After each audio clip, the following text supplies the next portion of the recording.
ज्ञान घन जासु हृदयागार बसहि राम सर चाप धर। बंदो प्रथम भरत के चरना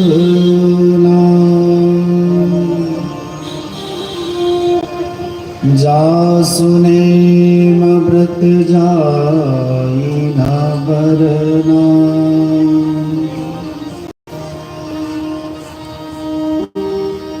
जनक सुता जग जननी जानकी अतिशय प्रिय करुणा निधान की। आके युग पद कमल मनावो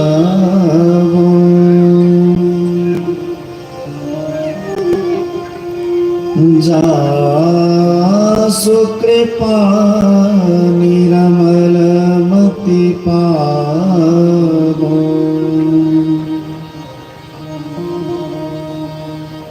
सियामांडवी उर्मिला स्तुत कीरति बरगाम चारि कुंवर चारि कुंवरी तुलसी करत प्रणाम। भक्ति भक्त भगवंत गुरु चतुर्नाम बपु एक। इनके पद वंदन किए नासे विघ्न अनेक। जय जय श्री राधा रमन जय जय नवल किशोर।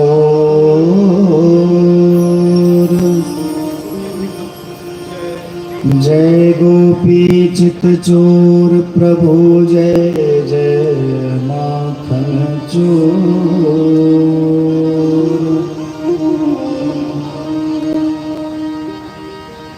सब दारण को छोड़ के आई तेरे द्वार। श्री जनक राज की लाडली मेरी ओर निहार। सिया राम मैं सब जग जाने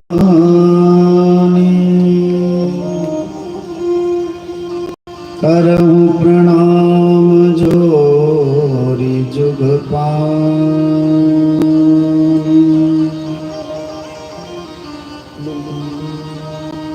आई हनुमंत बिराजी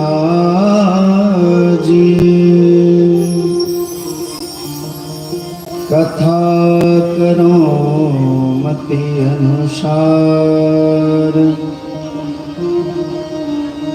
तुम सेवक रघुनाथ के पधारिए पवन कुमार।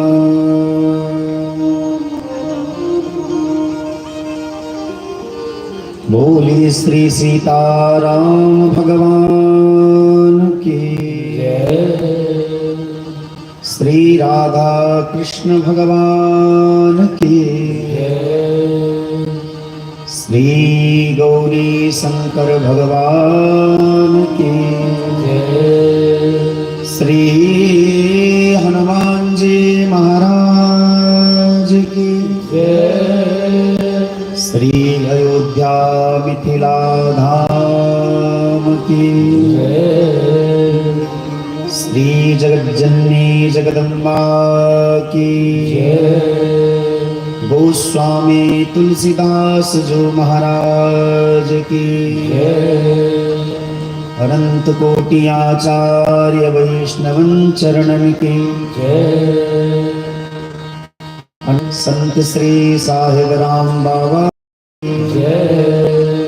श्री पुजारी त्यागी बाबा की श्री पुरगाहर सरकार की श्री मौनी बाबा की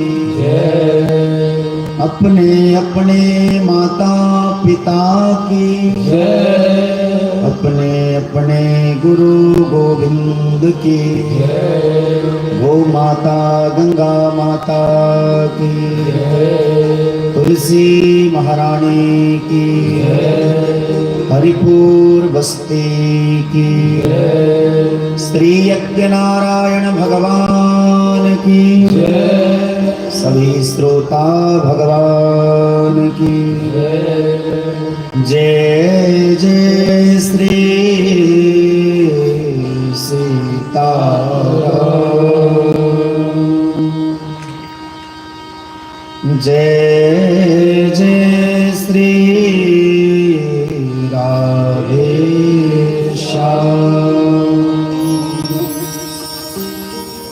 ओम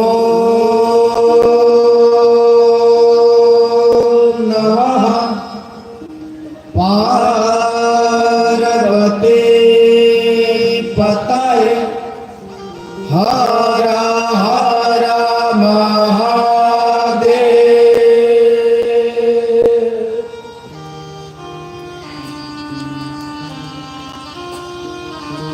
अनंत कोटि ब्रह्मांड नायक अकारण कारण वरुणालय भक्तवान चित कल्पतरु परम कृपालु परम दयालु परम भक्त वत्सल श्री सीताराम भगवान नंद नंदन यशोदानंदन श्री राधा कृष्ण भगवान भगवान का साक्षात विग्रह श्री मदरामचरित मानस महापुराण श्री राम कथा के परम ऋषिक आचार्य श्री हनुमंत लाल जी महाराज कलि पावनावतार श्रीमद् गोस्वामी तुलसीदास जी महाराज प्रातस्मरणीय पूज्यपाद तपोमूर्ति संत शिरोमणि मिथिला संत कुलभूषण परमाराध्य परमादरणीय पूज्य संत श्री सद्गुरुदेव भगवान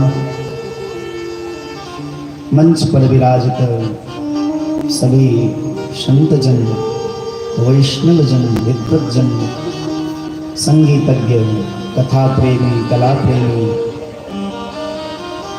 श्री राम कथा मंदाकिनी महोत्सव के पवित्र प्रांगण में उपस्थित सभी जनों को श्रद्धालुओं कथा प्रेमियों को प्रभु प्रेमियों को भक्तिमयी माताओं को श्री सीताराम में जान करके मैं सादर प्रणाम करता हूँ।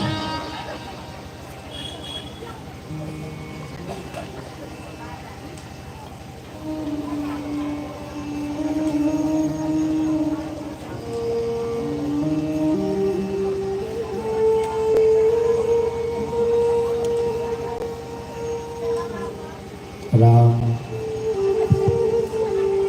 राम राम राम राम राम राम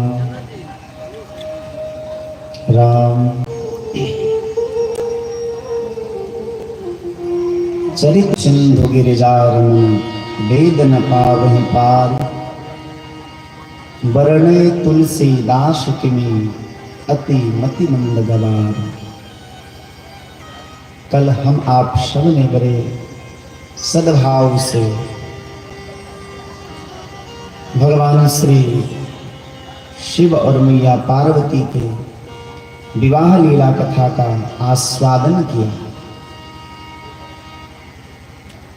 भगवान शिव विश्वास के प्रतीक हैं, वहीं भगवती पार्वती श्रद्धा की स्वरूपा है। हमारे आपके जीवन में भी जब तक श्रद्धा और विश्वास का परिणय नहीं होगा, संबंध नहीं होगा, तब तक कार्तिकेय जैसे पुरुषार्थ का जन्म नहीं होता है। और जब तक कार्तिकेय जैसे पुरुषार्थ का जन्म न हो तो तारकासुर जैसे दुष्ट दैत्य का अंत नहीं संभव है। हमारे आपके जीवन में भी अनेक प्रकार की कुप्रवृत्तियां हैं, कुरीतियां हैं, अनीतियां हैं, ऐसी अनेक प्रकार की कमियों को दूर करने के लिए पुरुषार्थ का जन्म होना जीवन में आवश्यक है। और पुरुषार्थ का जन्म तब होता है जब श्रद्धा और विश्वास का जीवन में ठीक ठीक सामंजस्य बैठता है। न तो अकेले श्रद्धा से पुरुषार्थ का जन्म हो सकता है और ना ही केवल विश्वास से पुरुषार्थ का जन्म होगा, अपितु श्रद्धा और विश्वास के संयोग से पुरुषार्थ का जन्म होता है। हमारे जीवन में श्रद्धा और विश्वास का बहुत महत्वपूर्ण स्थान है। ऐसे भगवान शिव और मैया पार्वती की लीला कथा का रसपान हम आप सबने बड़े प्रेम भाव से किया। आज भगवान के अवतार की कथा हम आप सभी श्रवण करेंगे। भगवान अवतार क्यों लेते हैं, भगवान के कितने अवतार हैं, कौन कौन से अवतार हैं, उससे पूर्व सभी लोग 2 बार हरि नाम कीर्तन बड़े प्रेम भाव से मीठी मीठी ताली की सेवा करते हुए प्रेम से हरि नाम संकीर्तन गाएं। आगे हमारे श्री सीताराम जी की जैसी कृपा होगी, उनका जैसा आदेश होगा, हम सभी कथा का रसपान करेंगे। आइए प्रेम से हरि नाम कीर्तन गाएं।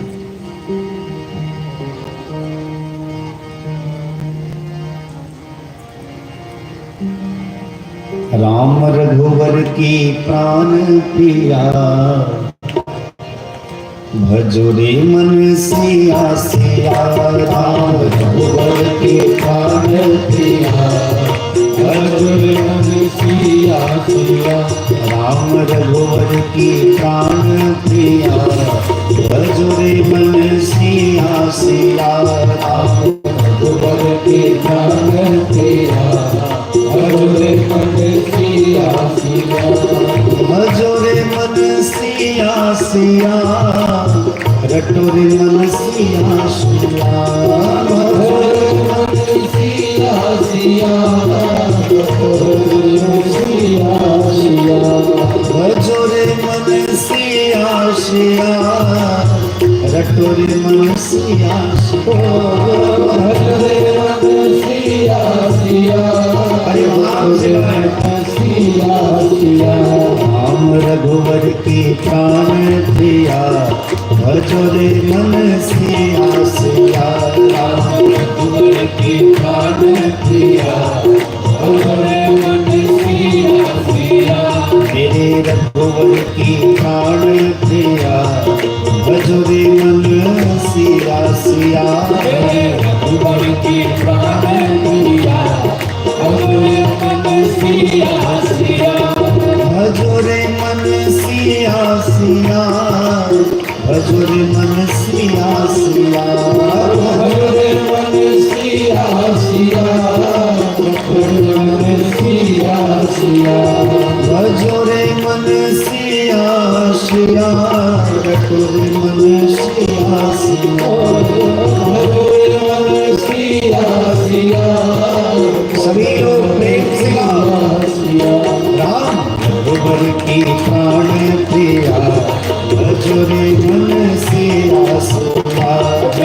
रघुवर की प्राण प्रिया, भजो रे मन सिया सिया।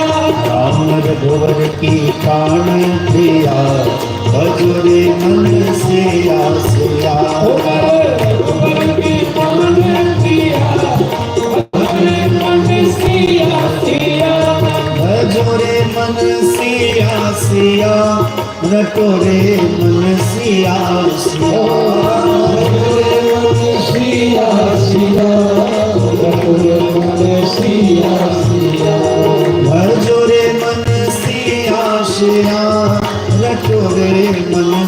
सिया सिया भजरे मन सिया सिया भजरे सिया सिया राम रघुवर की प्राण प्रिया भजरे मन सिया सिया राम रघुवर की प्राण प्रिया भजरे मन सिया सिया राम रघुवर प्राण प्रिया भजरे मन सिया सिया राम रघुवर की प्राण प्रिया भजरे मन सिया सिया भजरे मन सिया सिया रटोरे मन सिया सिया भजरे मन सिया सिया भजरे मन सिया सिया भजरे मन सिया सिया रटोरे मन सिया सिया भजरे मन सिया सिया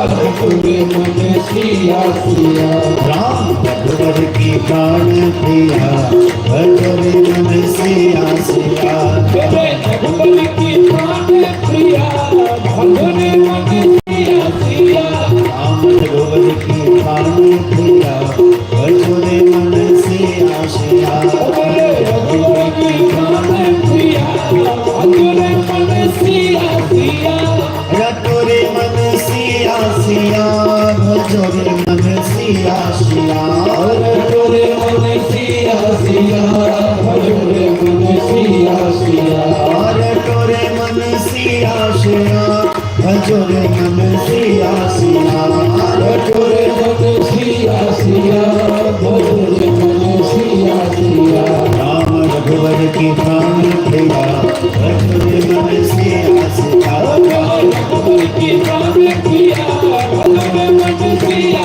सिया राम रघुवर की प्राण प्रिया भजरे मन सिया सिया रघुवर की प्राण प्रिया भजरे मन सिया सिया राम रघुवर की प्राण प्रिया भजरे मन सिया सिया रघुवर की प्राण प्रिया भजरे मन सिया सिया बोलिए भक्तवत्सल भगवान की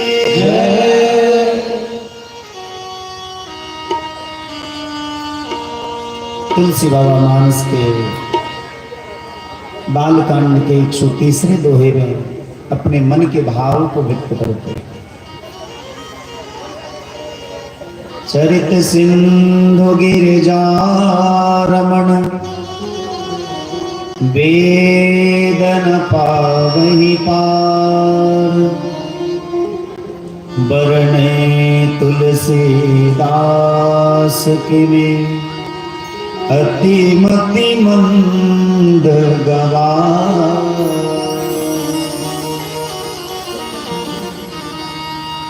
पृथ्वी की कागज करो, सारी पृथ्वी को यदि कागज बना दिया जाए, सातों समुद्र के जल को यदि स्याही बना दिया जाए, और जितने संसार में वृक्ष हैं सभी वृक्षों के यदि लेखनी बना दिए जाए, और साक्षात शेष गणेश महेश भी चाहे तो ऐसे दिव्य और भव्य भगवान शिव मैया पार्वती के विवाह की कथा को कहने का सामर्थ्य नहीं रखते। तुलसी बाबा अपनी दीनता स्वीकार करते हुए कहते हैं कि मैं भला भगवान शिव और पार्वती के विवाह की कथा को कहने में कैसे समर्थ हो सकता है।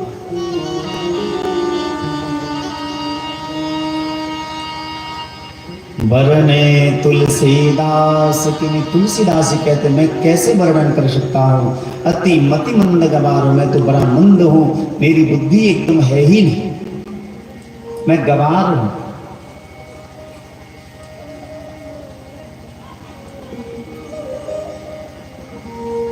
यदि किसी गृहस्थ को ये जानना हो कि गृहस्थाश्रम को किस विधि से जिया जाए, गृहस्थ के धर्म क्या क्या है, उनको समाज में परिवार में किस प्रकार से रहना चाहिए, क्या बोलना चाहिए, कब बोलना चाहिए, उसका जीता जागता प्रमाण जो है भगवान शिव का परिवार है। विचार करने पर आपको पता चलेगा कि भगवान शिव के परिवार में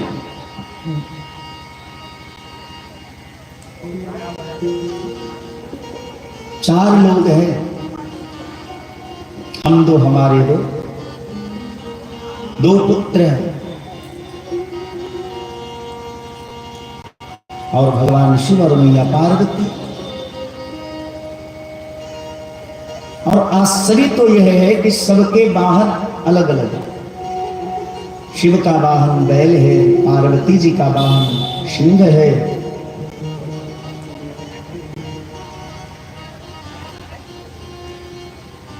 लंबोदर, जिसका उदर पेट लंबा हो, ऐसे भगवान गणेश का वाहन चूहा। कार्तिकेय का वाहन मयूर है। अब विचार करने पर आपको पता चलेगा कि सब एक दूसरे के विपरीत। सिंह का भोजन है बैल, वनराज है वो।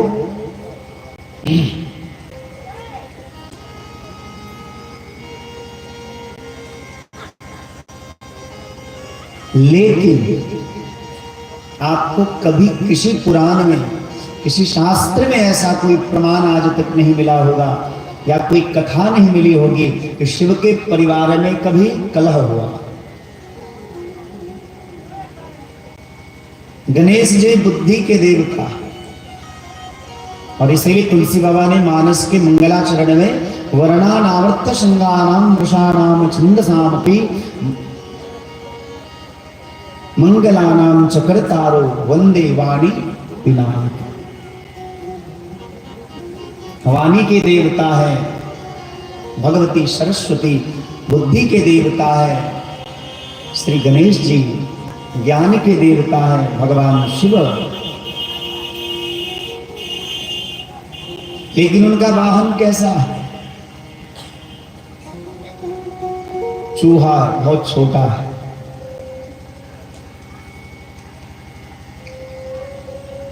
एक श्लोक बड़ा प्रसिद्ध है, जहां पंडित जी सब है तो उनको स्मरण होगा। एक बड़ा सुंदर श्लोक है, गजाननं भूत गणादिसेवितं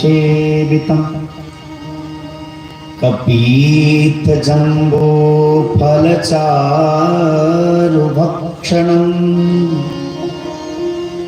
उमासुतं शोक विनाशकारकम्। उमासुतं शोक विनाशकारकम्,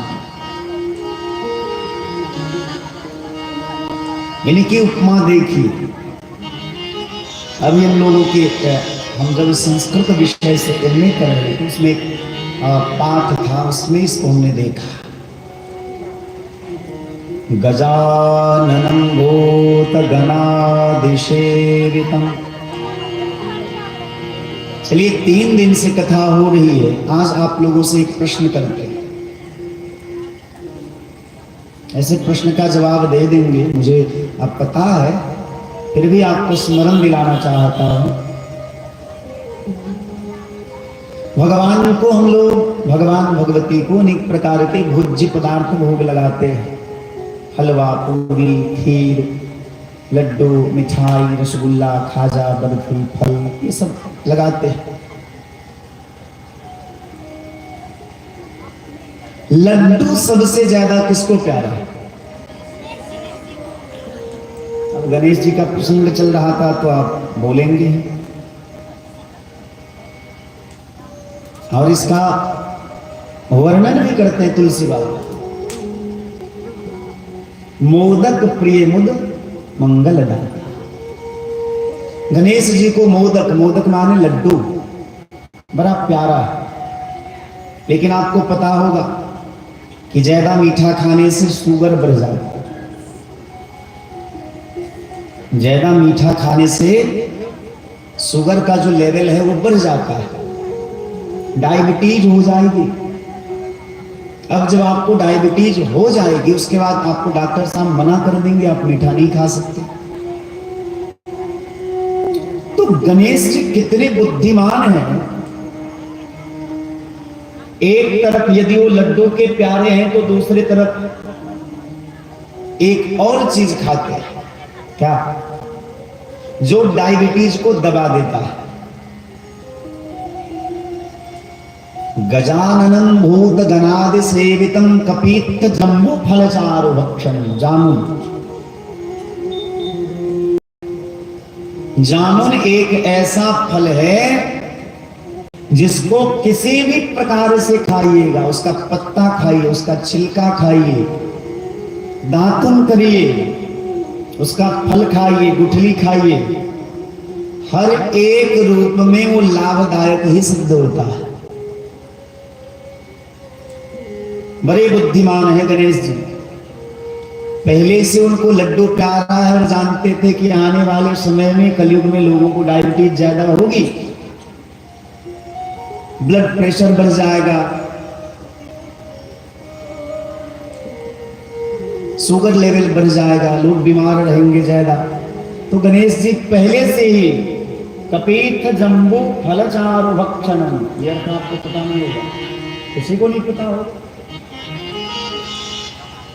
श्लोक तो बहुतों को याद होगा, ये गजाननं भूतगणादि सेवितम।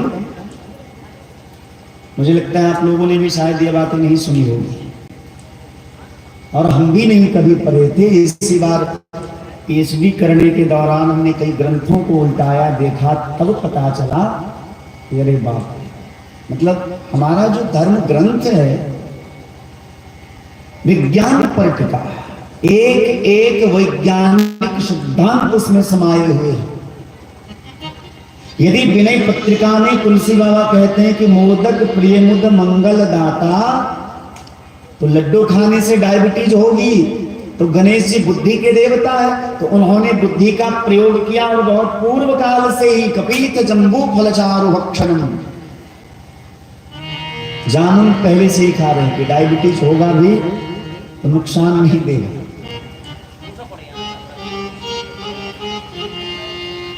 हम निवेदन कर रहे थे, यदि किसी गृहस्थ को यह सीखना हो कि गृहस्थाश्रम को कैसे जिया जाए, बच्चों के साथ परिवार में कैसे रहने चाहिए, तो भगवान शिव के परिवार का दर्शन करिए, अवलोकन करिए।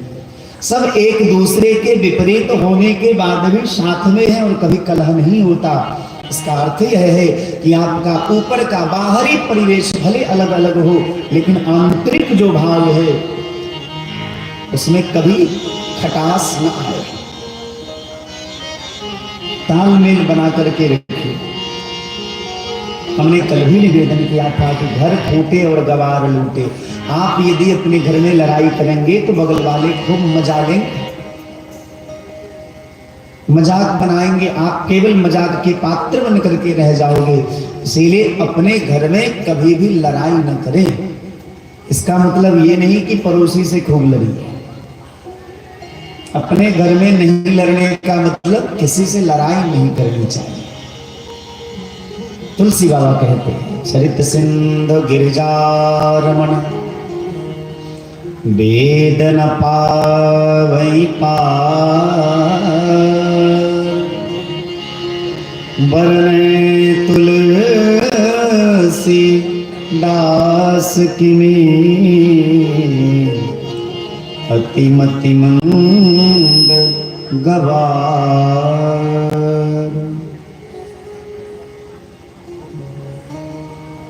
भगवान शिव और मैया पार्वती की विवाह की कथा यही विश्राम लेती है। शिव जी आनंद पूर्वक कैलाश पर्वत प्रवास करने लगे, मैया पार्वती भी खूब भजन करती हैं, बड़ा सुखमय जीवन बीतता है।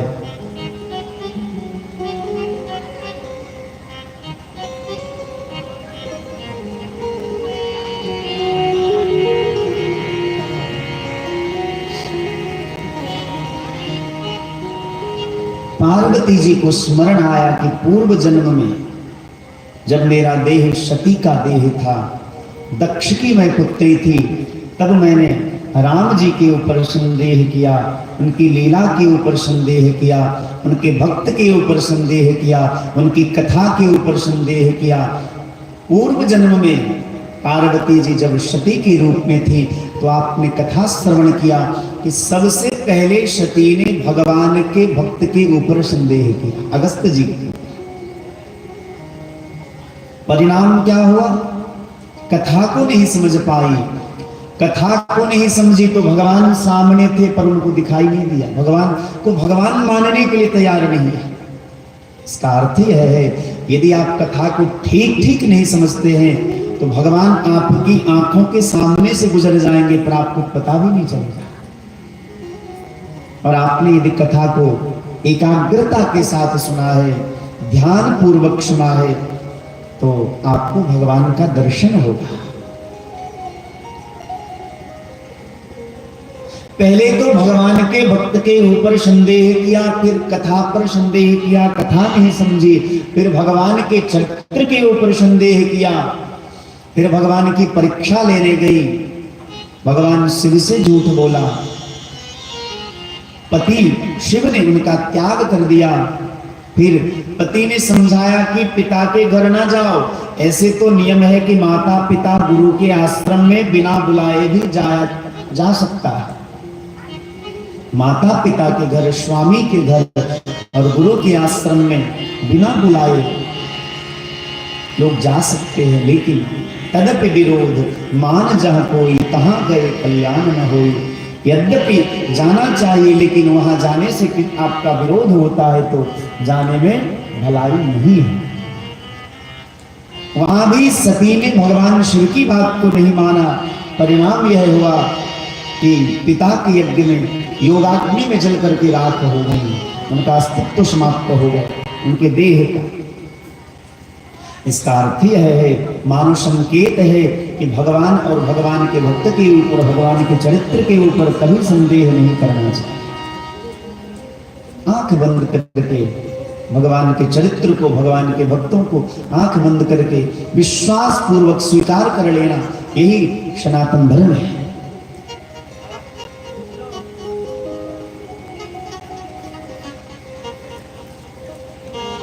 देह तो बदल गया लेकिन पूर्व जन्म की बात आज भी नहीं भूल पाई। पार्वती जी बार बार मन में विचार करती है कि भगवान शिव को यदि थोड़ा समय मिलता तो मैं प्रश्न करती, राम के बारे में जानती। एक दिन भगवान शिव बैठे हुए हैं, कहाँ? कैलाश पर्वत पर एकांत में बैठे हैं, बड़ा शांत स्वरूप है। कर्पूर गौरम करुणावतारम संसार सारम भुजगेंद्रहारम सदा वसंतम हृदयारविंदे भवम भवानम सहितम। भगवान शिव बैठे हुए हैं। कैसे बैठे हैं? तुलसी बाबा कहते हैं, जटा मुकुट सुर सरित सिरा लोचन नलिन विशाल नीलकंठ लावण्य निधि सोहबाल विधुभाल। भगवान शिव बैठे हैं, उनके स्वरूप का वर्णन तुलसी बाबा करते हैं। कैसे बैठे? जटा मुकुट सुर सरित शिर, जटा का मुकुट बना हुआ। सुर सरित, सुर सरित माने देव नदी गंगा, सुर माने देवता, सरित माने नदी, देवताओं की नदी कौन है? तो गंगा जी। जटा मुकुट सुर सरित सिरा,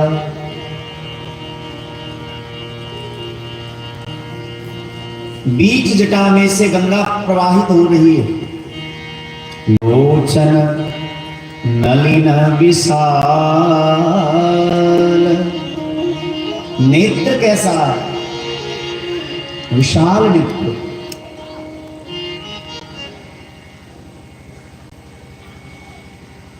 आकार की दृष्टिकोण से जितने भी जीव हैं सबसे बड़ा और बलिष्ठ जीव होता है हाथी।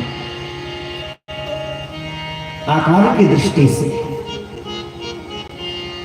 लेकिन उनका बनावट तो देखिए, देखने में तो सबसे बड़ा है, लंबा चौड़ा है, भारी भरकम पे है, लेकिन उसका नेत्र बड़ा छोटा है। मानो संकेत यह है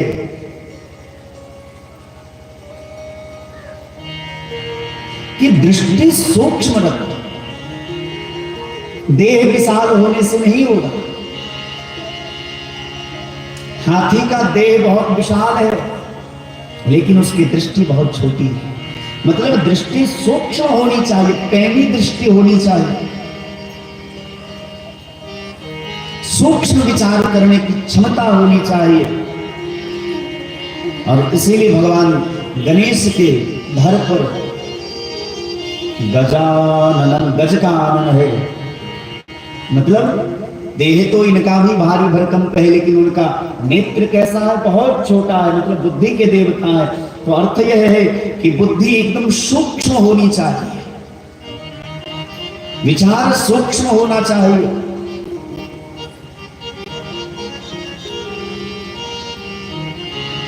भगवान शिव भी बैठे हैं, जटा मुकुट सुर सरित सिर, लोचन नलिन विशाल। नेत्र उनका विशाल है। विशाल कहने का अर्थ यह है कि दूरदृष्टा है। नीलकंठ लावण्य निधि, और भगवान शिव का एक नाम है नीलकंठ। नीलकंठ नाम के ऊपर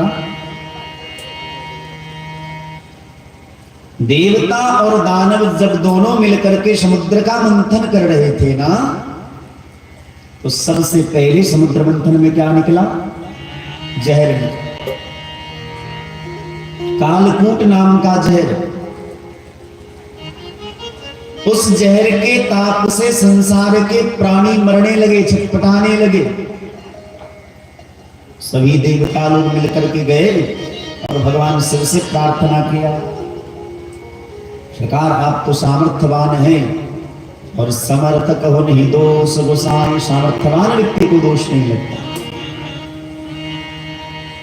बोलचाल की भाषा में लोग बात बात पर कह देते हैं कि समर्थ कहो नहीं दोष गोसाई, रवि पावक सुर सर के नाई। सामर्थ्यवान व्यक्ति को दोष नहीं लगता, लेकिन एक संत कहते कि नहीं नहीं, ये भाव नहीं है।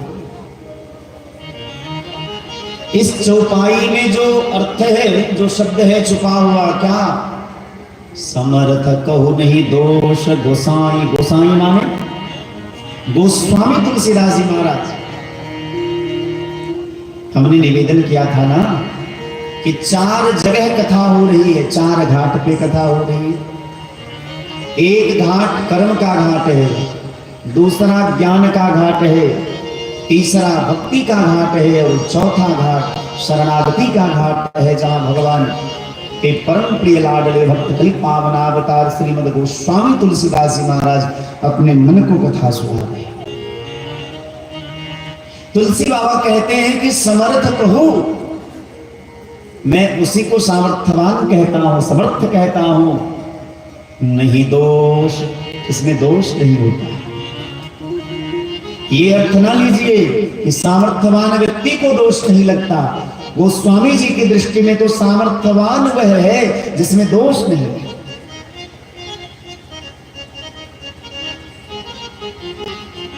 जिसमें दोष नहीं है वो सामर्थ्यवान है। ऐसा नहीं कि सामर्थ्यवान व्यक्ति को दोष नहीं लगता है। सभी देवता लोग जाकर के कहते हैं कि हे देवादिदेव महादेव, आप तो सामर्थ्यवान हैं, आप इस जहर को पी लीजिए, नहीं तो संसार के हर एक प्राणी मर जाएंगे। भगवान शिव तो कृपालु हैं, उनको दया आ गई। भगवान शिव हाथ को ऐसे अंजलि कर लिए और उसमें कालकूट नाम का जहर लिए और पान कर गए। लेकिन पान करते समय स्मरण आया कि हृदय में तो राम जी रहते हैं। यदि इस जहर को अंदर ले जाऊंगा तो राम जी को कष्ट पहुंचेगा, क्योंकि हृदय में विराजमान है। और यदि बाहर छोड़ देता हूं तो भगवान की बनाई हुई दुनिया समाप्त हो जाएगी। तो ना बाहर छोड़ा ना अंदर ले गया, कंठ में धारण कर लिया और इसीलिए भगवान शिव का नाम पड़ गया नीलकंठ। बोलिए नीलकंठ महादेव की जय। कंठ में जहर तो धारण कर लिया, लेकिन जब बोलते हैं ना तो जहर नहीं उगलते, अमृत जैसा बोलते हैं। हर की सुधा संध्या उचारी, सादर सुनो गिरिराज कुमार। भगवान शिव का स्वरूप कैसा है देख, जरूरी नहीं कि जिसका स्वरूप बढ़िया है उसका स्वभाव भी बढ़िया है। जरूरी नहीं कि ऊपर से जो काला दिखता है उसका मन भी काला है, और जरूरी ये भी नहीं कि ऊपर से जो गोरा दिखता है उसका मन भी उतना ही उजला है। भगवान स्वरूप से नहीं स्वभाव से प्रसन्न होते हैं।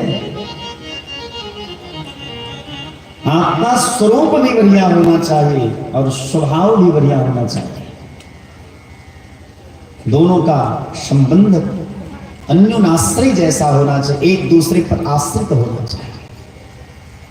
स्वरूप भी बढ़िया हो, स्वभाव भी बढ़िया हो, तब जाकर के काम बनता है।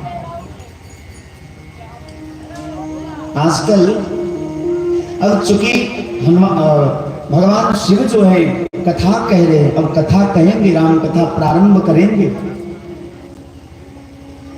तो उनके स्वरूप का वर्णन किया गया है। तुलसी बाबा ने स्वरूप का वर्णन किया। स्वरूप तो रावण का भी बहुत बढ़िया था, कालनेमी का भी बहुत बढ़िया था। भैया केवल स्वरूप से काम नहीं चलेगा, स्वरूप सुंदर के साथ साथ स्वभाव भी सुंदर होना चाहिए, तब जाकर के काम होता है। भगवान इसलिए भगवान है क्योंकि उनका स्वरूप भी सुंदर है और स्वभाव भी सुंदर है। स्वरूप कैसा है? नील सरोरुह नीलमणि, नील नीलधर श्याम, लाजहि तन शोभा निरखी,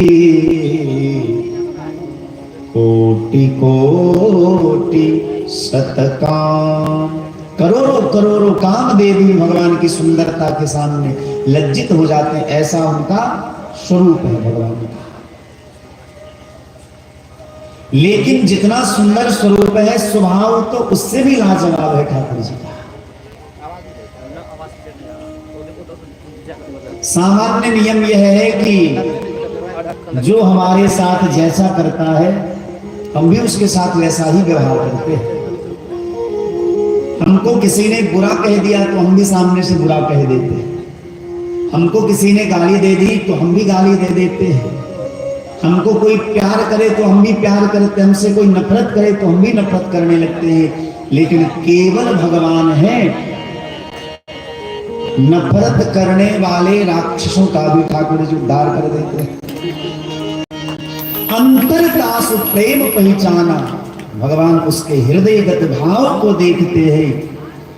बैर भाव को भगवान भूल जाते हैं और अंतर्गत जो भाव है, हृदय में छुपा हुआ जो भाव रहता है, भगवान हृदय के भाव को देख करके उसके अवगुणों को भुला करके उसका उद्धार कर देते हैं। ये है ठाकुर जी का स्वभाव। लेकिन भगवान के स्वभाव को हर कोई जानता नहीं।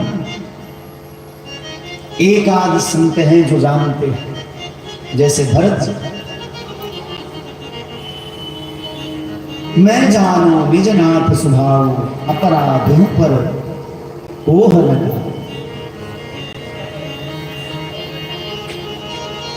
मैं अपने भगवान के स्वभाव को जानता हूं, जो अपराधियों के ऊपर भी क्रोध नहीं करते। ये है राम जी का स्वभाव। कोई कोड ढीला हो गया, उसको सही कर लीजिए। हाँ वही है, वही है।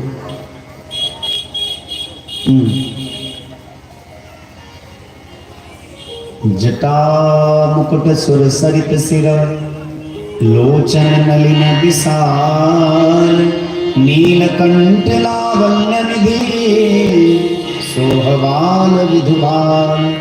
भगवान शिव शांत मन से बैठे, हाथ में माला है, नीलकंठ है, जटा बंधा हुआ है, सुंदर विशाल नेत्र है, शांत स्वरूप है, शांत स्वभाव है, बड़ी प्रसन्न मुद्रा में है, आंख से मानो कृपा करुणा बरस रही है। मैया पार्वती जाकर के चरणों में प्रणाम करती है।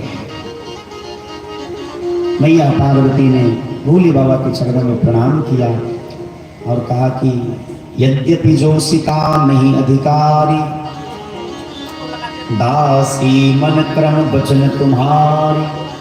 हे भगवान, यद्यपि कथा की अधिकारिणी स्त्रियां नहीं होती है, स्त्रियों को कथा सुनने का अधिकार नहीं है, लेकिन भगवती पार्वती कहती है यद्यपि जोशिता नहीं अधिकारी। जोशिता माने स्त्रियां, यद्यपि स्त्रियां कथा सुनने की अधिकारण नहीं है, लेकिन दासी मन क्रम वचन तुम्हारी। यदि आप भगवान की दासी हैं, भगवान के चरणों में, भगवान की कथा में आपको स्नेह है, प्रेम है, तो ये अधिकार स्पेशल आपको दिया जाता है। हे नाथ, मेरे मन में कुछ संदेह है।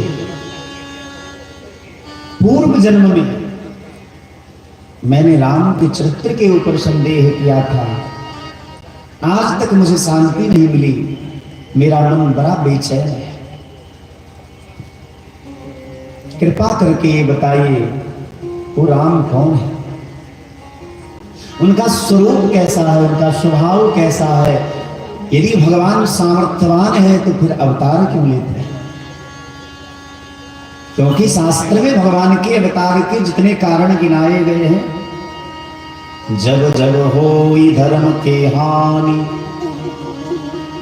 जब जब धर्म की हानि होती है, असुर लोग बढ़ने लगते हैं, दुर्जनों की वृद्धि होने लगती है, अत्याचार बढ़ने लगता है, तब तब धरि प्रभु विविध शरीरा, तब तक भगवान अवतार लेते हैं।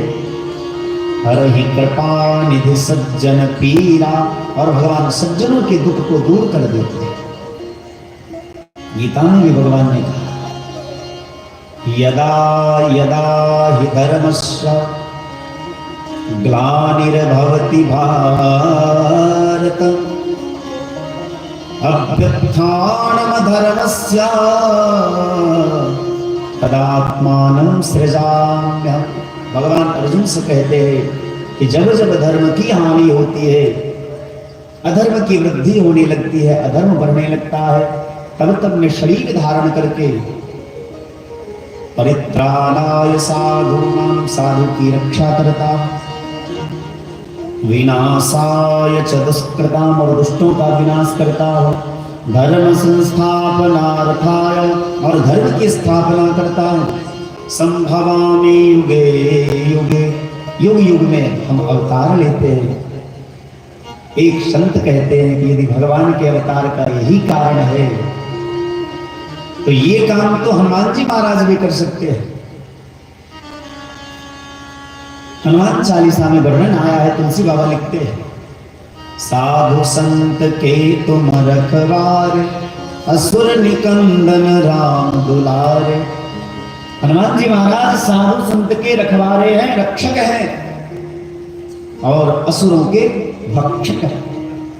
असुर निकंदन राम दुलारे, और हनुमान जी संत हैं, तो जहां संत होंगे वहां धर्म की स्थापना स्वतः हो जाएगी। तो जो काम हनुमान जी कर सकते हैं, उस काम के लिए भगवान का अवतार थोड़ा न्याय संगत प्रतीत नहीं होता। इसका अर्थ यह है कि भगवान के अवतार के दो प्रकार के कारण हैं।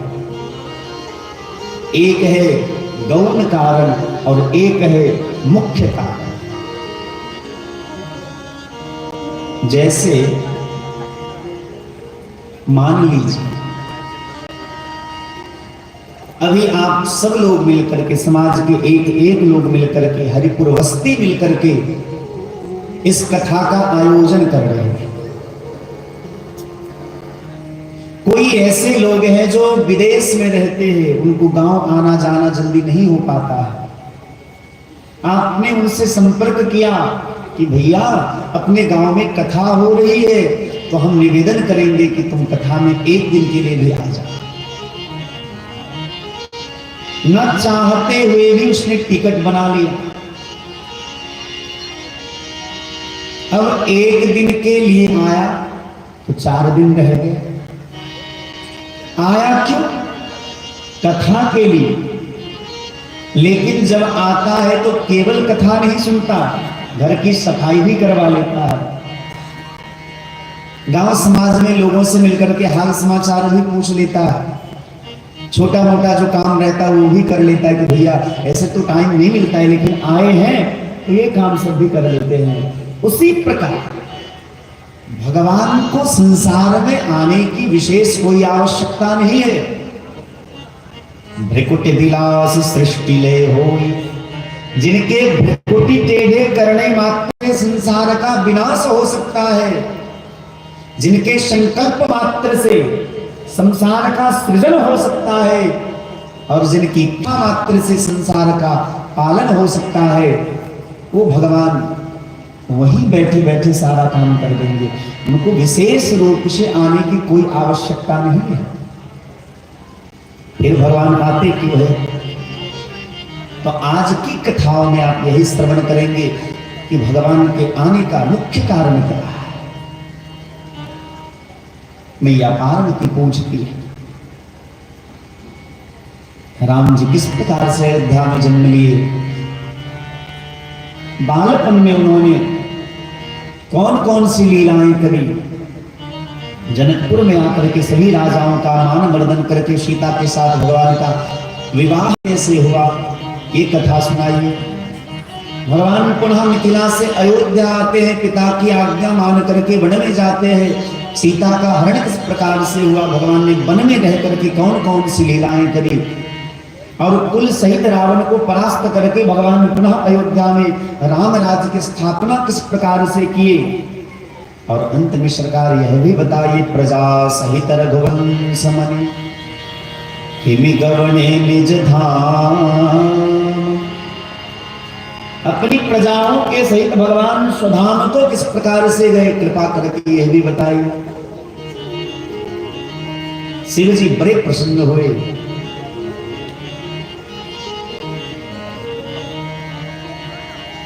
हे भवानी, आपने तो सारी राम कथा मुझे सुना दी, मेरे हृदय में अब आनंद का लहर उठ रहा है। तुलसी बाबा लिखते हैं, मगन ध्यान रस दंड जुग मुनि मन बाहिर की,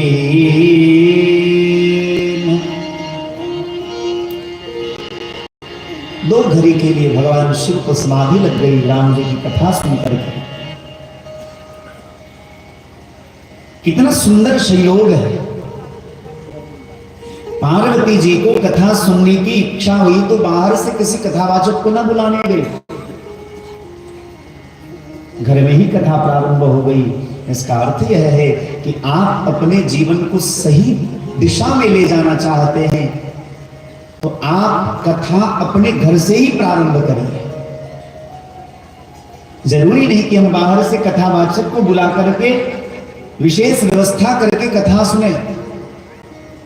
ऐसा करते तो अच्छी बात है, लेकिन आप सामान्य जीवन में भी अपनी दिनचर्या में कथा को ढाल लीजिए। बच्चे हैं, बच्चों को बिठा लीजिए, रामचरितमानस उल्टा के दीजिए और बोलिए 5 दोहा गा करके सुना, आपके घर में कथा का जन्म हो जाएगा। आपके घर में जो शिक्षक हैं, जो पढ़े लिखे हैं, उनको कुछ पूछिए, कह दीजिए। जैसे मैया पार्वती कहीं बाहर नहीं गई, किसी कथावाचक को आमंत्रित करने नहीं गई, पंडाल नहीं लगाया, इतनी व्यवस्थाएं नहीं करनी पड़ी। देखा कि भगवान शिव शांत होकर के बैठे, चरणों में प्रणाम किया और पूछ दिया कि बाबा हमें राम कथा सुना। आप पति पत्नी भी कभी बैठिए एकांत में तो एक दूसरे से भगवत चर्चा करिए, आपका जीवन सफल हो जाएगा। आजकल समाज में इतनी कुरीतियां फैल गई है, लोग एक दूसरे से मतलब नहीं रखते हैं, द्वेष फैल गया है, विद्रोह होता है, कलह होता है, लोग अशांत हैं। उसका कारण यह है कि हम अपनी संस्कृति भूलते जा रहे हैं। आप कम से कम आधा घंटा, 1 घंटा, आजकल प्रेम कैसे रहेगा? बेटा को अलग खाना चाहिए, बेटी को अलग चाहिए, पुतोह को अलग चाहिए, जो घर में 2 बूढ़े लोग हैं उनको अलग चाहिए। एक जमाना हुआ करता था जब घर के सारे लोग एक साथ बैठ करके खाते थे। महाराज क्या आनंद आता होगा उस समय। कम से कम अपना संस्कार तो मत छोड़िए। गृहस्थ के घर में राम कथा का जन्म हुआ। जरूरी नहीं कि अमुक बाबा को बुलाओ, अमुक संत को बुलाओ, घर से कथा का जन्म हो सकता है यदि सदगृहस्थ हो। भगवान शिव के घर से राम कथा का जन्म हुआ। मगन ध्यान रसदंड जुग, 2 दंड के लिए भगवान शिव को समाधि लग गई। पर जैसे आंख बंद करके हम सभी भगवान का ध्यान करते हैं, भगवान को हृदय में पधराते हैं, उसी प्रकार से भगवान शिव के हृदय में श्री सीताराम जी का अवतरण हो गया। जब तक कथावाचक के हृदय में भगवान का अवतरण नहीं होगा, भगवान की कथा जन्म नहीं लेगी, तब तक कोई कथावाचक कथा कह ही नहीं सकता। कहानी कह लेगा लेकिन कथा नहीं कह सकता। कथा तो तभी कोई कह सकता है जब उसके हृदय में कथा का जन्म हो गया। कथा लाभकारी तभी होगी जब उसके हृदय में भगवत प्रेम का प्रादुर्भाव हो गया हो। यदि हृदय में भगवत प्रेम नहीं है, कथा के प्रति श्रद्धा नहीं है, भगवान का अवतार आपके हृदय में नहीं हुआ, भगवान आपके हृदय रूपी सिंहासन पर डोल नहीं रहे हैं, तो आपकी कथा अधिक प्रभावशाली नहीं होगी। मगन ध्यान रसदंड जुग, मन बाहिर किन्ह। शिव जी ने मन को समाधि से हटा करके पार्वती जी को कथा सुनाते हैं, सुनाया।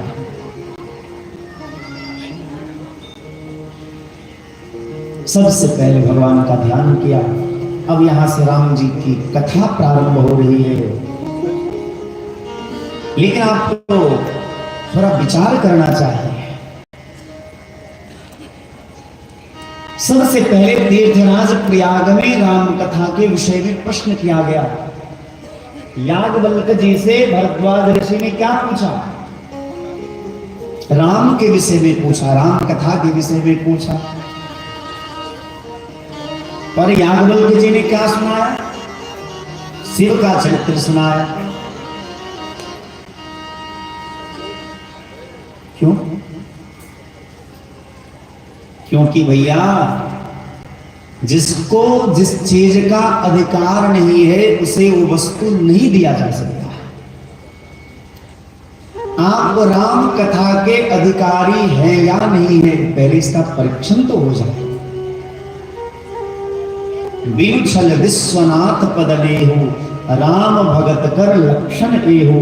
जिनको भगवान शिव के चरण में प्रेम है वही राम का भक्त हो सकता है। और कोई शिव का विरोध करता है तो इस जन्म की बात तो छोड़ दीजिए, अनंत जन्म में भी वो राम का भक्त नहीं हो सकता है। राम जी की भक्ति उसे नहीं हो सकती है। शिव का सच्चा भक्त ही राम भक्त हो सकता है और राम का सच्चा भक्त ही शिव भक्त हो सकता है।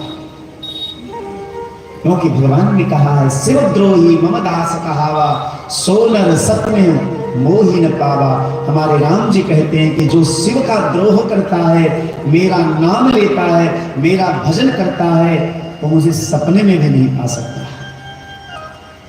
इसका अर्थ यह भी है कि शिव और राम में थोड़ा सा भी अंतर नहीं, दोनों एक, केवल विग्रह दो है, एक प्राण दो देह है। देह अलग अलग है, जैसे राधा और कृष्ण दोनों संसार की दृष्टि में देह अलग अलग है, पर प्राण एक ही है। स्कंद पुराणोक्त महात्म्य में भगवान श्री कृष्ण स्वयं अपने मुखारविंद से कहते हैं, आत्मा तु राधिकायस्य, भगवान कृष्ण की आत्मा है, प्राण वल्लभा है श्री राधा रानी। उसी प्रकार से संसारियों की दृष्टि में भगवान शिव अलग है, राम अलग है, पर वस्तुतः विचार करने पर यह ज्ञान होता है कि लौकिक दृष्टि से विचार किया जाए तो भगवान शिव और राम अलग अलग हैं, पर आध्यात्मिक दृष्टि से, आंतरिक दृष्टि से विचार करने पर पता चलता है कि दोनों एक ही है। कैसे एक है? तो भगवान शिव का स्वरूप कैसा है, वस्तुतः उनका रूप कैसा है? आप सबको ये श्लोक आता है, कर्पूर गौरम। भगवान शिव कैसे हैं? कर्पूर गौरम करुणावतारम। कर्पूर के जैसे गौर वर्ण है भगवान शिव का देह।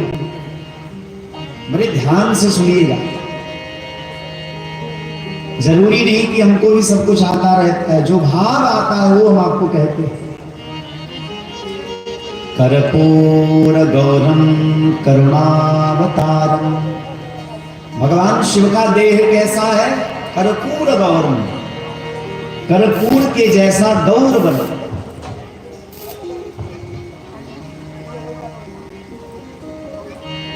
और राम जी कैसे है? श्याम वर्ण के। उनका एक नाम घनश्याम है, लेकिन एक संत कहते हैं कि वस्तुतः ये दोनों इस रंग के थे नहीं। शिव जी का रंग काला था और राम जी और कृष्ण जी का रंग गोरा था।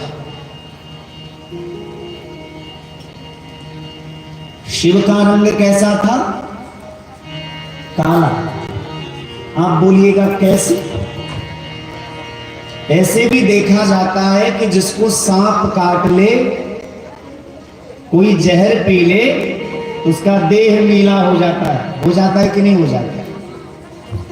किसी को सांप काट ले, कोई जहर पी ले, तो उसका देह नीले रंग का हो जाता है। तो भगवान शिव भी सृष्टि के आदि में जब समुद्र मंथन हुआ था और जहर पिए थे तो उनका देह नील वर्ण का हो गया था।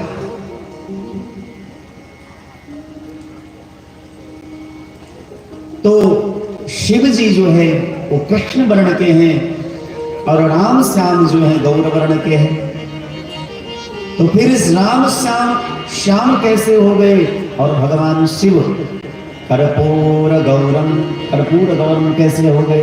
एक संत का भाव यह है कि शिव जी राम नाम में इतने मस्त हो गए, इतना राम राम राम राम राम राम राम राम जपे कि राम वाला रंग उनमें आ गया।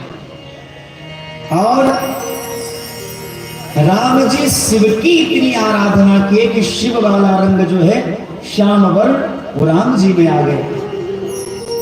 दोनों का अन्योन्याश्रय संबंध है और ऐसा देखा जाता है।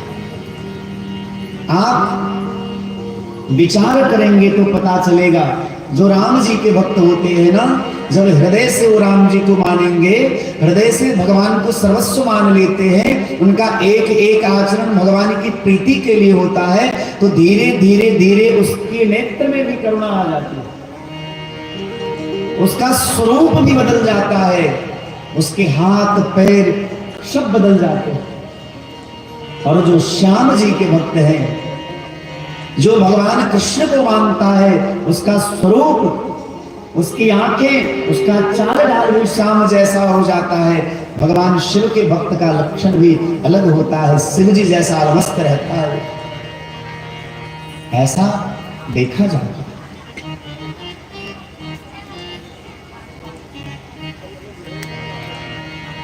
शिव जी ने भगवान का ध्यान किया है। आइए हम आप भी तुलसी बाबा की शब्दों में भगवान श्री सीताराम जी का ध्यान करें और यहां से कथा प्रारंभ होगी।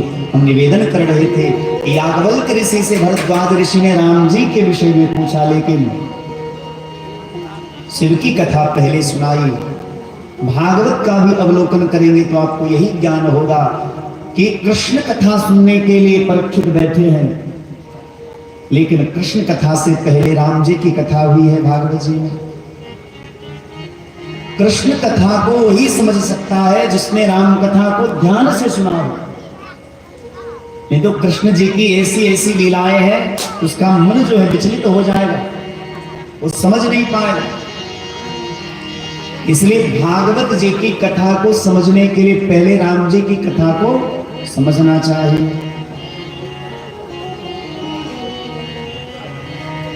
याज्ञवल्क्य जी ने विचार किया कि राम जी की कथा श्रवण करना चाहते हैं भरद्वाज ऋषि, तो पहले इनका परीक्षण तो कर लूं कि राम जी की कथा के अधिकारी हैं या नहीं है।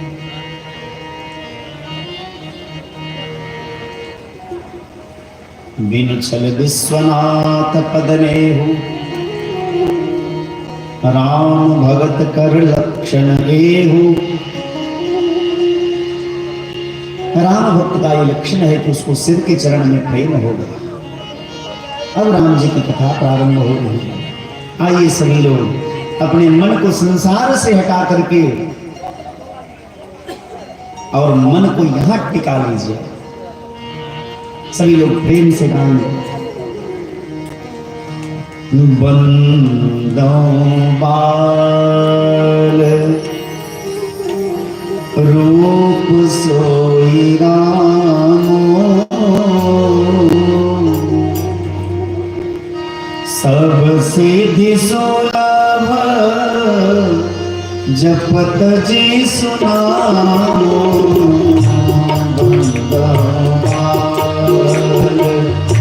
रूप सोई रामो, सब सिद्धि सुलभ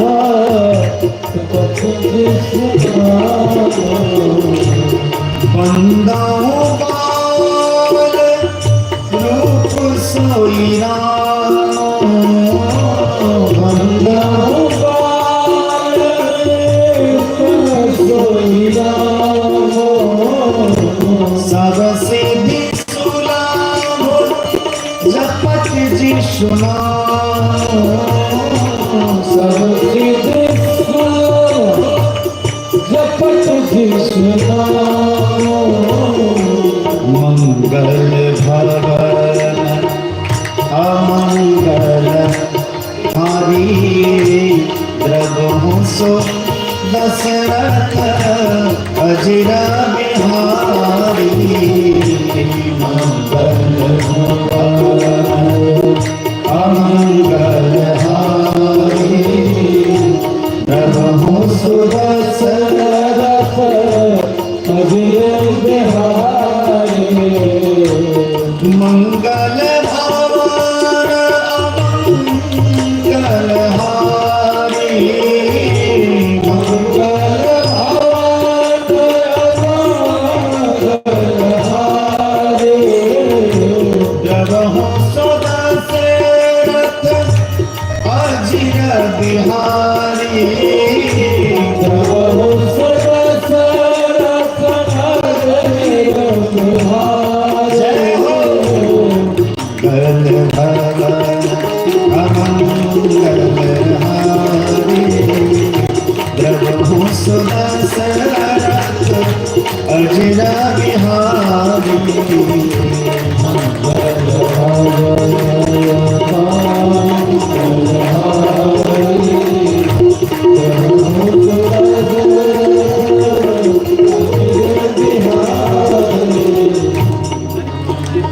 बोलिए भक्तवत्सल भगवान की। भगवान शिव भगवान श्री सीताराम जी का ध्यान करते हैं। किस रूप का ध्यान करते हैं? भगवान के रूप तो अनेक हैं। एक रूप तो भगवान का प्रथम यह है भगवान मातृगर्भ में है। और ऐसे रूप का ध्यान कौन करते हैं, वंदन कौन करते हैं? देवी देवता। और भगवान जब शिशु रूप धारण करते हैं तो इस रूप का ध्यान कौन करते हैं? कौशल्या मैया, भय प्रगट कृपाला दीन दयाला कौशल्या हितकारी। तुलसी बाबा ने ये नहीं कहा कि जग के हितकारी, कौशल्या हितकारी मतलब भगवान जब सबसे पहले प्रथम बालक बने हैं, ऐसे इष्ट है कौशल्या मैया को, उसी को उन्हीं को इष्ट मानती है कौशल्या जी। जब राम जी थोड़े से बड़े हो गए, एकदम थोड़े से, और घुटने के बल ताता थैया करके ठाकुर जी चलने लगे।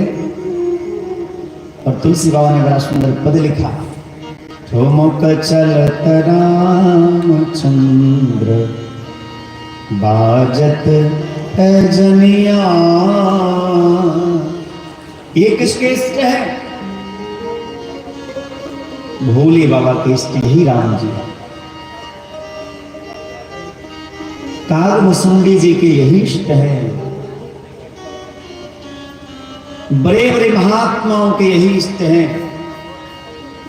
और जब राम कथा प्रारंभ कर रहे हैं भोले बाबा, तो भगवान के इसी रूप का ध्यान किया है। बंदौ बाल रूप सोई राम, सब सिद्धि सुलभ जपत जिसु नाम। मंगल भवन अमंगल हारी, द्रवहु सो दशरथ अजीर बिहारी। शिव जी ने ये नहीं कहा कि आप सिर्फ सीताराम जी हम पर कृपा करिए, वो तो कहते हैं कि जो तो दशरथ के आंगने में टहल रहे हैं, घूम रहे हैं, वो राम जी हमारे ऊपर कृपा करें। भगवान के बाल रूप का ध्यान किया। कवितावली में बड़ा सुंदर एक वर्णन आया है कि किस प्रकार से भगवान दशरथ जी के आंगने में घूमते हैं।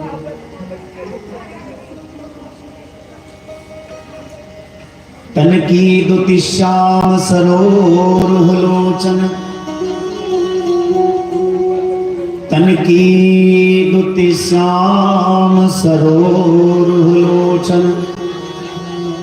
कंज की मंजुलताई हरे, अति सुंदर सोहत धूरी भरे। छवि भूरी अनंग की दूरी करे, दम के दतिया दुति दामिनी जो। खिल के कलबाल विनोद करे, अवधेश के बालक सारी सदा। तुलसी मन मंदिर में बिहरे। तुलसी बाबा कहते हैं वो छोटे से ठाकुर जी जो है ना, चार रूप में है, राम लक्ष्मण भरत और शत्रुघ्न। चारों भैया दशरथ जी के आंगने में टहल रहे हैं। बड़े बड़े देवता लोग भिक्षुक का वेश धारण करके आते हैं। भगवान शिव भिखारी का रूप धारण करके, भिक्षुक का रूप धारण करके आते हैं ठाकुर जी की है लीला देखने के लिए। तन की दुति श्याम सरोरुह लोचन, कंज की मंजुलताई हरे। अति सुंदर सोहत धूरी भरे छवि, भूरी अनंग की दूरी कर। ठाकुर जी मंगल भवन अमंगलहारी जो है, जो दशरथ जी के आंगने में विचरण कर रहे हैं भगवान, कभी गिरते हैं उठते हैं, गिरते हैं उठते हैं। ठाकुर जी का पूरा श्रृंगार जो है चौपट हो जाता है, उनके देह में पूरा धूल कल लग जाता है। और तुलसी बाबा ने भगवान के इस स्वरूप का ध्यान किया और कहते हैं, अति सुंदर सोहत धूरी भर। भगवान बड़े दिव्य लग रहे हैं, पूरा देह में अयोध्या का रजकन लगा हुआ है। अति सुंदर सोहत धूरी भरे, छवि भूरी अनंग की दूरी करे। भगवान की ऐसी जो छवि है मानो करोड़ों कामदेवों की सुंदरता उनकी छवि के सामने फीकी पड़ जाती है। अब मैया कौशल्या बुलाती है राघव, तो ठाकुर जी किलकिला करके हंसते हैं। दम के दतिया दुति दामिनी जो, मानो कि संसार में चारों तरफ अंधकार छाया हो और जैसे बिजली चमकने से एक अलग महसूस होता है, अलग आनंद की अनुभूति होती है, उसी प्रकार दम के दतिया दुति दामिनी जो, भगवान जो हंसते हैं ना, तो भगवान के दो दांत ऊपर के दो दांत नीचे के, मानो ऐसी ज्योति निकलती है उस दांत से। दम के दतिया दुति दामिनी जो, किल के कल बाल विनोद करे, और छोटे छोटे बालकों के साथ भगवान खूब खिलखिला करके हंसते। आप कई बार देखेंगे, इसलिए तो कहते हैं कि भगवान में बच्चा में भगवान का वास होता है। बच्चा एकांत में भी बैठा रहता है ना, तो अपने मन से वो हंसता रहेगा, अपने मन से हंसता रहता है। दम के दतिया दुति दामिनी जो, किल के कल बाल विनोद करे, छोटे छोटे बच्चों के साथ भगवान खिलखिला करके हंसते हैं। तुलसी बाबा ने इस छवि को अपने हृदय में रख लिया। अवधेश के बालक चारि सदा, तुलसी बाबा कहते हैं कि आज तक यदि मैंने कोई पूजा पाठ किया है तो हे अवधेश के बालक, हे अयोध्या नरेश दशरथ के चारों बालक, अवधेश के बालक चारि सदा, तुलसी मन मंदिर में बिहारे, तुलसीदास के मन में विहार कर लिया। और भगवान इतना ही नहीं करते, कब हो ससीमागत आरि करे, कब हो प्रतिबिंब निहारी डरे। आप ऐसा ना सोचिएगा कि श्याम जी ही नटखट थे, हमारे राम जी भी नटखट थे। कब हो ससीमागत आरि करे, पूरी लीला देखते देखते शाम हो गई, चंद्रमा उदित हुआ। चंद्रमा को देख करके रामचंद्र के मन में विचार आया और रामचंद्र भगवान दशरथ जी से कहते, कब हो ससीमागत आरि कर, बाबा मुझे वो चंद्रमा चाहिए, वो चंदा मामा चाहिए। और भगवान पूरे जिद्दी है, जिद्द कर लेते कि हमें चाहिए। कब हो ससीमागत आरि कर, कब हो प्रतिबिंब निहारी डर। मैया कौशल्या करती क्या है, भगवान राम को मनाने के लिए आंगने में चांदनी रात है, एक थाली में पानी दे करके चंद्रमा के प्रतिबिंब को दिखाती है, राघव ये लो चंद्रमा। उस चंद्रमा के साथ भगवान उस जल में, थाली में जो जल है उसमें हाथ रख करके ऐसे थपथपाने लगते हैं, प्रतिबिंब टूट जाता है, भगवान थोड़े उदास हो जाते हैं। जल को स्थिर होते देख करके भगवान ने देखा कि उसमें उनका प्रतिबिंब दिखता है। तुलसी बाबा कहते हैं, कब हो ससीमागत आरि कर, कब हो प्रतिबिंब निहारी डर। भगवान अपने प्रतिबिंब को देख करके, अपनी छाया को देख करके कभी कभी डर जाते हैं। कब हो करताल बजाई के नाचत, और भगवान कभी कभी क्या करते हैं, स्वयं ताली बजाने लगते हैं और खूब नाचने लगते हैं। कब हो करताल बजाई के नाचत, माँ तो सब मनमोद धरी। भगवान की ऐसी दशा को देख करके, ऐसी लीला को देख करके सभी माताएं बड़ी प्रसन्न होती है। कौशल्या, सुमित्रा, कैकेयी सभी प्रसन्न होती है। कब हो ऋषियाई कहे हठ के, और कभी कभी तो भगवान बड़े गुस्से में आ जाते। कब हो ऋषियाई कहे हट के, उन्हीं लेत सोई जही लागी। अरे भगवान जिस चीज के लिए जिद कर लेते हैं तब तक शांत नहीं होते जब तक उन्हें वो चीज मिल नहीं जाता। तुलसी बाबा कहते हैं, अवधेश के बालक चारी सदा, तुलसी मन मंदिर में बिहारे। ऐसे जो भगवान का सुंदर स्वरूप है, उनकी लीला है, तुलसीदास जी के मन में सदैव विहार करें। ऐसे भगवान के सुंदर स्वरूप का बड़ा सुंदर प्रसंग है। हम तो जब ये ग्रंथ सब पढ़ते हैं तो मुझे बड़ा आनंद आता है। खासकर तुलसी बाबा के जितने भी ग्रंथ हैं, चाहे वो दोहावली हो, कवितावली हो, गीतावली हो, विनय पत्रिका हो, वरवे रामायण हो, वैराग्य संदीपनी हो, राम लला नहिछु हो, पार्वती मंगल हो, जानकी मंगल हो, रामचरितमानस हो, 12 ग्रंथ तुलसी बाबा ने लिखा। उनका एक एक ग्रंथ जो है बड़ा अद्भुत है। और आप लोगों से भी निवेदन करूंगा, यदि कभी समय मिले तो उनके ग्रंथों का अवलोकन करें। क्या महाराज दिव्य भाव छुपे। विनय पत्रिका को उल्टा करके देखिए तो उसके एक अलग भाव है, कवितावली को उल्टाइए तो उसके अलग भाव है, दोहावली के अलग भाव है। उनके एक एक शब्द का बड़ा अद्भुत भाव है। मैं इसीलिए उनकी महिमा नहीं गा रहा क्योंकि राम कथा कह रहा, मैं इसलिए गा रहा हूं कि आज तक मैंने जीवन में जो कुछ भी पाया मानस जी की कृपा से पाया।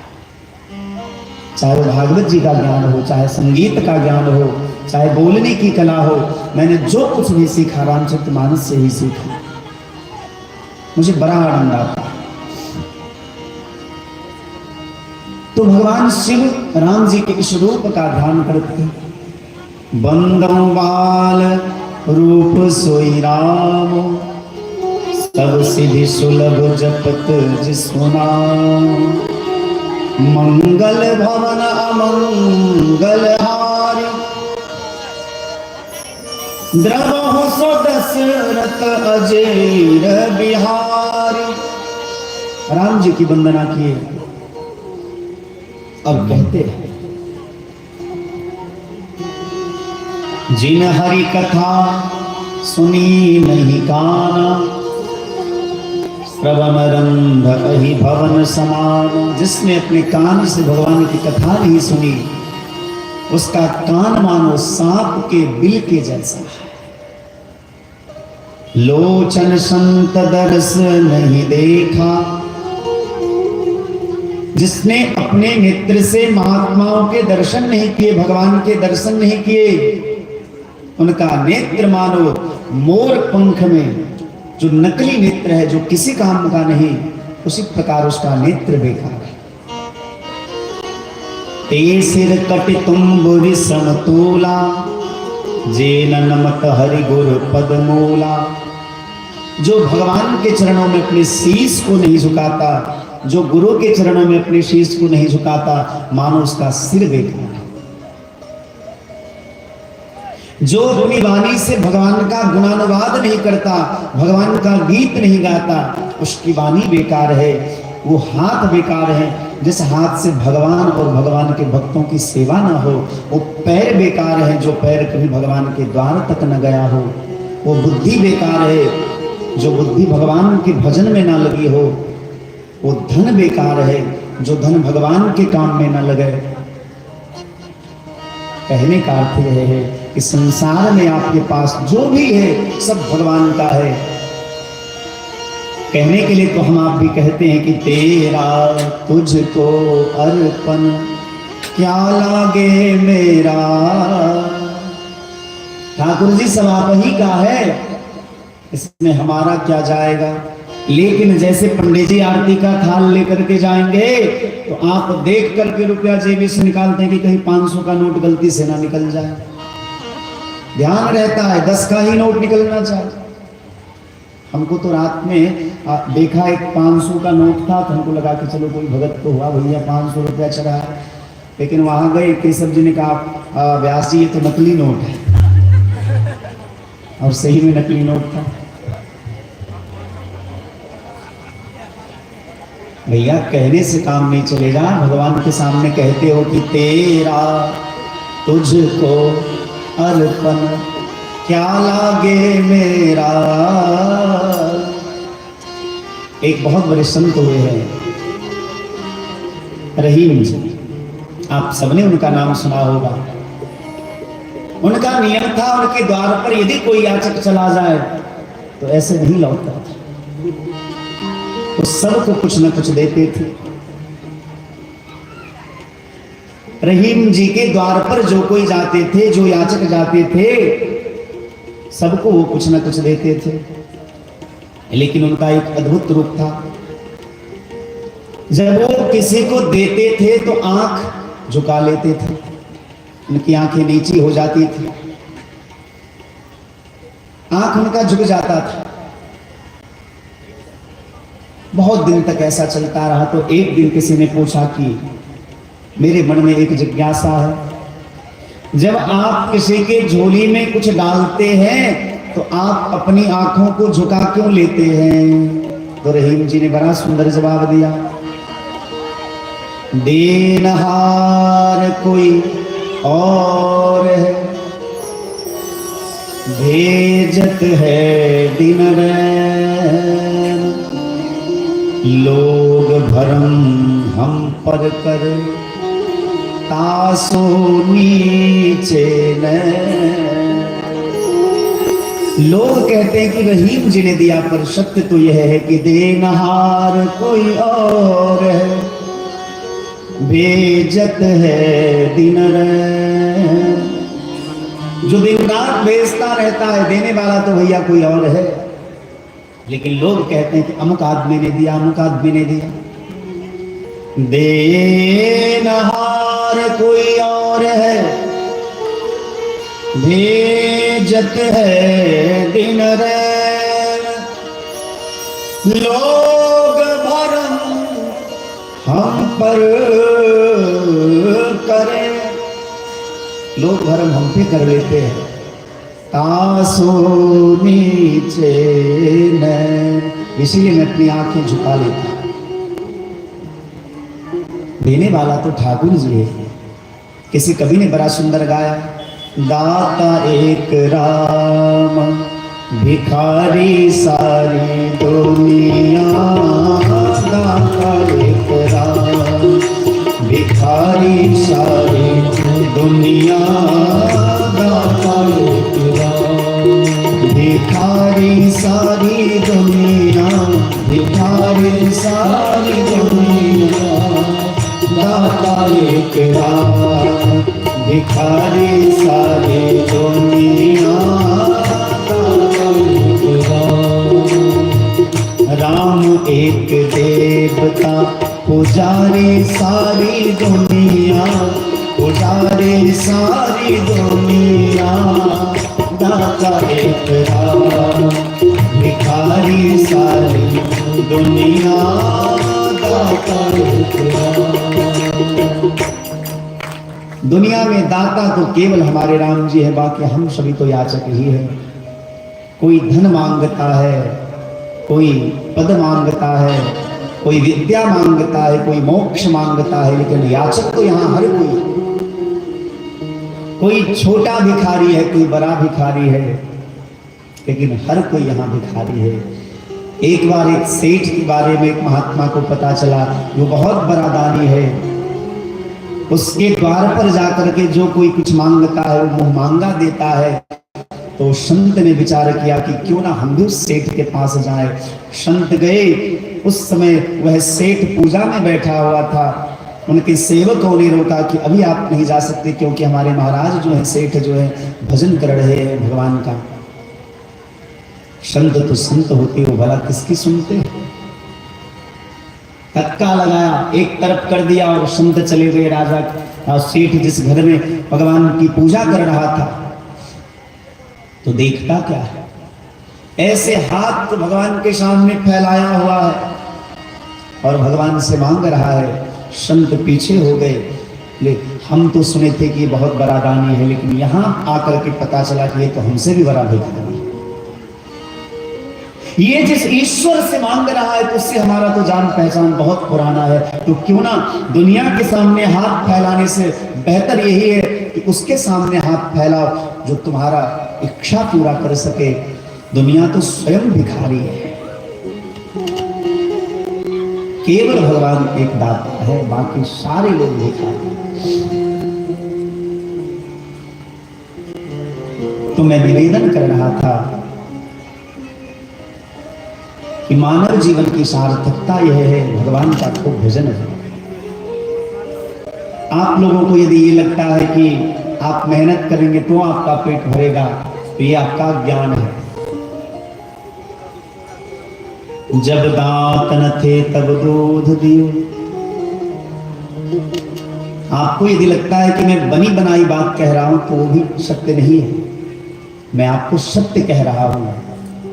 आप ऐसा कभी भी मन में विचार मत करिए कि आप कमाएंगे तो खाएंगे। आप ऐसा विचार करिए कि आप वही खाते हैं जो पहले आपने अपने लिए जमा कर रखा है। आपके अकाउंट में जो पहले से जमा है वो आपको मिलता है। प्रारब्ध तो पहले रचा, पीछे रचा शरीर, तुलसी चिंता क्यों करे, भजले श्री रघुवीर। तुलसी बाबा कहते हैं कि प्रारब्ध तो पहले रचा। नीतिकार भी नीति शास्त्र में कहते हैं आयो कर्म च वित्तम च विद्या निधनमेव च पंचैतान्यपि सृज्यन्ते गर्भस्थस्यैव देहिनः। जब कोई जीव मातृ गर्भ में रहता है, विधाता उसके भाग्य में 5 चीज पहले ही लिख देते हैं। आयो कर्म च वित्तम च विद्या निधनमेव च। उसकी आयु कितनी होगी पहले लिखा रहता है। हमारा आपका शव का सांस जो है पहले से सीमित है। आप यदि ऐसा सोचते हैं कि हम इतना दिन जिएंगे तो यह ज्ञान का है। आयु कर्म च वित्तम च। किसके पास कितना धन होगा, कौन गरीब होगा, कौन अमीर होगा, ये सब पहले से फिक्स है भैया। आयु कर्म च वित्तम च विद्या निधनमेव च। और उसका ज्ञान कैसा होगा, उसकी विद्या कैसी होगी, उसकी बुद्धि कैसी होगी और उसकी मृत्यु कब होगी, ये सब पहले से फिक्स है। पंचैतान्यपि सृज्यन्ते। ये 5 चीज विधाता जीव जब मातृ गर्भ में रहता है तभी उसके भाल में लिख देते हैं। इसीलिए तो कोई बच्चा जब जन्म लेता है तो आपने सुना होगा, देखा होगा कि 2 वर्ष की आयु में ही बहुत बड़ा विद्वान बन जाता है, बहुत बड़ा संगीतकार बन जाता है, बहुत सुंदर तबला बजाता है। आपको क्या लगता है कि उसके सीखने से हुआ? अरे ना भैया, उसका पहले से जमा था। बस कुछ कसर रह गई होगी, उसको पूरा करने के लिए फिर से भगवान उसे संसार में भेजते हैं। यदि मेहनत करने से ही कोई अंबानी या अडानी बन जाता तो मुसहर से ज्यादा मेहनत कोई नहीं करता। रिक्शा चलाने वाले से ज्यादा मेहनत कौन करता है भैया? मेरा भाव यह भी नहीं है कि आप कर्म नहीं करिए, मेरा भाव यह है कि आप चिंता मत करिए।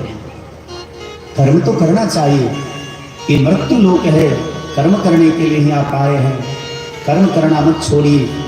और भागवत में तो लिखा है और गीता में भी लिखा है कि नहीं कच्चित क्षणम अपि जात तिष्ठत्य कर्म कर। एक भी जीव बिना कर्म किए एक क्षण के लिए भी संसार में नहीं रह सकते। कर्म करना तो जरूरी है, लेकिन चिंता करना जरूरी नहीं है। प्रारब्ध तो पहले रचा, पीछे रचा शरीर। आप सामान्य संसार में भी यदि विचार किया जाए, एक माता पिता, अब इसको संसार की दृष्टि से विचार करें। जब कोई लड़का लड़की विवाह करता है वो कमाता है, मेहनत करता है, क्या खुद के लिए कमाता है?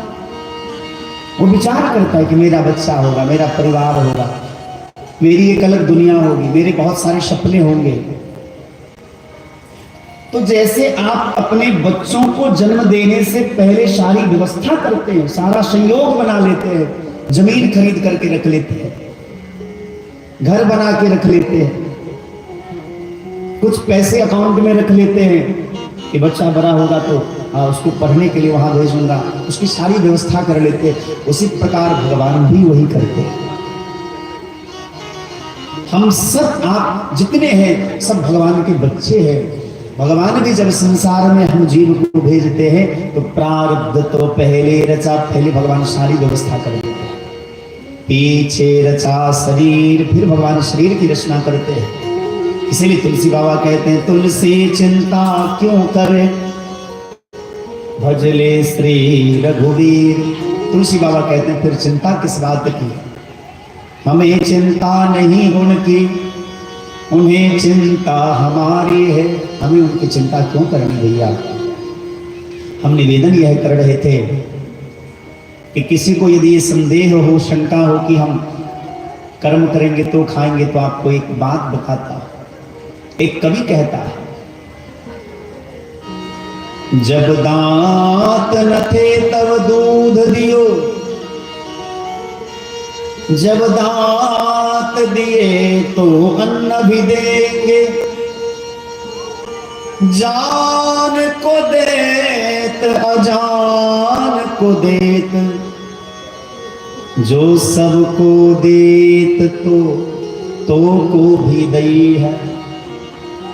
जब दांत न थे तब दूध दियो, जब दांत दिए तो अन्न भी देंगे, जान को दे।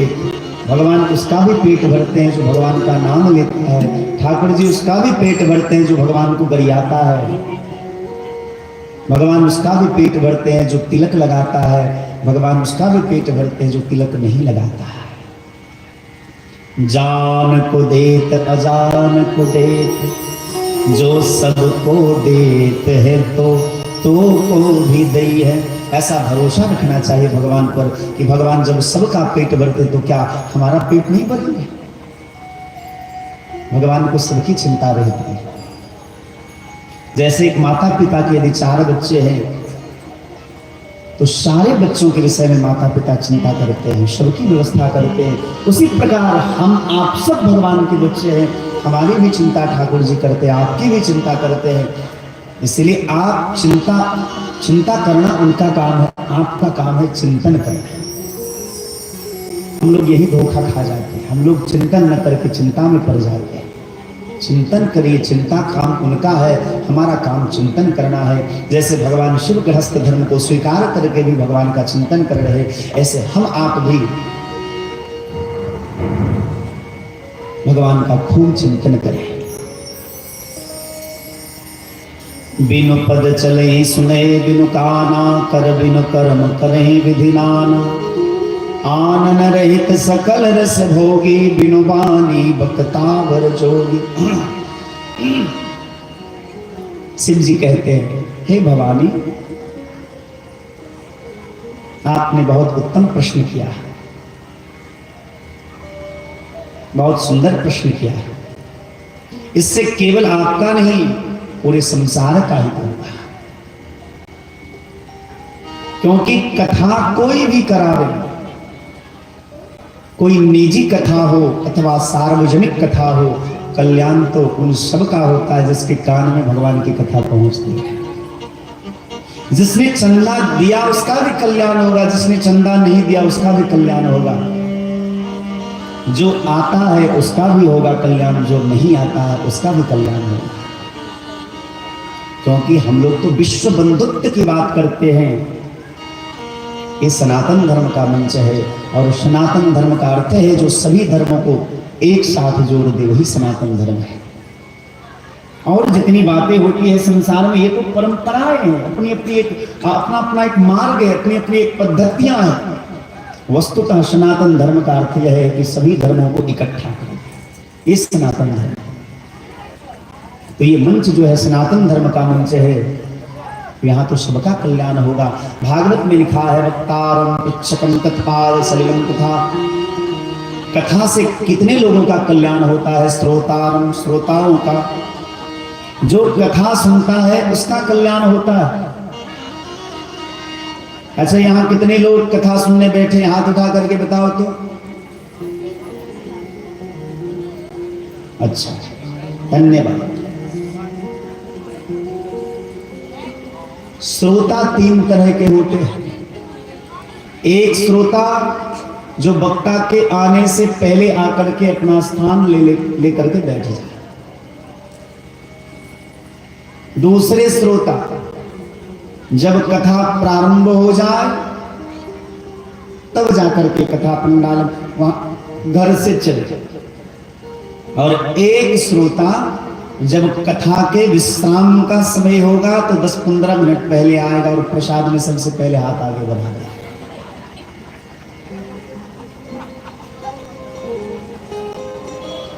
है तो तीनों श्रोता ही, लेकिन एक संत कहते हैं और भी कुछ श्रेणियां हैं।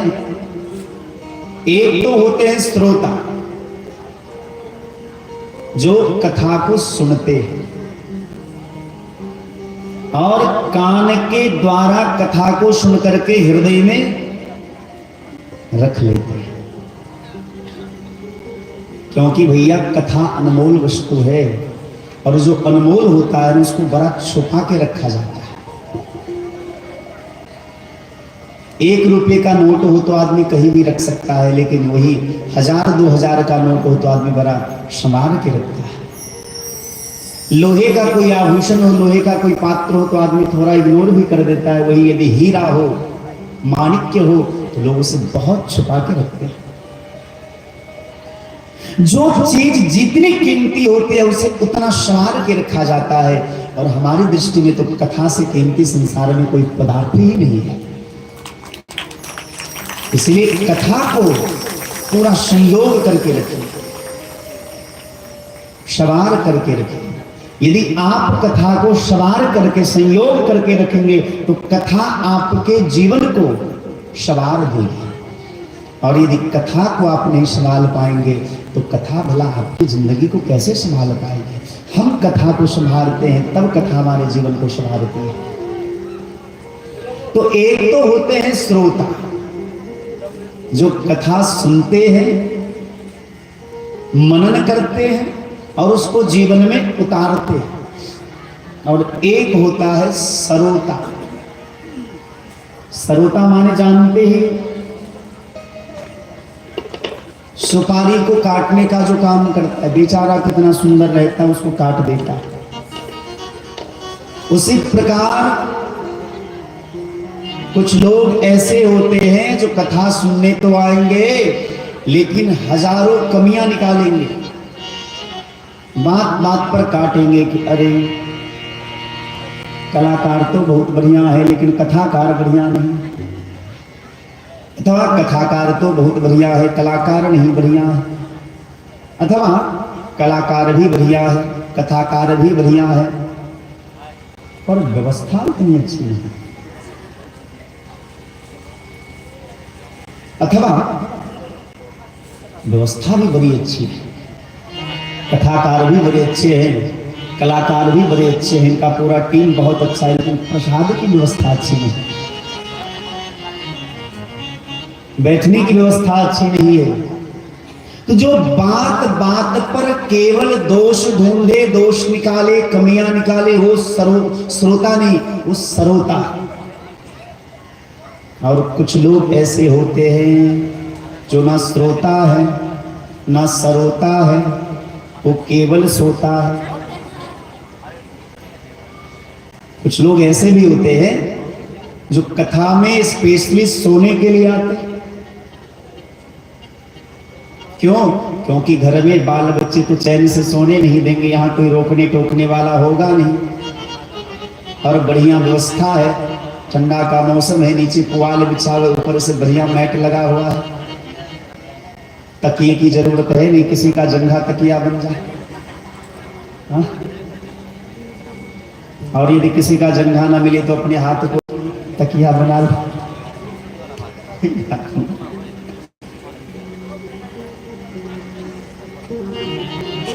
लेकिन भैया ध्यान से सुनना, जहां भगवान की कथा होती है ना, वहां सब लोग आते हैं। एक अंग्रेजी में बड़ा सुंदर शब्द है GOD, उसको क्या कहते हैं? GOD को गॉड। गॉड माने क्या होता है? ईश्वर या भगवान, जो भी कह लीजिए। और इसी शब्द को उल्टा लिखिए तो GOD को उल्टा लिखिए तो क्या होगा? DOG। डॉग माने क्या होता है? कुत्ता। तो ईश्वर की कथा से कुत्ता का बड़ा संबंध है। जहां भी ईश्वर की कथा होगी, भगवान की कथा होगी, GOD की कथा होगी, वहां DOG साहब जरूर जाते हैं। हाँ? और वो आते हैं कब? जब प्रसाद का समय होता है।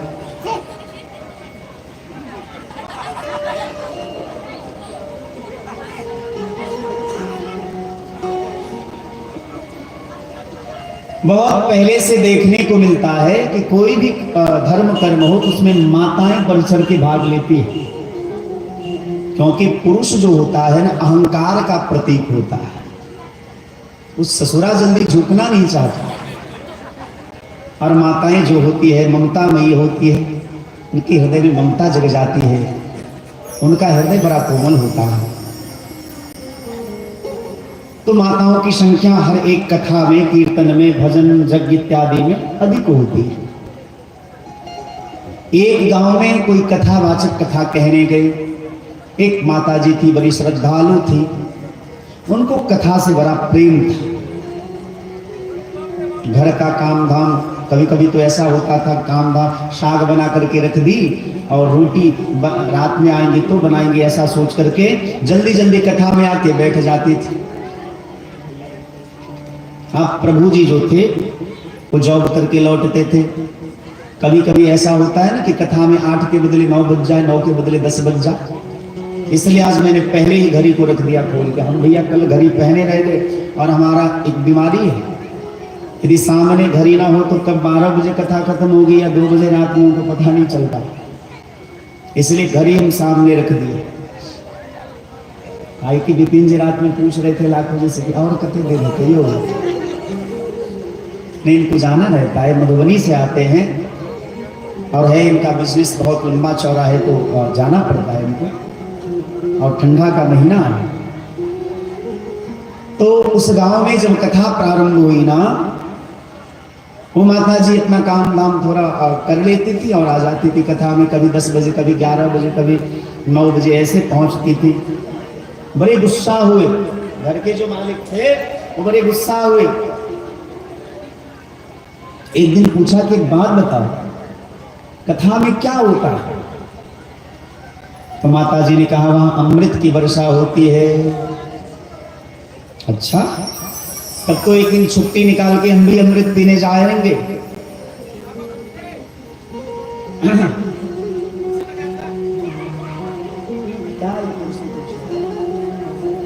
जाइए, आप लोग अपना काम करिए, जाइए जाइए जाइए।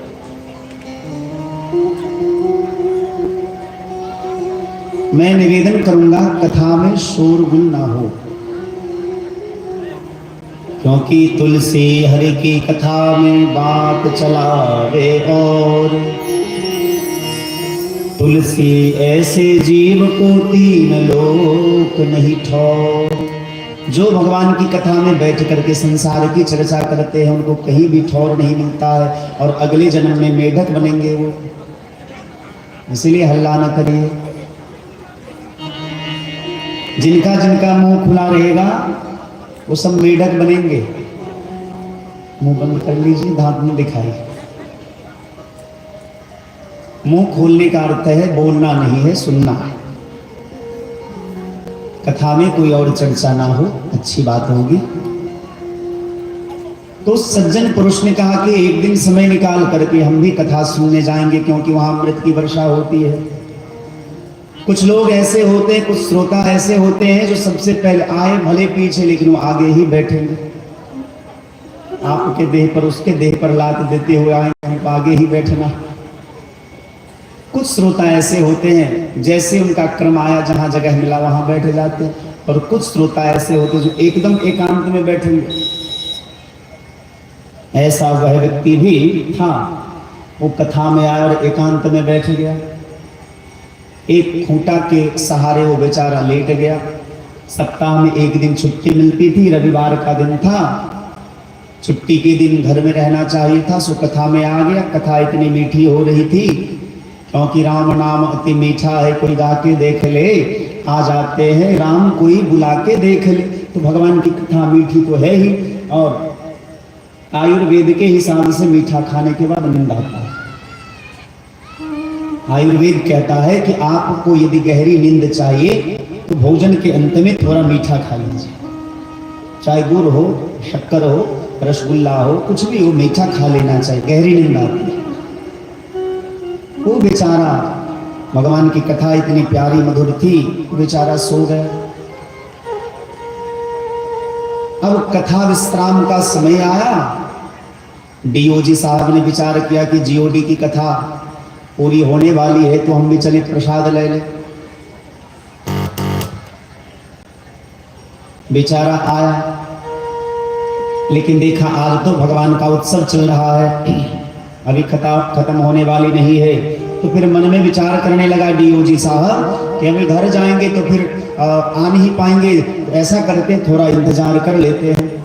एकांत में जाकर के बैठ गया चुपचाप। लेकिन कथा सुनते सुनते उनको लघु शंका लग गई। होता है हाँ?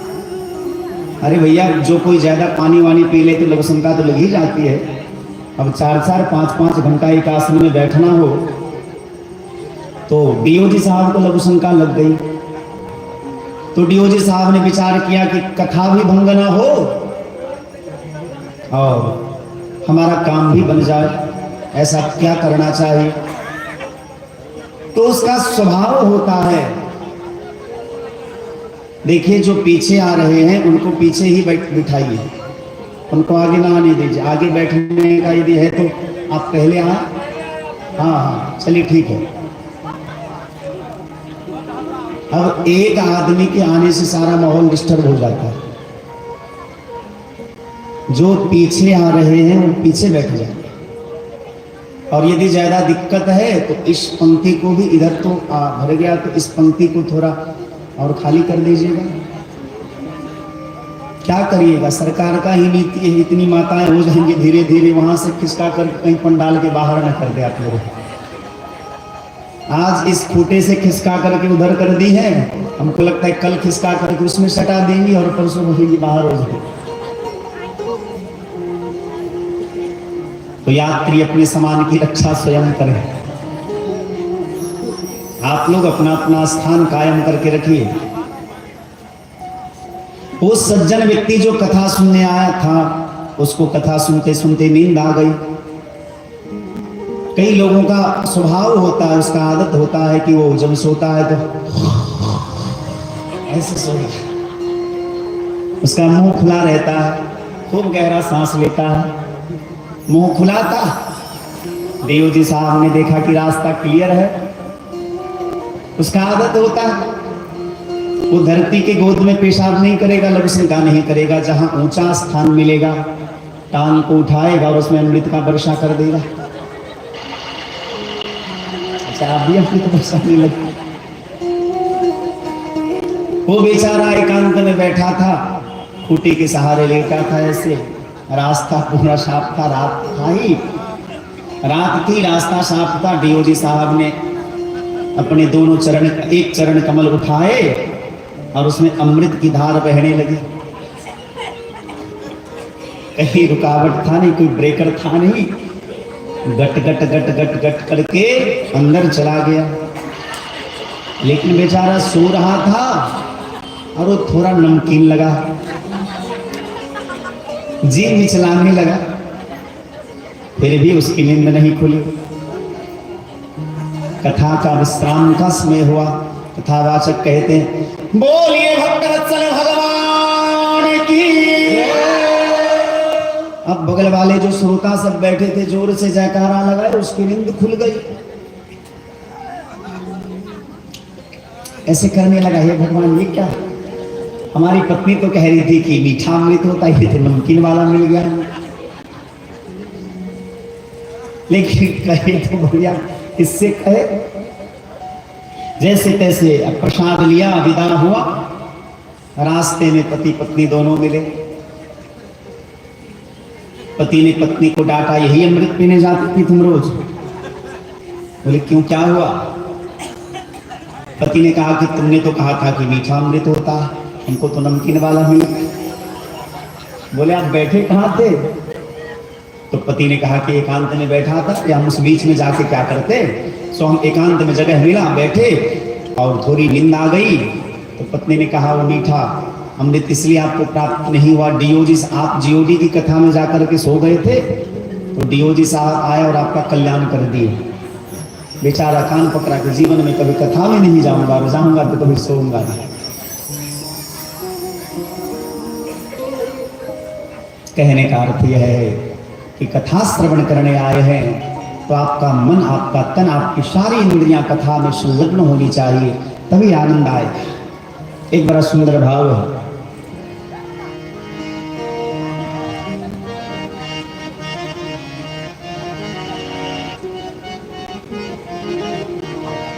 सभी लोग गाइएगा, बड़ा प्यारा भजन है। करुणा निधान रउआ जगत के दाता हई, करुणा निधान रउआ जगत के दाता हई, करुणा निधान रउआ जगत के दाता हई, करुणा निधान रउआ जगत के दाता हई। मती के फेर देनी, विपत के फेर देनी, मती के फेर देनी, विपत के फेर देनी, मती के फेर देनी, विपत के फेर देनी, मती के फेर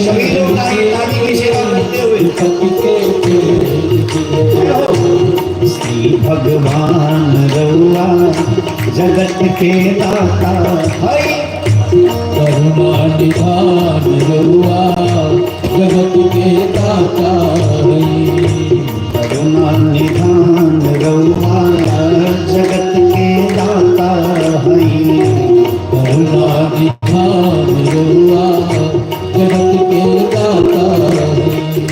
भक्त भी दुर्घर गई, प्रेम से सगवे खैली, भक्त भी दुर्घर गई, प्रेम से सगवे खैली, भक्त भी दुर्घर गई, प्रेम से सगवे खैली, भक्त भी दुर्घर गई, प्रेम से सगवे खैली। छोड़ के पकवान रउआ जगत के दाता हई, करुणा निधान रउआ जगत के दाता हई, करुणा निधान रउआ जगत के दाता हई, करुणा निधान रउआ जगत के दाता हई। ग्राह के मार देहनी, गज के उबार लिहनी, ग्राह के मार देनी, गज के उबार देनी, ग्राह के मार देहनी, गज के उबार लिहनी, ग्राह के मार देनी, गज के उबार देनी। केवा समान रउआ जगत के दाता हई, केवा समान रउआ जगत के दाता हई, करुणा निधान रउआ जगत के दाता हई, करुणा निधान रउआ जगत के दाता हई। मैया सबरी घर गईली झूठ बैरन के खैली। मैया सबरी घर गईली झूठ बैरन के खैली। मैया सबरी घर गईली झूठ बैरन के खैली। मैया सबरी घर गईली झूठ बैरन के खैली। कई के बखान रउआ जगत के दाता भाई करुणा निधान रउआ जगत के दाता भाई। करुणा निधान रउआ जगत के दाता है। करुणा निधान रउआ जगत के दाता है। केवट से चरण धुबवली गीत पतिया कलबली। केवट से चरण धोवली गीत पतिया कलबली। केवट से चरण धुबवली गीत पतिया लगवली। केवट से चरण धोवली गीत पतिया लगवली। जाने जहान रउआ जगत के दाता है। करुणा निधान रउआ जगत के दाता है। करुणा निधान रउआ जगत के दाता है। करुणा निधान रउआ जगत के दाता है। गावेली दास गायत्री खींच के तीन गुटचरी। गावेली दास गायत्री खींच के तीन गुटचरी। गावेली दास गायत्री खींच के तीन गुटचरी।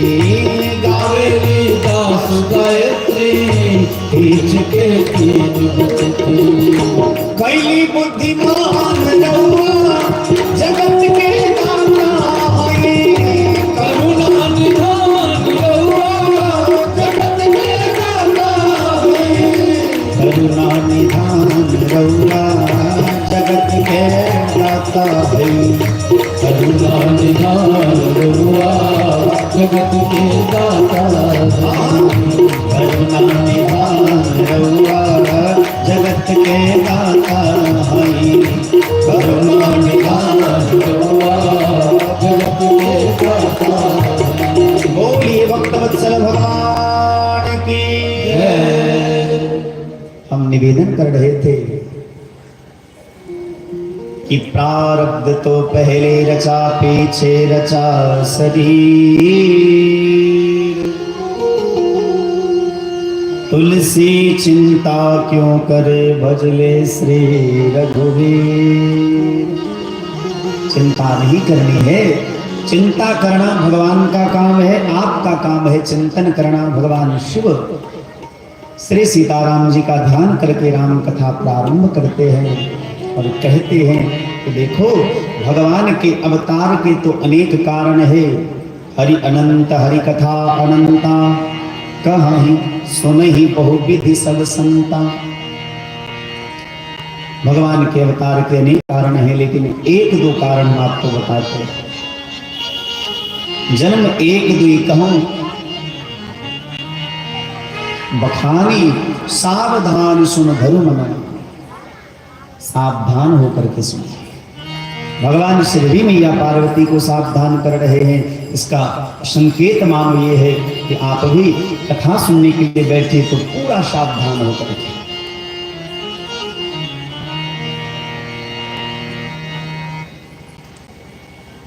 पुलिस को जब नौकरी मिलती है, किसी को पुलिस की नौकरी मिलती है तो उसे उसको क्या कहते हैं कि सब परेड कराना।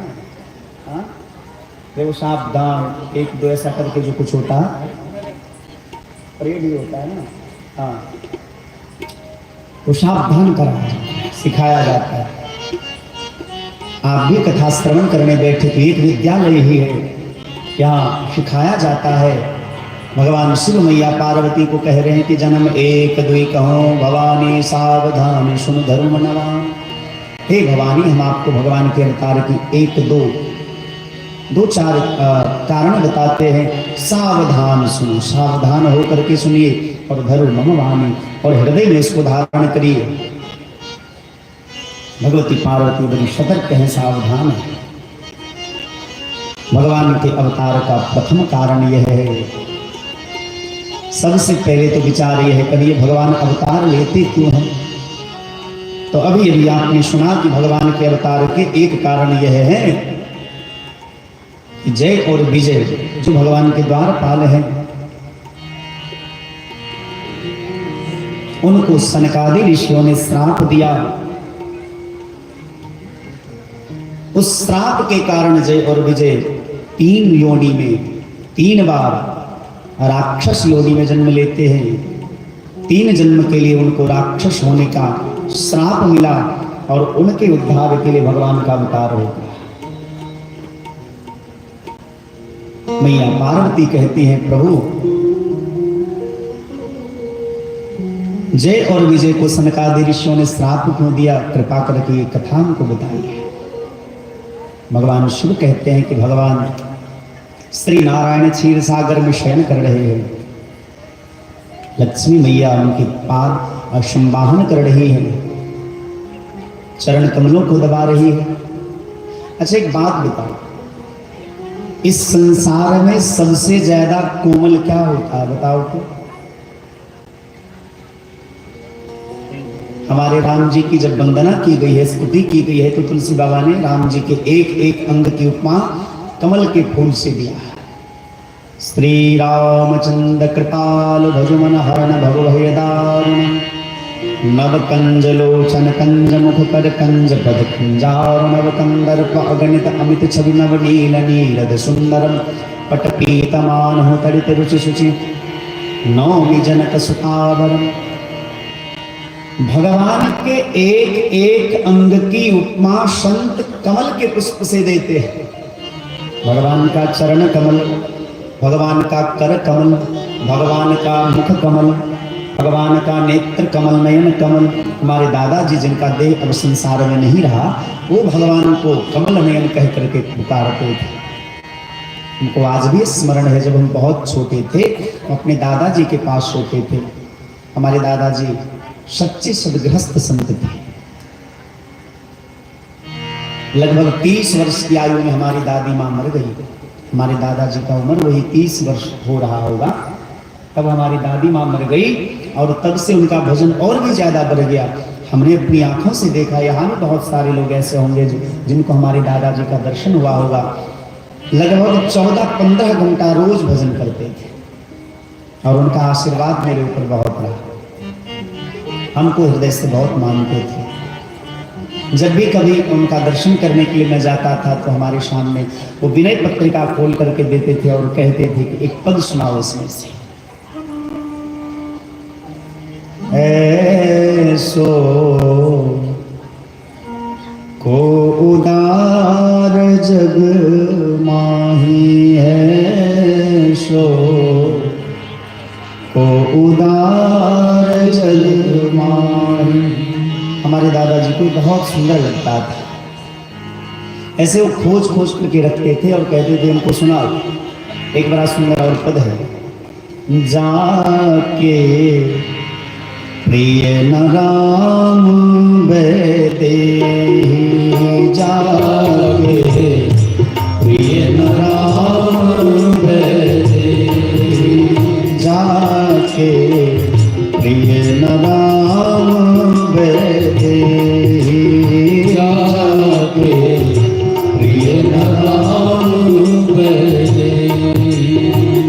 तजिए ताहि कोटि बैरी सम, तजिए ताहि कोटि बैरी सम, यद्यपि परम स्नेही, जाके प्रिय न राम बैदे, जाके प्रिय न राम बैदे। तुलसी बाबा का भाव है कि जिसको भगवान से प्रेम नहीं है उसका त्याग कर देना चाहिए।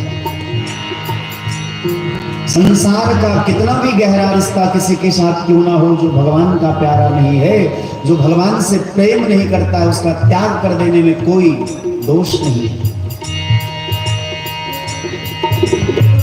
अजेऊ पिता प्रहलाद विभीषण, अजेऊ पिता प्रहलाद विभीषण, बंधु भरत महतारी, बंधु भरत महतारी। प्रहलाद जी ने अपने पिता हिरण्यकशिपु का त्याग कर दिया। आज तक कहीं आपको ऐसा प्रमाण मिला कि उनको नरक मिला है प्रहलाद जी को? अरे आज भी हम प्रहलाद जी को प्रणाम करते हैं। उन्होंने पिता का त्याग किया क्योंकि उनके पिता भगवत द्रोही थे, इसीलिए प्रहलाद जी ने पिता का त्याग कर दिया। तुलसी बाबा कहते तजेऊ पिता प्रहलाद विभीषण, तजेऊ पिता प्रहलाद विभीषण। और विभीषण जी ने अपने पिता के समान अपने ज्येष्ठ भाई रावण का त्याग कर दिया क्योंकि रावण रामद्रोही था। इतना ही नहीं, धर्म के जो जड़ हैं श्री भरतलाल जी महाराज, उन्होंने अपनी मां कैकेयी का त्याग कर दिया क्योंकि कैकेयी के द्रोह के कारण ही राम को वन जाना पड़ा लौकिक दृष्टि में। बंधु भरत महतारी, बंधु भरत महतारी। और भैया उतना ही नहीं, यदि गुरु जो जिनका स्थान गोविंद से भी बना है, यदि गुरु भी भगवत द्रोही हो तो गुरु का भी त्याग कर देना चाहिए। यदि पति गुरु का भगवत द्रोही हो तो पति का त्याग करने में माताओं को कोई दोष नहीं लगेगा। बलि गुरु तजे कंत ब्रज बनीता, बलि गुरु कंत ब्रज बनीता, बलि गुरु तजे कंत ब्रज बनीता, बलि गुरु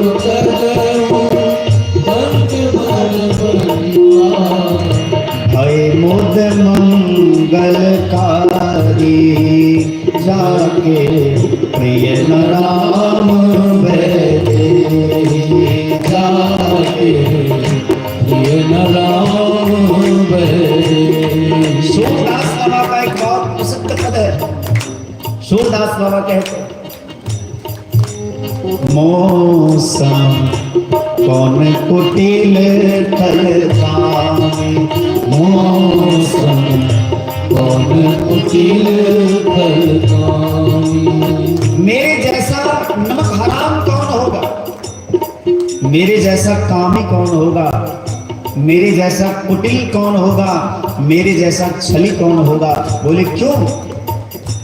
सूरदास बाबा ने जवाब दिया, जाही तन दियो ताही बिसरायो, जाही तन दियो ताही बिसरायो, जाही तन दियो ताही बिसरायो, जाही तन दियो ताही बिसरायो। ऐसो नमक हरामी मौसम कौन कुटिल खलकामी, मेरे जैसा नमक हराम कोई नहीं।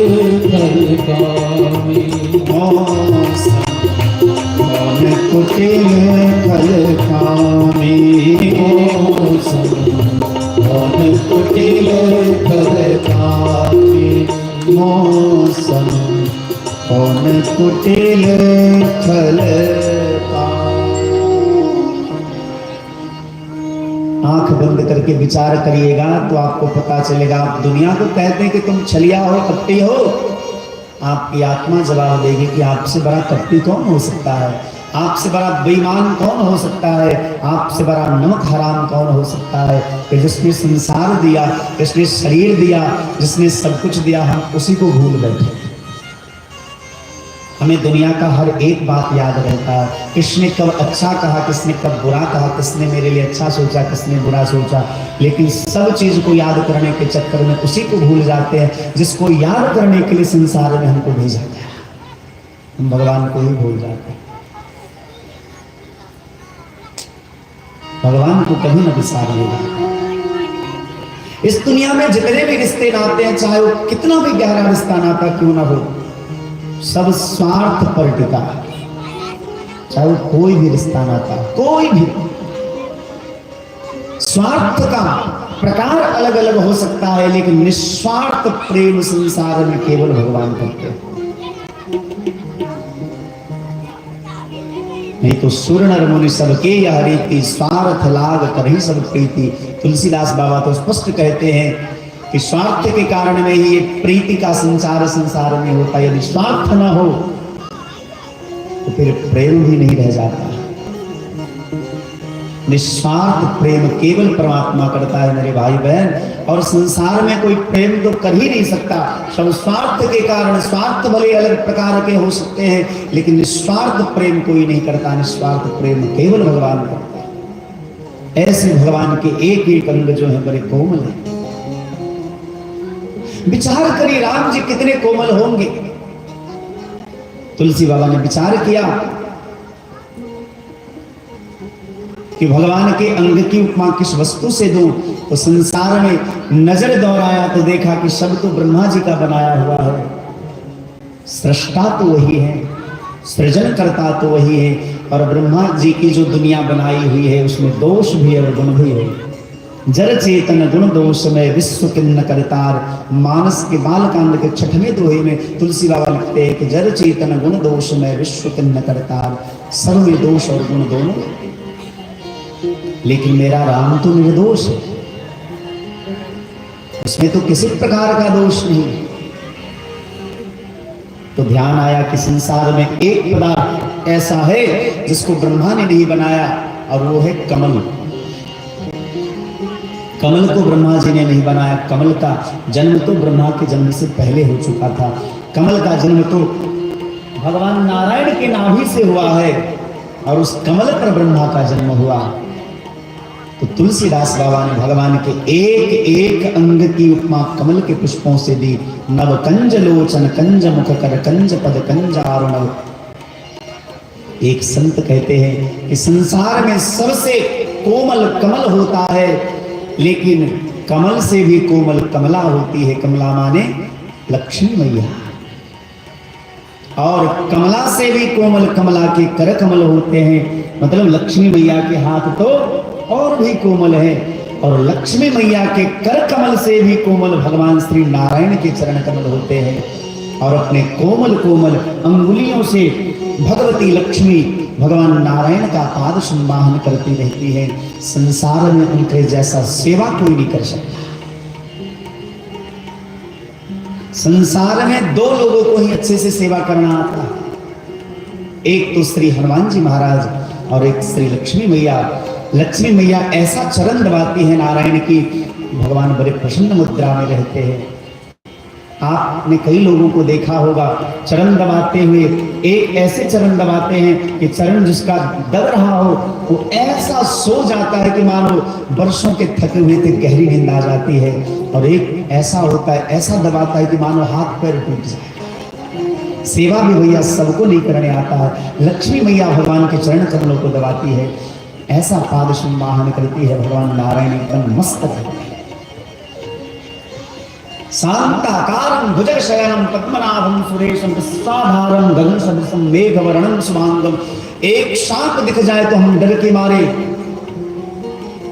भागने लगते हैं, लेकिन जो सर्प शैया पर लेटा है फिर भी उसे किसी बात की चिंता नहीं है। वो शांताकारं भुजगशयनं, शांत होकर के सो रहा है। क्यों?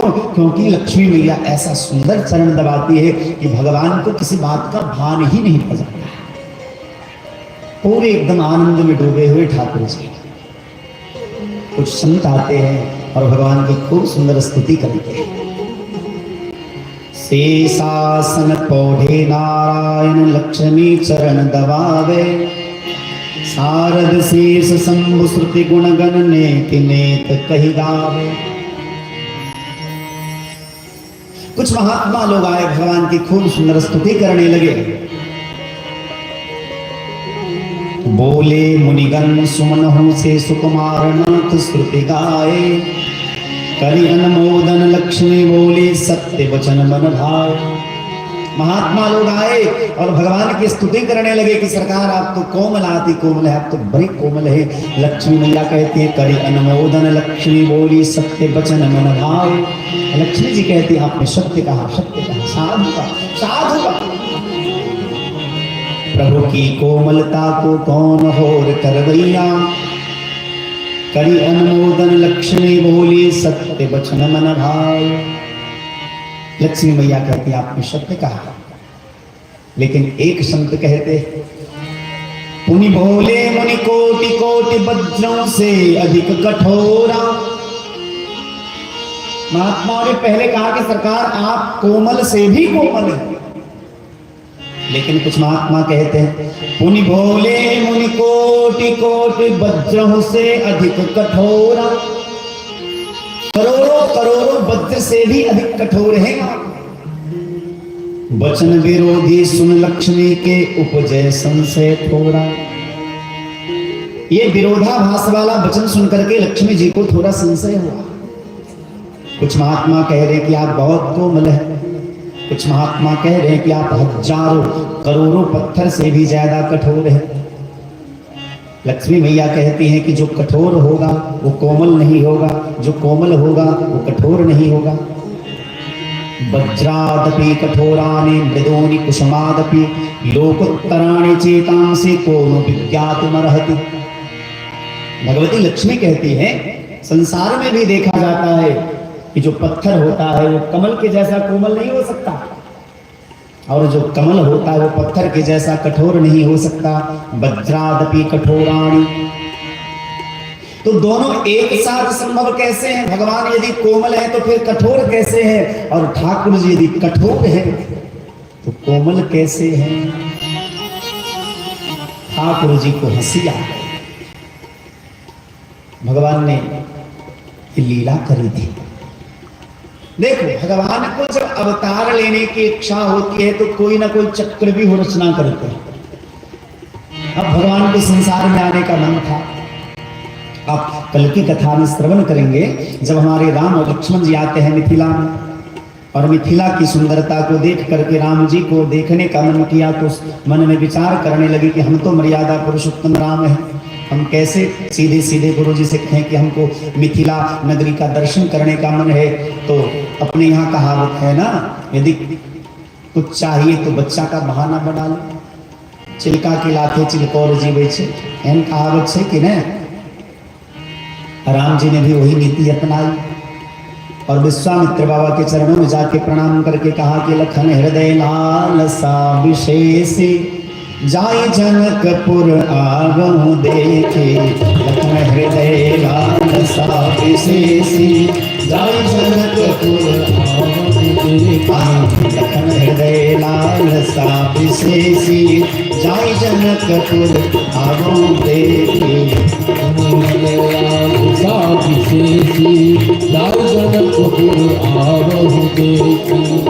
राम जी का कितना कोमल स्वभाव है।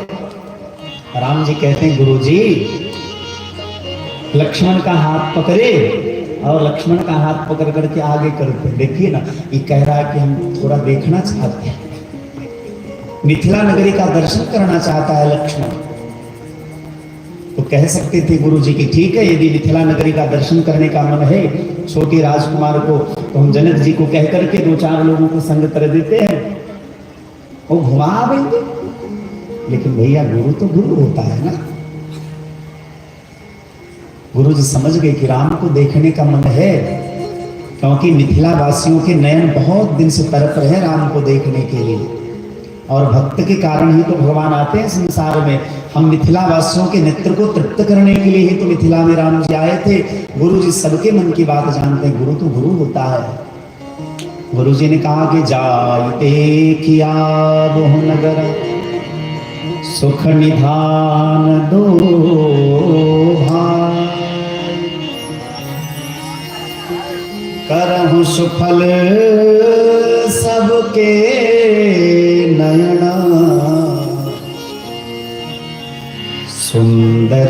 बदन दिखाए।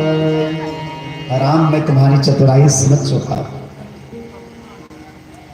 तुम सीधे सीधे ना कह करके भैया लखनलाल का नाम लेकर के खुद देखना चाहते हो। भगवान उनके आपके मनोभाव को हम समझ गए। छाई देखिया बहु नगर जा जा सुख निधान दो भाई। हे दोनों सुख के निधान, आप दोनों जाइए, अकेला क्यों, आप भी जाइए। करहु सुफल सबके नयना, सबका नेत्र सुफल कराइए राम जी। सुंदर बदन दिखाए। तो भैया जब भगवान को अवतार लेने का मन करता है ना, तो भगवान कोई ना कोई बहाना ढूंढ लेते हैं। अब ठाकुर जी को आने का मन था संसार में, तो आते कैसे? बोलिए भक्तवत्सल भगवान की जय। हम सबके बीच श्री राजू झा जी, इनका प्रेम देखिए कथा के प्रति कितना उत्कृष्ट है। जो कल भी आए थे और आज भी कथा के मध्य पधारे हैं, और हमारे बहुत स्नेही, जो हमें बहुत हृदय से मानते हैं। कई लोग ऊपर से मानते हैं हमको, और कई लोग हृदय से मानते हैं। तो श्री अमित कुमार राय बिट्टू जी, जो आपके पड़ोसी हैं, शिवराम के हैं, और 4 पंचवर्षीय से ये पंचायत समिति पद को सुशोभित करते आ रहे हैं। आप सभी लोग जोरदार ताली से इनका सम्मान करें।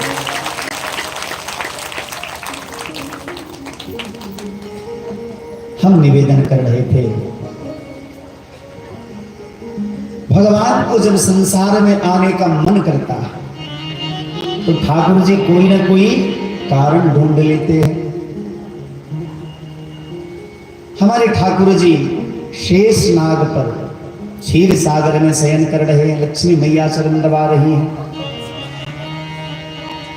तो भगवान के मन में विचार आया कि अब संसार में भी थोड़ा घूम घाम करके देखो क्या कैसे चल रहा है। तो कुछ महात्माओं को बुला लाए। महात्माओं ने भगवान की सुंदर स्तुति करी कि सरकार आप तो कोमल से भी कोमल है। कुछ महात्माओं ने कहा कि पुनि बोले मुनि कोटि कोट वज्रों से अधिक कठोरा, आप तो वज्र से भी अधिक कठोर है। वचन विरोधी सुन लक्ष्मी के उपजे संशय थोड़ा। लक्ष्मी के मन में थोड़ा संशय हो गया कि जो कोमल होगा वो कठोर नहीं होगा, और जो कठोर होगा वो कोमल नहीं होगा। तो भगवान के चरण पकड़ करके लक्ष्मी मैया कहती हैं, सरकार ये विरोधाभास वचन जो है हमको समझ में नहीं आया। यदि आप कोमल हैं तो फिर कठोर कैसे, और यदि कठोर हैं तो फिर कोमल कैसे है? मैं देखना चाहती हूं।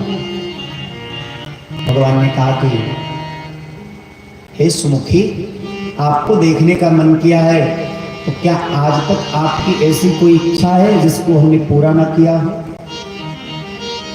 आप तो मेरे हृदय में वास करती हैं, मैं आपकी इच्छा को अवश्य पूरा करूंगा। भगवान ने आवाज लगाई द्वारपाल को। द्वार पर जय नाम के 2 द्वारपाल हैं भगवान के, उनको आवाज लगाई, जय और विजय आए, सरकार आज्ञा करिए। भगवान ने कहा कि मैं हृदय से आशीर्वाद तुम्हें देता हूं कि आज तक तूने मेरे एक भी वचन की अवज्ञा नहीं की है, उल्लंघन नहीं किया है। बोली सरकार आदेश करिए, इस शीश, इस दास का शीश आपके चरणों में है, आप आज्ञा तो करके देखिए। भगवान ने कहा मेरा वचन मानोगे ना? जय और विजय ने कहा कि सरकार आज तक आपकी आज्ञा का कभी उल्लंघन किया है इस दास ने?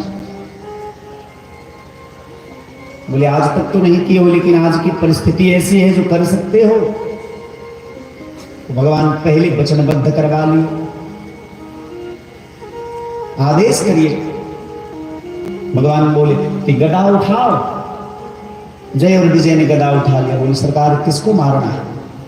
बोले उठाओ और ऊपर उठाओ और ऊपर उठाओ। जय और विजय ने गदा को पूरा ऊपर उठाया। बोले पूरी ताकत के साथ मेरी छाती पर मारो। बेचारा गदा नीचे रख दिया, थर थर थर थर कांपने लगा। और जय विजय कहता है कि सरकार कौन सा अपराध हो गया कि दास को इस प्रकार का दंड दे रहे हैं? जो हाथ आपके सामने सदैव जुड़े, वो हाथ कभी आपके ऊपर कैसे उठाया जा सकता है? भगवान ने कहा कि तुमने बहुत बड़ा अपराध किया, तूने मेरी आज्ञा का उल्लंघन किया है। तुम्हारी मां को इच्छा थी, वो देखना चाहती थी कि मैं कितना कठोर हूं, पर तूने मेरी आज्ञा का पालन नहीं किया है। जाओ द्वार पाल बन करके रहो, अब जो होगा सो देखा जाएगा।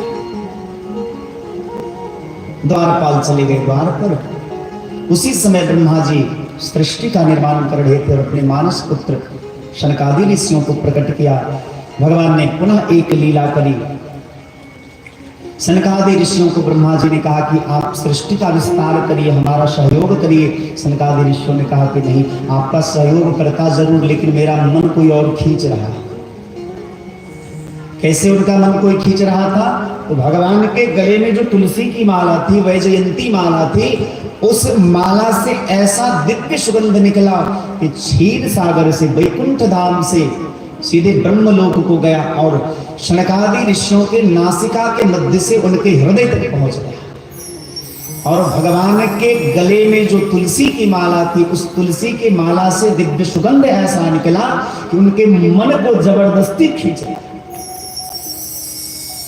अब पिता कह रहे हैं कि तुम मेरी सहायता करो सृष्टि विस्तार में, पर उनका मन तो कोई और चुरा लिया है।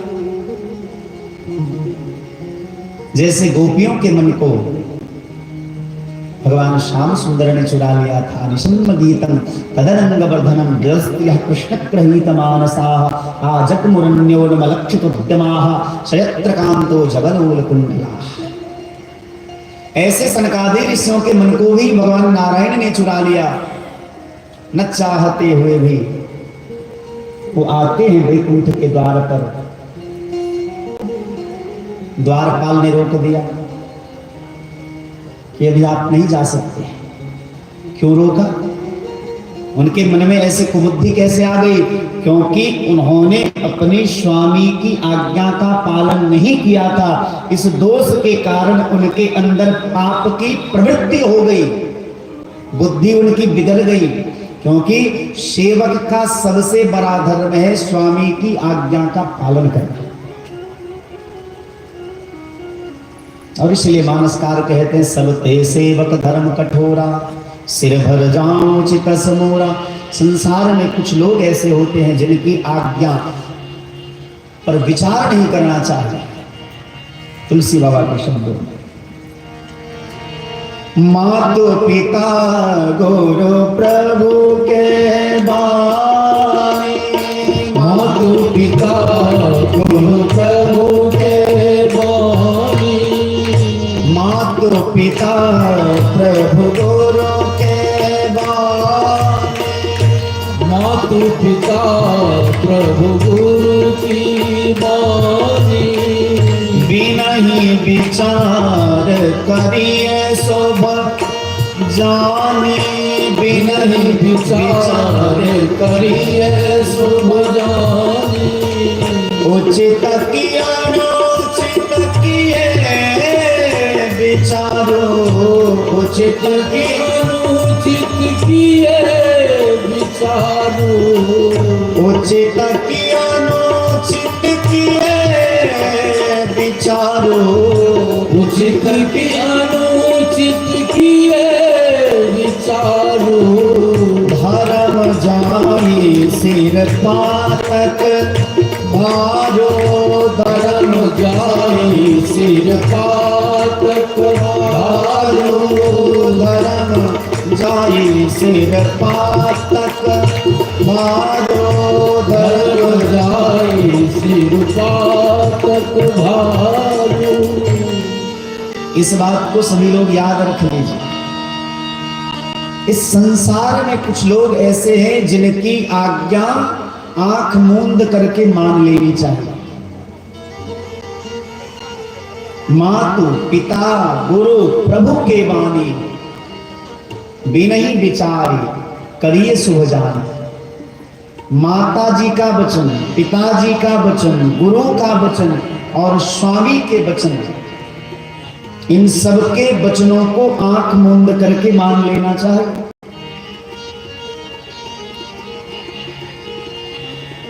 और यदि आंख मूंद करके मानेंगे नहीं, विचार करने लगेंगे कि माँ ने सही कहा या गलत कहा, पिताजी ने उचित कहा या अनुचित कहा, गुरुजी ने अच्छा कहा या बुरा कहा, स्वामी ने न्याय पूर्वक बातें कही है या अन्याय पूर्वक बातें कही है, इस प्रकार की बुद्धि यदि आपकी हो जाती है, आप विचार करने लगते हैं, तो तुलसी बाबा कहते हैं कि धर्म जाई सिर पातक भारी। आपका धर्म उसी क्षण नष्ट हो जाता है जब माता जी के वचन, पिताजी के वचन, गुरु के वचन और स्वामी के वचन पर आप विचार करने लगते हैं।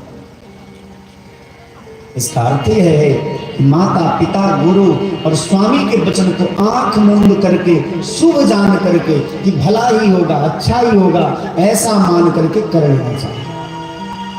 उचित की अनुचित के विचारो, उचित अनुचित का यदि कोई विचार करता है तो तुलसी बाबा कहते हैं धर्म जाए, उसका धर्म नष्ट हो जाएगा और ऊपर से पातक भार, पाप लग जाएगा। और जब पाप लगता है ना, तो सबसे पहले बुद्धि बिगड़ती है। जब आपका अंत समय आने वाला होगा तो आपकी वाणी लड़खड़ाने लगेगी, आपकी बुद्धि विपरीत हो जाएगी। और यदि आपका अच्छा समय आने वाला होगा तो आप मधुर बोलना प्रारंभ कर देंगे, आप सुंदर बोलेंगे, आप ऐसा बोलेंगे, आपकी वाणी को सुन करके लोग प्रसन्न होंगे। प्रिय वाक्य प्रदानेन सर्वे तुष्यन्ति जन्तवः तस्मात् तदेव क्षन्तव्यं वचने किमदरिद्रता। आप मीठा बोलेंगे। यदि कोई कर्कश बोलता है तो ये उसके विनाश का लक्षण है, इसके बुरे समय का संकेत है। यदि कोई कठोर बोलता है और यदि कोई मीठा बोलता है, उसका अच्छा समय आने वाला, उसके साथ अच्छा होने वाला, ऐसा शास्त्र का निर्देश है। जय और विजय ने भगवान की आज्ञा का पालन नहीं किया, इससे उनकी बुद्धि बिगड़ गई और संत को, जो संत भगवान के दर्शन के लिए आए थे, उनको रोक दिया। इसका संकेत मानो यह भी है, यदि कोई भगवान का दर्शन करने के लिए जा रहा है तो आप उसको रोकिए मत। भला किसी का कर न सको तो बुरा किसी का मत करना, दीपक बन के जल न सको तो अंधेरा भी मत करना। पुष्प नहीं बन सकते हो तो कांटे बनकर मत रहना। भला किसी का कर न सको तो बुरा किसी का मत करना। यदि सत्य नहीं बोल सकते तो झूठ भी मत बोलिए। यदि किसी को मधुर नहीं कह सकते तो कर्कश भी मत बोलिए। यदि किसी का घर नहीं बसा सकते तो किसी का उजाड़िए मत। यदि किसी के घाव में मरहम नहीं लगा सकते तो उसके घाव में नमक मत छिड़किए। यदि सदाचार नहीं अपना सकते तो अनाचार भी मत करिए। सदाचारी नहीं बन सकते तो अत्याचारी भी मत बनिए। शनकादि ऋषियों को रोक दिया जय और विजय ने, श्राप दे दिया कि आपने राक्षस वाला काम किया है, मैं श्राप देता हूं कि आपको 3 जन्म के लिए राक्षस योनि को स्वीकार करना होगा। आप राक्षस बनेंगे। भगवान अंदर से बाहर आते हैं, द्वार तक क्षमा मांगते हैं, लेकिन एक बार भी सनकादि ऋषियों को ये नहीं कहा ठाकुर जी ने कि चलिए चलिए अंदर चलते हैं। क्यों? क्योंकि उनके अंदर भी दोष आ गया था। उनके अंदर क्यों दोष आया? उन्होंने अपने पिता की बात को नहीं मानी। लेकिन मूल में जाएंगे तो ये सारा भगवान का खेल है। लक्ष्मी मैया चरण दबा रही थी, भगवान को क्या जरूरत पड़ी महात्माओं को बुलाने की?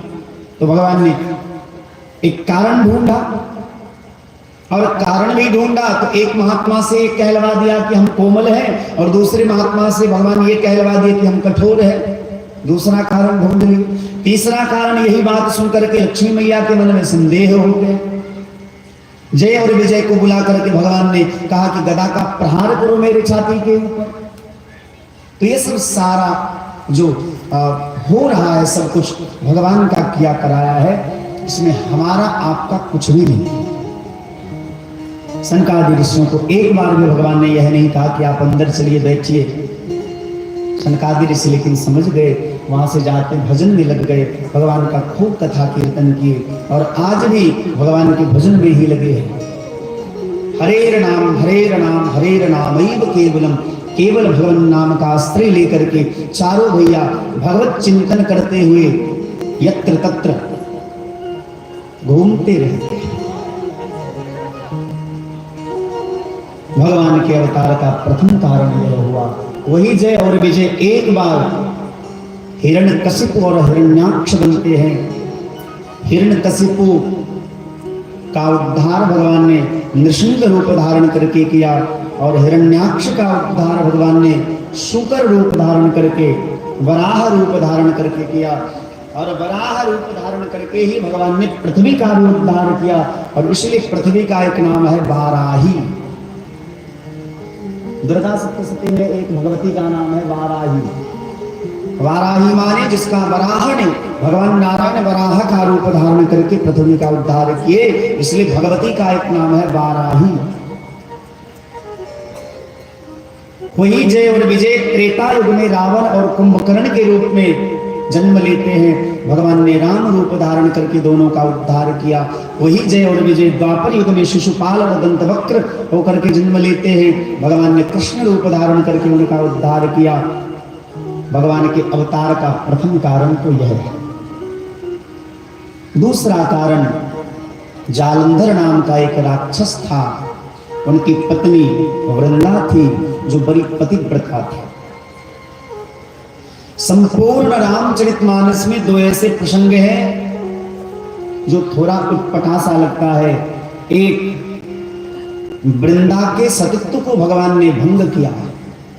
छल करिता सुब्रत प्रभु सुर कारज की, जगत ही जाने मरण तब श्राप को कर दे। जहां भगवान कहते हैं धर्म संस्थापनार्थाय, धर्म की रक्षा के लिए हमारा अवतार होता है संभवामि युगे युगे, वही रामचरितमानस में भगवान ने एक जगह एक पतिव्रता स्त्री का धर्म नष्ट किया। और लंका कांड में एक ऐसा प्रसंग आता है जहां भगवान ने अपने अनुचरों को, बानरी सेनाओं को कह करके मेघनाद का यज्ञ तहस नहस करवाया है।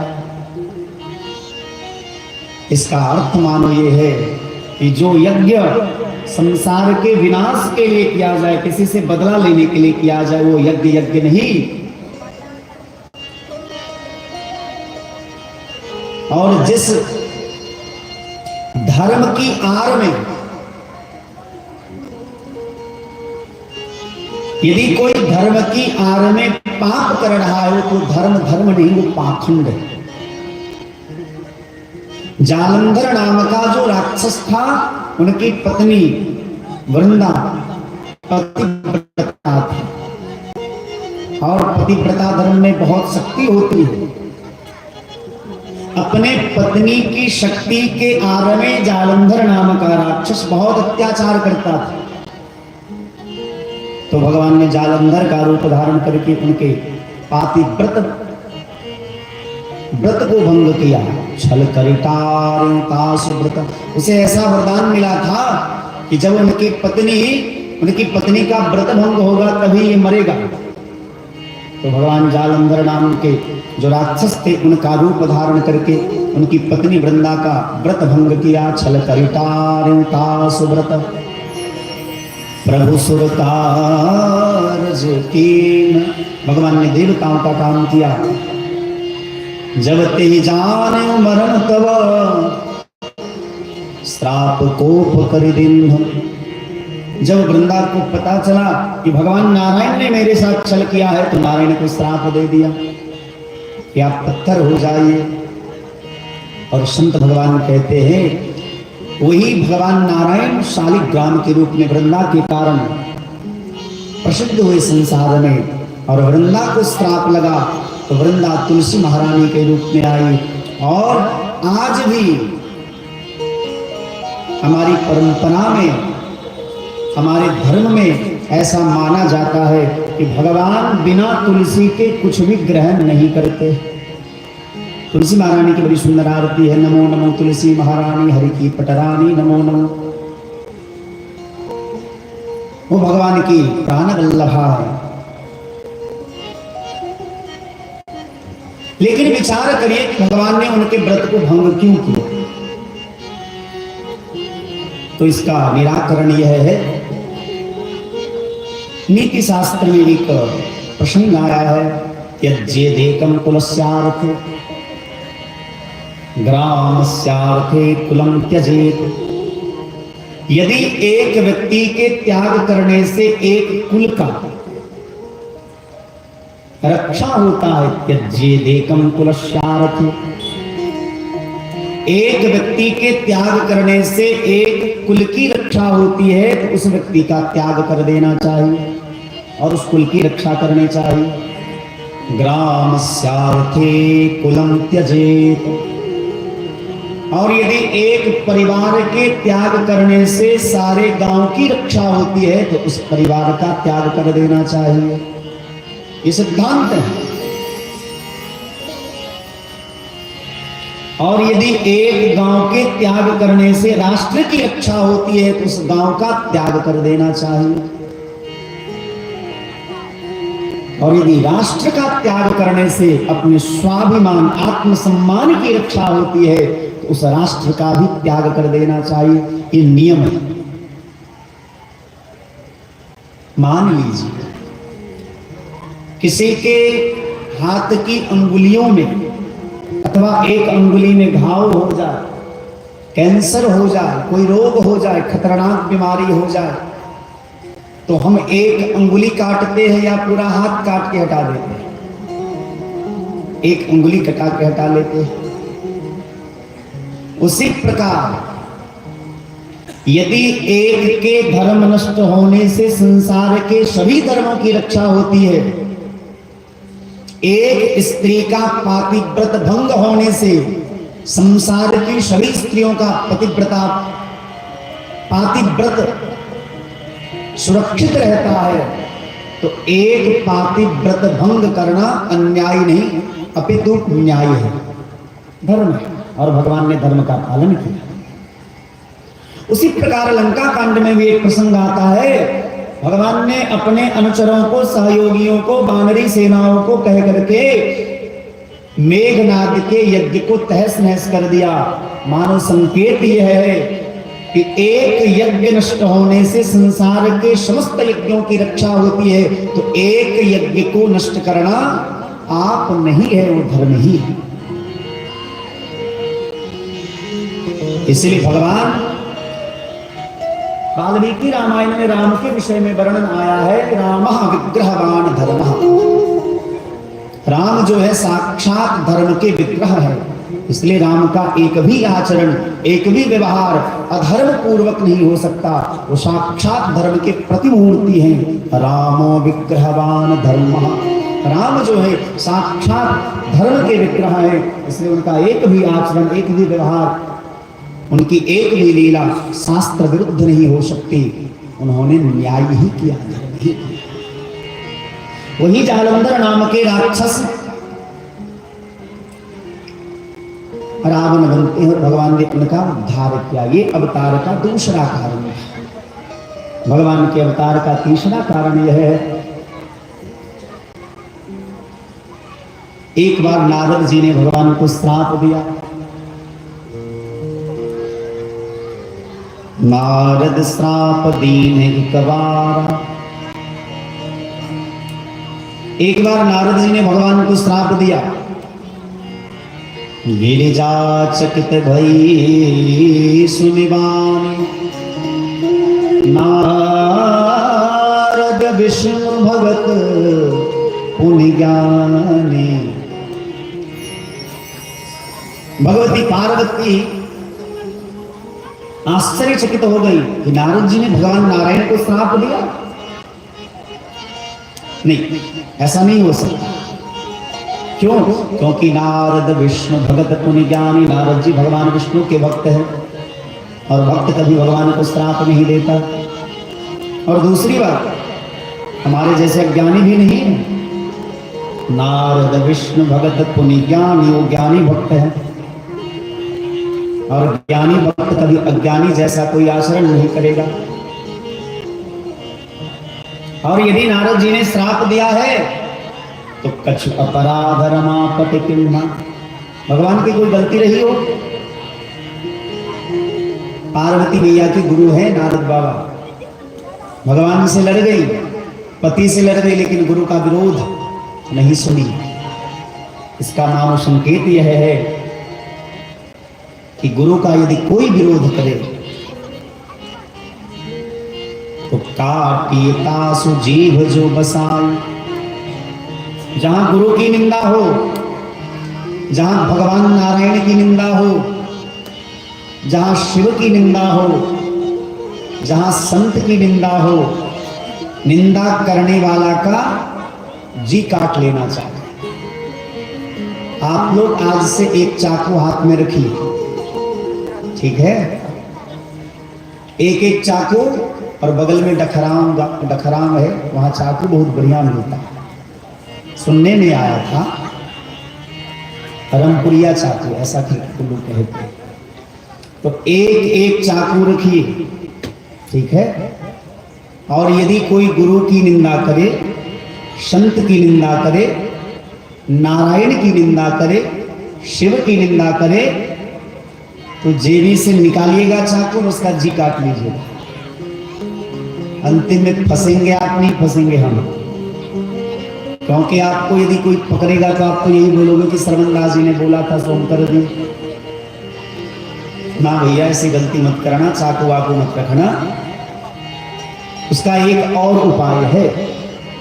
किसी का जी काहे तो काटोगे, एक उपाय दूसरा यह भी है। हरिहर निंदा सुने जो कान, होई पाप गोघात समान। काटिए तासु जीभ जो बसाई, श्रवण मोदिनत चलिए पराई। आप किसी का जी तो नहीं काट सकते, ये तो हमने ऐसे ही हास्य विनोद में कह दिया। इसको हृदय में न रखिएगा। इस कान से सुने होंगे, इस कान से निकाल दीजिएगा। काटिए तासु जीभ जो बसाई। जो निंदा कर रहा है, यदि सामर्थ्य हो, शक्ति हो, आपका बस चले, तो निंदा करने वाला का जी काट लेना चाहिए। और यदि बस न चले तो श्रवण मोदिनत चलिए पराई। कान मुंद करके वहां से निकल जाना चाहिए। इसमें आपकी भलाई है। मैया पार्वती ने कहा कि कछु अपराध रमापति किन्हा, मेरे गुरुजी कभी गलत कर ही नहीं सकते। कई लोगों की निष्ठा होती है गुरु के प्रति, संत के प्रति, भगवंत के प्रति, वो कभी गलत हो ही नहीं सकते। होना भी चाहिए, क्योंकि मनुस्मृति में वर्णन आया है श्रद्धावान लभते ज्ञान। श्रद्धावान व्यक्ति को ही ज्ञान प्राप्त होता है। श्रद्धा नहीं होगी तो ज्ञान नहीं होगा।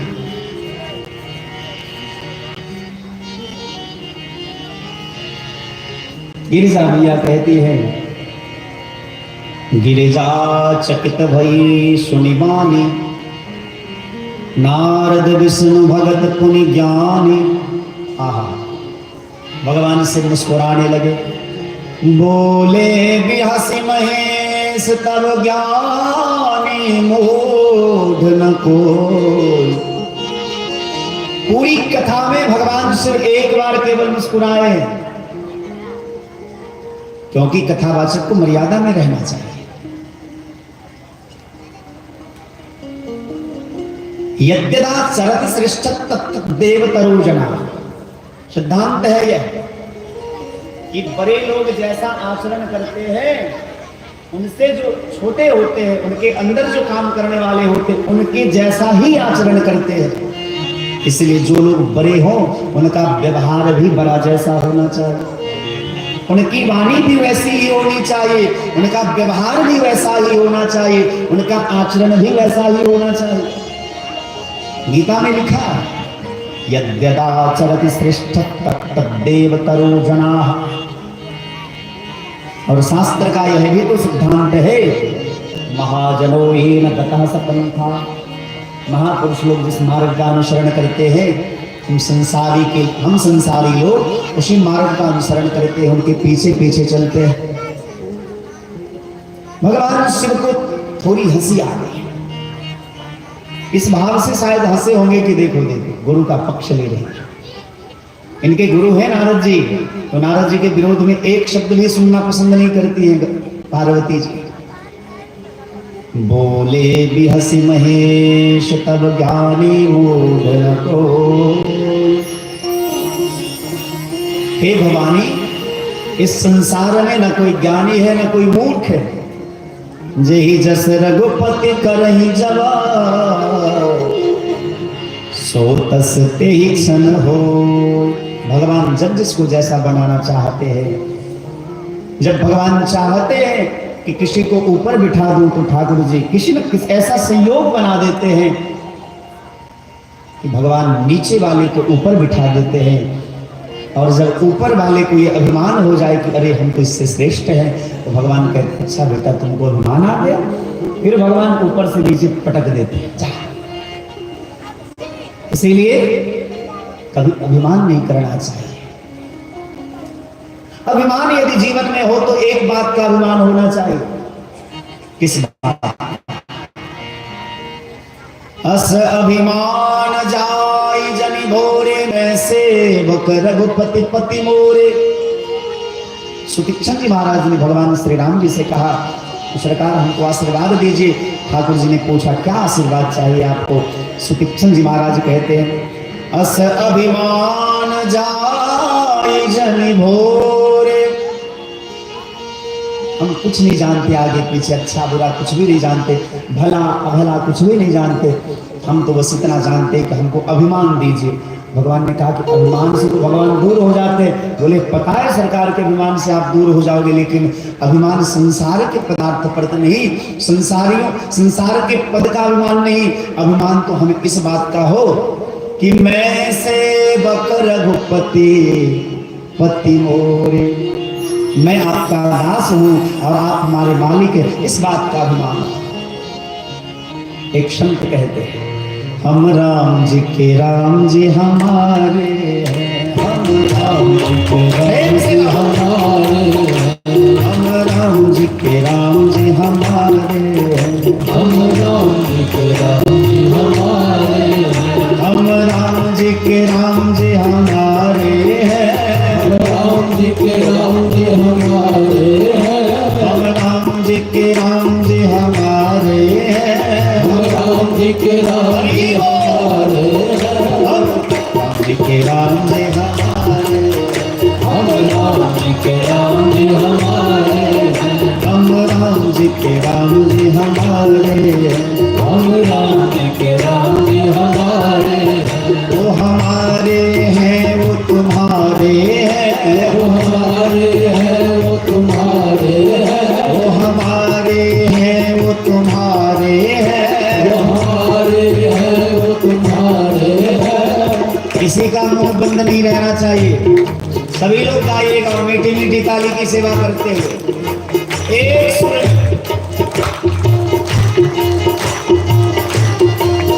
वो हमारे हैं वो तुम्हारे हैं, वो हमारे हैं वो तुम्हारे हैं, हम सबके प्राण प्यारे हैं, हम सबके प्राण प्यारे हैं, हम सबके प्राण प्यारे हैं, हम सबके प्राण प्यारे हैं। हम राम जी के राम जी हमारे हैं, हम राम जी के राम जी हमारे हैं। हम राम जी के राम जी हमारे हैं, हम राम जी के राम जी हमारे हैं। मेरे नैनों के तारे हैं, मेरे नैनों के तारे हैं। मेरे नैनों के तारे हैं, मेरे नैनों के तारे हैं। मुझे प्राणों से भी प्यारे हैं, मुझे प्राणों से भी प्यारे हैं। मुझे प्राणों से भी प्यारे हैं। मुझे प्राणों से भी प्यारे हैं। अच्छा, हाथ उठा करके बताइए तो कौन कौन राम जी से प्रेम करते हैं? मतलब सब लोग करते हैं, तो फिर हाथ ऊपर करिए सभी लोग और हाथ को ऐसे हिलाते हुए प्रेम से गाएं।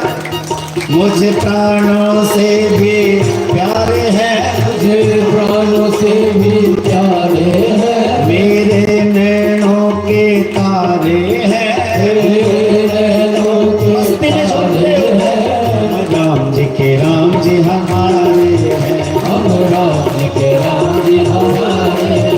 हम राम जी के राम जी हमारे हैं, हम राम जी के राम जी हमारे हैं। जो हमारे हैं वो तुम्हारे हैं, जो हमारे हैं वो तुम्हारे हैं।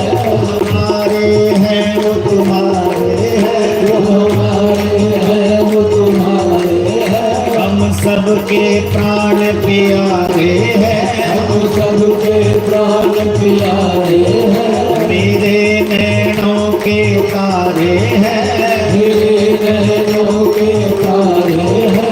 कौशल्या के वो प्यारे हैं, कौशल्या के वो प्यारे हैं।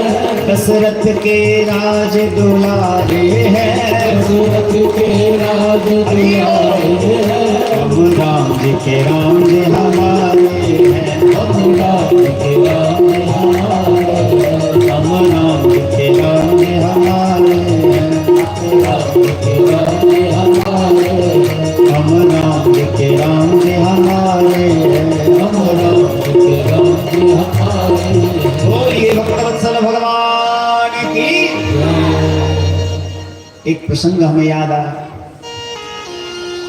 भगवान के जितने भी भक्त हैं, हनुमान जी सर्वश्रेष्ठ भक्त हैं, सबसे बड़े सेवक हैं। उनके जैसा कोई सेवक नहीं हो सकता। और हनुमान जी की बहुत सारी उपमाएं हैं, विशेषताएं हैं। क्या क्या है? अतुलित बलधाम पहली विशेषता, हेम शैलाभ देहम दूसरी विशेषता, धनुजवन कृशाण तीसरी, ज्ञानी नाम अग्रगण्यम। जितने भी ज्ञानी हैं सब सर्वश्रेष्ठ ज्ञानी है हनुमान जी महाराज। और इसका प्रमाण वाल्मीकि रामायण के किष्किंधा कांड में आया।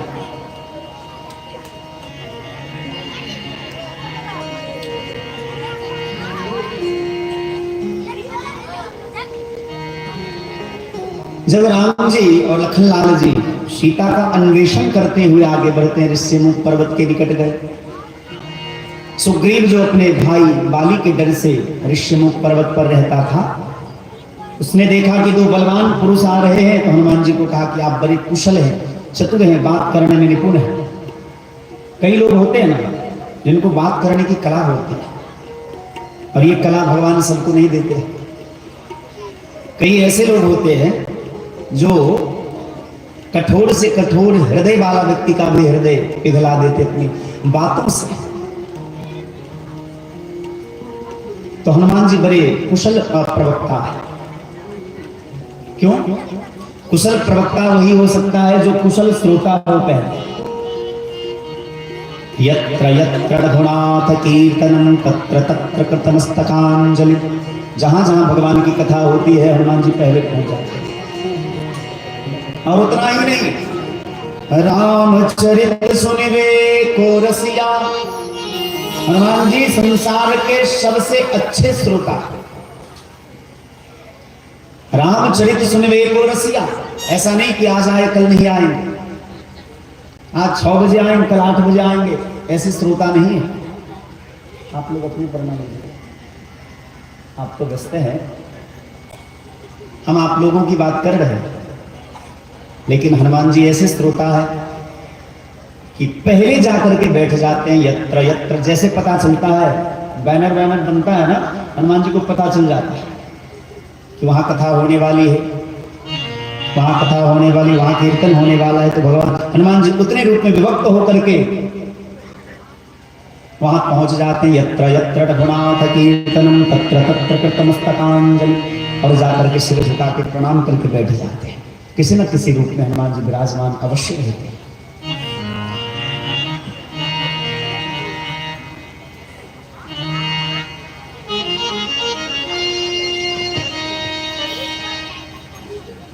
और कुशल श्रोता है, इसीलिए कुशल प्रवक्ता भी है। सुग्रीव जी ने कहा कि आप जाकर के इनसे बात करिए। हनुमान जी विप्र रूप धारण करके आते हैं, राम जी से बात किया। हनुमान जी की वाक चातुरी को देख करके राम जी लक्ष्मण की तरफ इशारा करके कहते, देखो देखो देखो लक्ष्मण, हम लोग इतने दिन वशिष्ठ जैसे ब्रह्मर्षि के चरण में रह करके वेदाभ्यास हम लोगों ने किया, व्याकरण को पढ़ा, वेदांत को पढ़ा, लेकिन इतना शुद्ध तो हम लोग भी नहीं बोल पाते। ये ब्राह्मण इतने देर से बोला जा रहा है, न किंचित अपभाषितम, लेकिन एक भी अशुद्ध नहीं बोला, एक भी अपशब्द वचन नहीं बोला, एक भी अक्षर इधर उधर नहीं बोला। हर्ष दीर्घ प्लुत का ध्यान रखा, उदात्त अनुदात्त स्वरित का ध्यान रखा, गुरु लघु का ध्यान रखा। इनकी वाक्पटुता कैसी है, अब विचार करिए। जिनकी प्रशंसा साक्षात राम कर रहे हो, क्या वो कोई सामान्य विद्वान होंगे? इसीलिए संत कहते हैं, अतुलित बलधाम हेम शैलाभदेहम दंडन कृशाम ज्ञानी नाम अग्रगण्यम। ज्ञानियों में सर्वश्रेष्ठ ज्ञानी है हनुमान जी महाराज, बलशालियों में सर्वश्रेष्ठ बलशाली है हनुमान जी। राम रावण का युद्ध चल रहा था एक दिन, रावण और सामने हनुमान जी महाराज।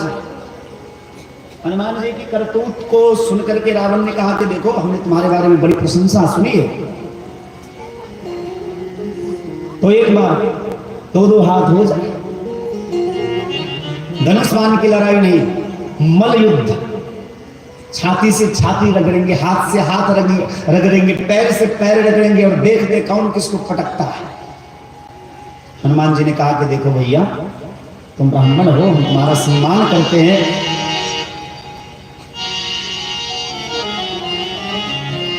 लेकिन ये सही नहीं होगा। क्यों? क्योंकि जय गिर चरण दे हनुमंता छिन सुगा पाताल तुरंता। हम हमारी है, और यदि कहीं तुम्हारे देह पर चढ़ गए तो गए सु पाताल तुरंता, तुरंत पाताल चले जाओगे, फिर तो तुम्हारा शौक मनोरथ पूरा नहीं होने वाला है। तो बोले एक एक घूसा हो जाए, एक घूसा हम मारेंगे, एक घूसा तुम मारोगे। हनुमान जी ने कहा कि पहले तुम ही मारो। बोले ना ना ना, पहले तुम मारो। बोले हम मारेंगे तो तुम मारने के लिए बचोगे ही नहीं। यदि हमारा घूसा लग गया तो तुम हमको मारने के लिए बचोगे ही नहीं। क्यों? क्योंकि अतुलित बलधाम है हनुमान जी महाराज। हनुमान जी में कितना बल है। एक संत कहते हैं 10,000 हाथी में जितना बल होता है उतना बल एक ऐरावत हाथी में होता है। जिस ऐरावत हाथी पर इंद्र चढ़ते हैं, इंद्र जिसकी सवारी करते हैं, उस ऐरावत हाथी में कितना बल है? एक हाथी में 10,000 हाथियों का जितना बल है उतना बल एक ऐरावत हाथी में है।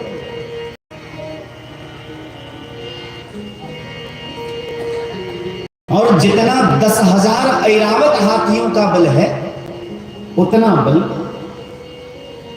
एक इंद्र में। और 10,000 इंद्र में जितना बल है उतना बल हनुमान जी के बाएं हाथ की छोटी उंगली के अग्रभाग में। अब बताइए हनुमान जी कितने बलशाली हो। 10,000 हाथी का बल एक ऐरावत हाथी में, 10,000 ऐरावत हाथी का बल एक इंद्र में, और 10,000 इंद्र का बल हनुमान जी के बाएं हाथ की कनिष्ठिका अंगुली के अग्रभाग में। तो बताओ एक उंगली में कितनी ताकत और फिर 5 उंगली में और घूसा में कितनी ताकत होगी। इसलिए संत कहते हैं अतुलित बलधाम हेम शैलाभदेहम्। इतने सद्गुण होने के बाद भी जब रावण की सभा में हनुमान जी को बुलाया गया और वाल्मीकि रामायण में वर्णन आता है, हनुमान जी से रावण ने पूछा है बंदर तुम्हारा परिचय क्या है, तो हनुमान जी ने ये नहीं कहा कि अतुलित बलधाम हेम शैलाभदेहम् धनुष बल कृशानं ज्ञान नामग्रगण्यम्, ये हमारा परिचय नहीं है। पवन तनय बल पवन समाना, ये सब बातें नहीं कही। हनुमान जी ने बड़ी विनम्रता पूर्वक कहा कि दासोहम कौशलेन्द्रस्य, मैं राम का दास हूं, यही हमारा परिचय है। तो महान व्यक्ति जो होते हैं वो बड़े विनम्र होते हैं। आम के पेड़ में फल जैसे जैसे पकने लगते हैं टहनियां झुकने लगती है, उसी प्रकार लोग में जैसे जैसे गुण आते जाते हैं वो झुकने लगता है। और जो अकड़ के चलता है इसका मतलब उसके पास कुछ नहीं है,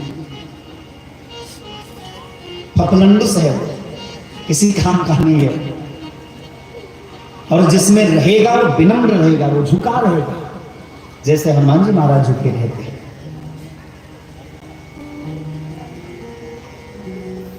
मैया पार्वती कहती हैं कि का अपराध रमापति किन्हा,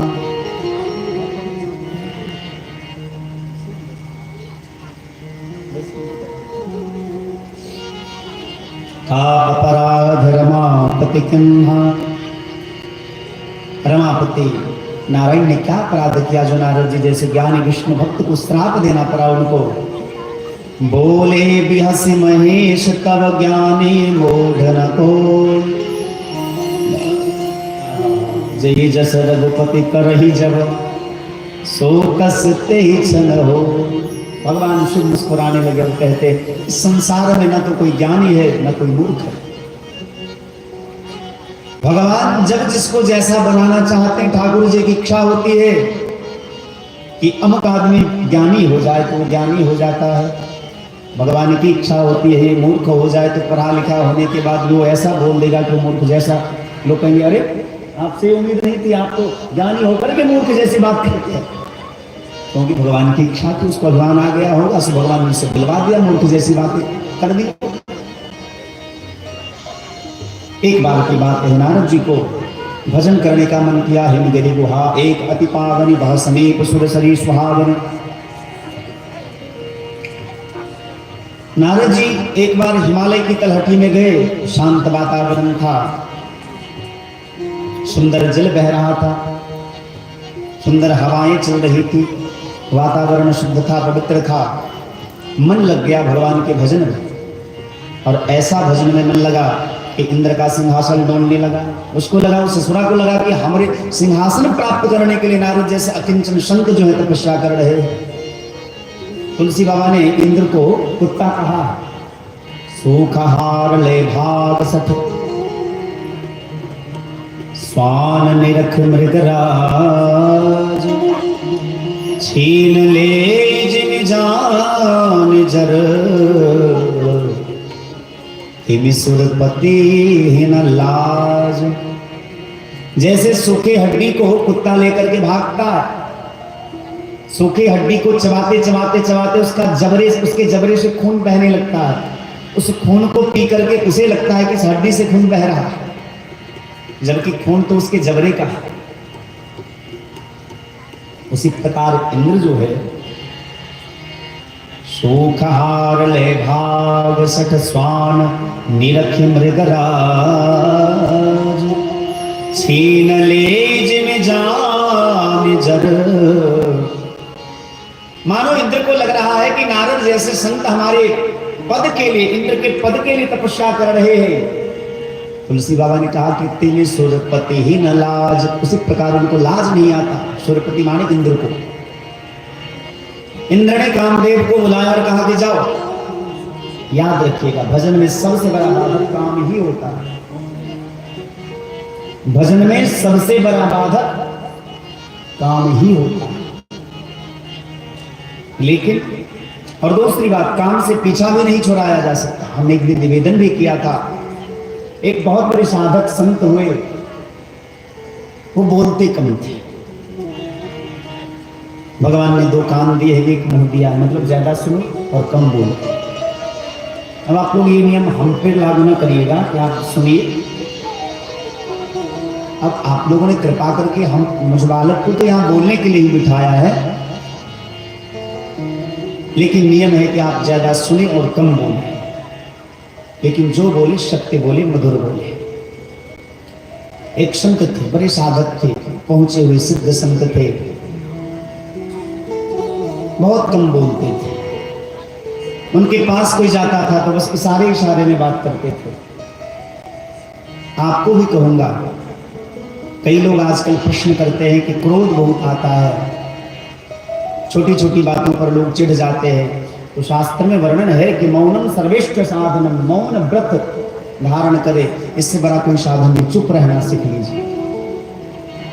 यदि आपको ज्यादा नहीं मौन व्रत करना पार लगता है तो कम से कम सप्ताह में 1 दिन, 10 दिन में 1 दिन, 15 दिन में 1 दिन, महीने में 1 दिन आप मौन व्रत रहिए। देखिएगा धीरे धीरे आपका क्रोध शांत होने लगेगा, मौन व्रत धारण करके। मौन सर्वेष्ठ साधन, मौन से बड़ा कोई साधन नहीं है, श्रेष्ठ साधन नहीं है।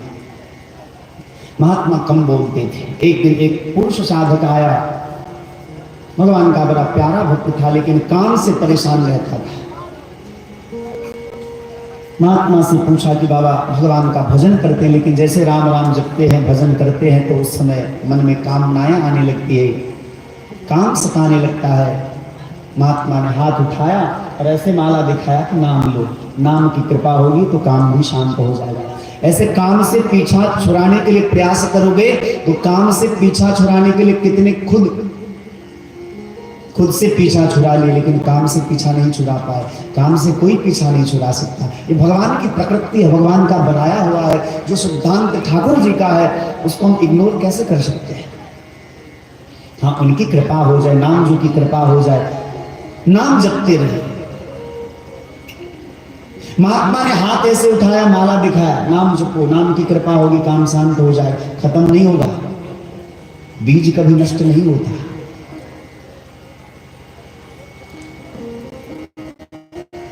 दूसरी बार साधक ने पूछा कि कब तक काम सताएगा।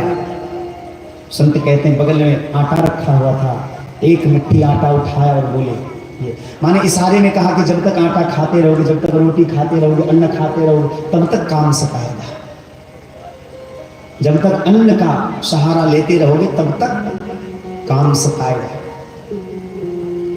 एक स्त्री साधक आई, साध्वी आई, उन्होंने पूछा कि बाबा हमको भी काम बहुत सताता है, क्योंकि शास्त्र का नियम है पुरुष के अपेक्षा स्त्रियों में 10 गुना ज्यादा काम होता है।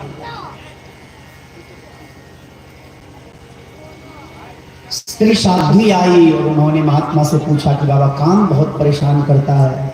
महात्मा ने हाथ उठाया, माला दिखाया, नाम जपो, नाम की कृपा होगी। भगवान के नाम में प्रभाव है कि बड़े से बड़े शत्रु भी परास्त हो जाते हैं, बड़ा से बड़ा विकार समाप्त हो जाएगा। नाम जपो, खूब नाम जपो। साध्वी ने पूछा कब तक। बगल में राख रखा हुआ था, एक मुट्ठी राख उठाया और कहा कि जब तक तुम खुद राख नहीं बन जाओगी, तुम्हारा देह राख नहीं बन जाएगा, तब तक तुम्हें काम परेशान करे।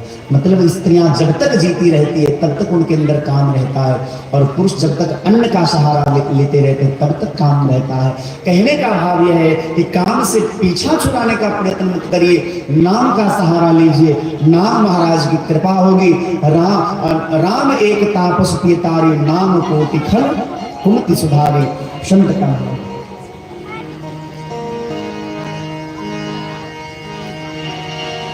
राम नाम अति मीठा है, कोई गा के देख ले, देख ले। राम नाम अति मीठा है, कोई गा के देख ले। आजाते हैं राम कोई बुला के देख ले। राम नाम अति मीठा है, कोई गा के देख ले। आ जाते हैं राम कोई बुला के देख ले। राम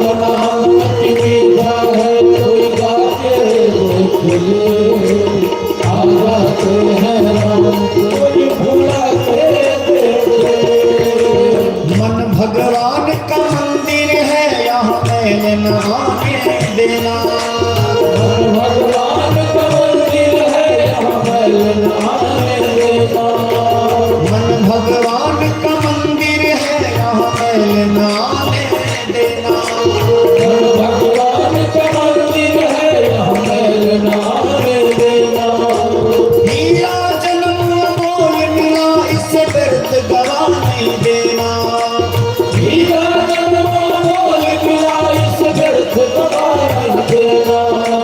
शीश दिए हर मिलते हैं, जय हो जय हो जय हो। शीश दिए हर मिलते हैं, तो लुटा के देख ले।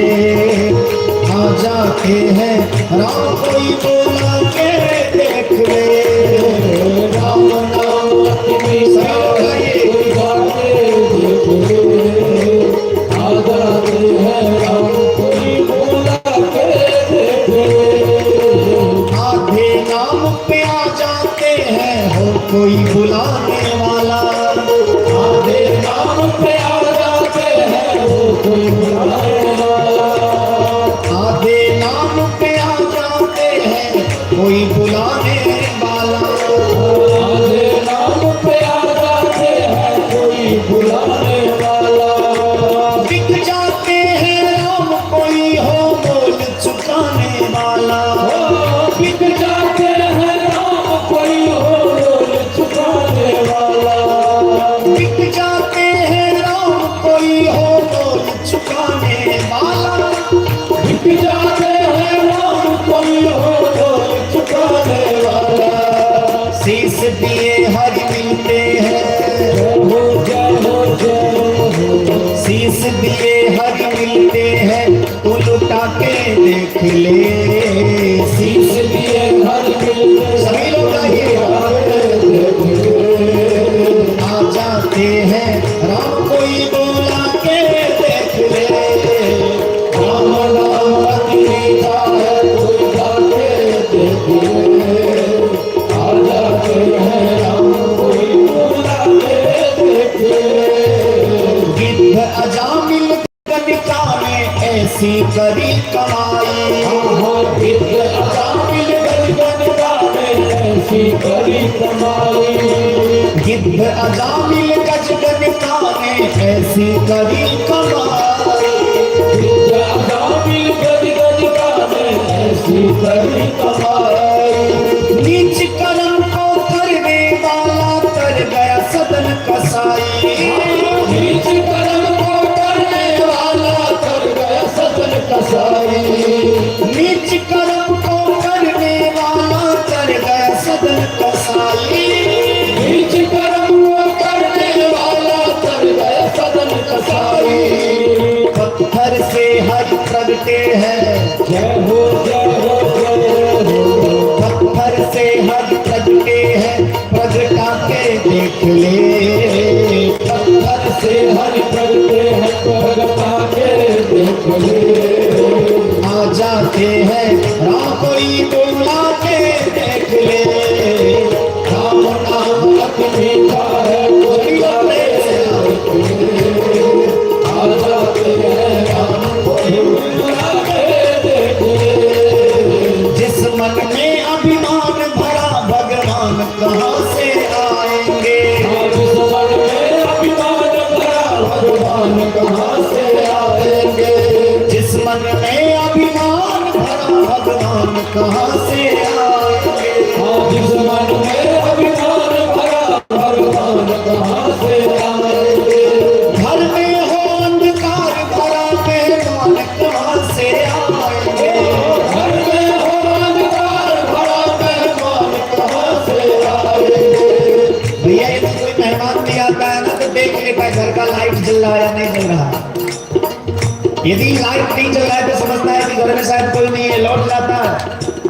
भगवान भी आते हैं कभी कभी, लेकिन देखते हैं कि इसके हृदय में तो अंधकार है, छल कपट है, तो भगवान विदा हो जाते कि नहीं, अभी घर में कोई रहने का स्थान नहीं है। संत कहते जिस मन में अभिमान भरा भगवान कहाँ से आएंगे। जिस मन में अभिमान भरा भगवान कहाँ से आएंगे। घर में हो अंधकार भरा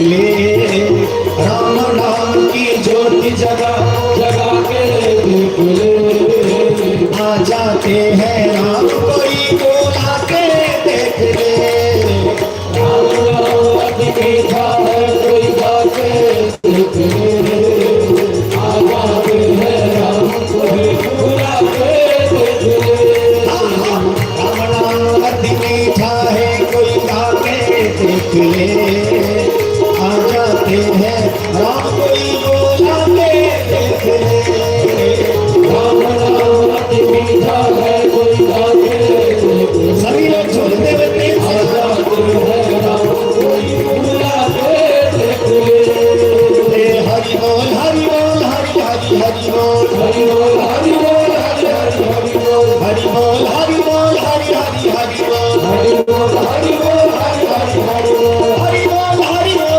हरि हरि बोल, हरि बोल हरि बोल हरि हरि हरि बोल, हरि बोल हरि बोल हरि हरि हरि बोल, हरि बोल हरि बोल हरि हरि हरि बोल हरि बोल हरि बोल हरि हरि हरि बोल, हरि बोल हरि बोल हरि हरि हरि बोल, हरि बोल हरि बोल हरि हरि हरि बोल, हरि बोल हरि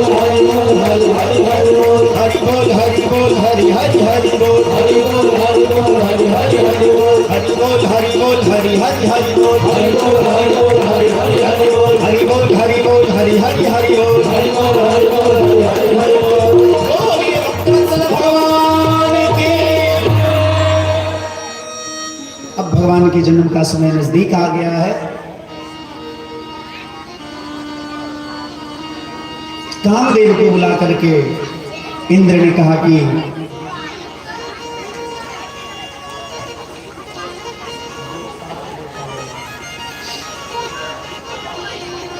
नारद बाबा की तपस्या को भंग करा। कामदेव आया, बहुत प्रयत्न किया लेकिन कुछ नहीं बिगाड़ पाया। क्यों? तुलसी बाबा कहते हैं, सीम की चाप सकई करताशु, बर रखबार रमापति जासु। भैया जिसके रखवाले भगवान होंगे ना, दुनिया उसका कुछ भी नहीं बिगाड़ सकता। सीम की चाप सकई करतासु, उसका कोई कुछ नहीं बिगाड़ सकता। किसका? बर रखवार रमापति जासु, जिसके रक्षक भगवान होंगे। कामदेव डर गया, नारद बाबा के चरणों में जाके प्रणाम किया, बोले बाबा सॉरी। अच्छा, उसको सॉरी बोलने आता है?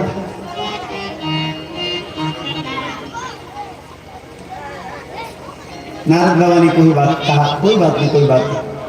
कलम जी, ये बच्चा सबको पीछे दीजिए। हाँ महेंद्र बाबू होना ने उतने गरमाई के से, या तो इन लोगों को पीछे कर दीजिए, और यदि नहीं, कोई बात नहीं, सुनिए सुनिए, और यदि बैठना चाहते हैं तो आराम से बोलिए बैठिए। ये लड़के हैं, लड़ेंगे, लड़के होते ही ऐसे। और सबसे ज्यादा तो कमाल इनका तब देखिएगा जब भगवान का उत्सव मनाया जाएगा और सब कुछ लुटाया जाएगा, तो ये लड़के उसके हाथ से छीनेंगे, उसके हाथ से छीनेंगे, लड़के लेंगे, क्योंकि लड़के। नारद बाबा ने कहा कोई बात नहीं, प्रणाम करके गया। कामदेव को तो जीत लिया नारद जी, क्रोध को भी जीत लिया, लेकिन काम को जीतने का जो अभिमान है उसको नहीं जीत पाया। शिव जी को जाकर के कहा, शिव जी ने समझाया कि देखिए सब भगवान की कृपा है, भगवान की कृपा के कारण ही कोई कुछ कर पाता है। लेकिन जिस प्रकार से आपने मुझे यह कहा है, कभी भगवान नारायण को ऐसी कथा न सुनाइएगा। नारद जी को लगा कि ये ऐसा इसलिए कह रहे हैं कि मैं इनसे आगे ना निकल जाऊं, इन्होंने तो केवल काम को जीता था, मैंने क्रोध को भी जीत लिया, तो इनको लगता है कि मैं इनसे आगे ना बढ़ जाऊं, इसलिए हमको मना कर रहे हैं। नारद जी एक बार करतल बर बीना गावत हरिगुण गान प्रवीणा क्षीर सिंधु गवने मुनिनाथा जहाँ श्रीनिवास स्तुति माथा। क्षीर सिंधु में क्षीर सागर में गए नारद बाबा। भगवान तो भगवान होते सर्वांतर्यामी है, ठाकुर जी जान गए कि इनके मन में अभिमान है। भगवान उठ करके खड़े हो गए। आओ आओ नारद जी ने कहाँ थे इतने दिन तक, उनको आप ही को याद कर रहे थे। नारद जी ने कहा क्या कहें सरकार, अरे थोड़ा भजन वजन कर रहे थे। हाँ ये तो अच्छी बात है, आप सुनते हैं भजन करना। अरे नहीं महाराज भजन कर रहे थे, वो क्या कहते हैं उसको, हाँ कामदेव आया था। हाँ तो अरे क्या बताओ, बहुत परेशान किया। लेकिन नारद जी आपका तो कुछ भी नहीं बिगड़ा होगा। अरे पुस्तकार क्या बात करते, सब आपकी कृपा है। भगवान समझ गए इसकी वाणी से बदबू आ रही है, अहंकार की बू आ रही है। और अंकुर्यों गर्भ तरु भारी, भगवान समझ गए भैया वाणी कह देती है कि इसकी वाणी में अभिमान है या विनम्रता है, इसकी वाणी में भक्ति है या ज्ञान है, वो पता चल जाता है। कभी कभी हमारी वाणी को कहने की आवश्यकता नहीं पड़ती, हमारी आंखें कह देती है। कुछ लोग होते ना, अरे हाँ हाँ सब सारा आपकी कृपा है, एक कहते नहीं है चुटकी ले रहे हैं, करते हम हैं। तो नारद जी भी वही कह रहे, सरकार ऐसा मत सोचना कि तुम्हारी कृपा के कारण हम काम को जीत पाए, तो हमारे सामर्थ्य थे, भजनानंदी थे हम, हमारा क्या काम बिगाड़ेगा। भगवान समझ गए। और अंकुरे गर्भ तरु भारी, लेकिन हमारी भी प्रतिज्ञा है कि बेगी सुमे डारियों खारी। भगवान के भक्त को यदि अहंकार का बीज उनके हृदय में पनपने लगे ना, तो भगवान पहले ही उखाड़ के फेंक देते हैं। विदा लेकर के नारद जी गए तो भगवान ने एक माया नगरी का निर्माण किया। अब देखिए, एक दो घंटे पहले नारद जी ने कामदेव को जीत लिया था, लेकिन भगवान की जो माया है उसको नहीं जीत पाए। विश्व मोहिनी ता सुकुमारी, एक नगर का निर्माण किया। नगर में गए नारद जी और नगर में जाकर के पूछा, भैया ये भीड़ भाड़ क्यों है, इतने लोग आ जा कहाँ रहे। बोले सरकार इस नगर की एक राजकुमारी है, उसका नाम विश्व मोहिनी है, जो विश्व को मोहित करती है अपने रूप से, उनका स्वयंवर होने वाला है। नारद जी अंदर गए, राजा ने प्रणाम किया और राजकुमारी का हाथ नारद जी के हाथ में दिया। देखो बाबा इसका हस्तरेखा क्या कहेगा। जैसे नारद जी ने माया का हाथ अपने हाथ में लिया तो माया का प्रभाव उनके ऊपर चल गया। 2 घंटे पहले काम को जीतने वाला नारद भगवान की माया को नहीं जीत पाया, भूल गए भजन वजन सब कुछ भूल गए, और ऊपर से लेकर नीचे तक देखते रहे।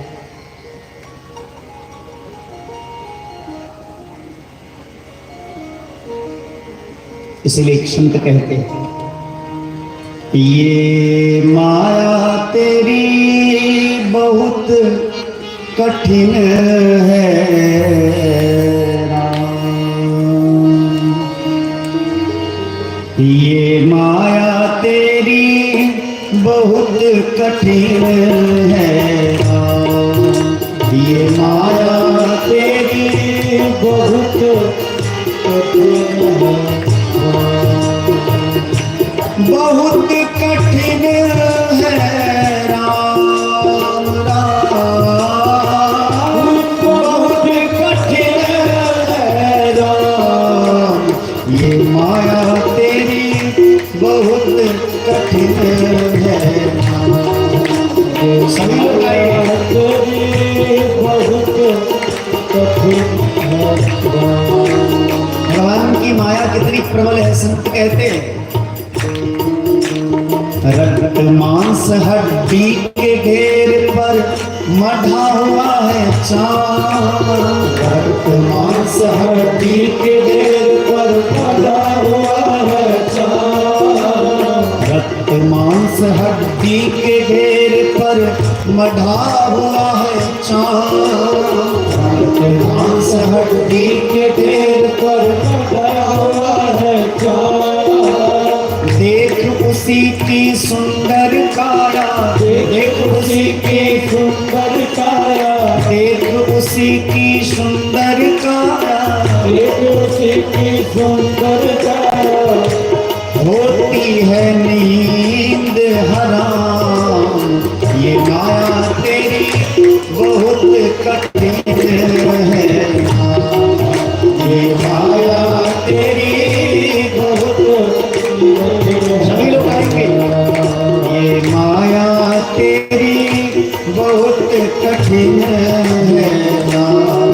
ये माया तेरी बहुत भगवान की माया कैसी है?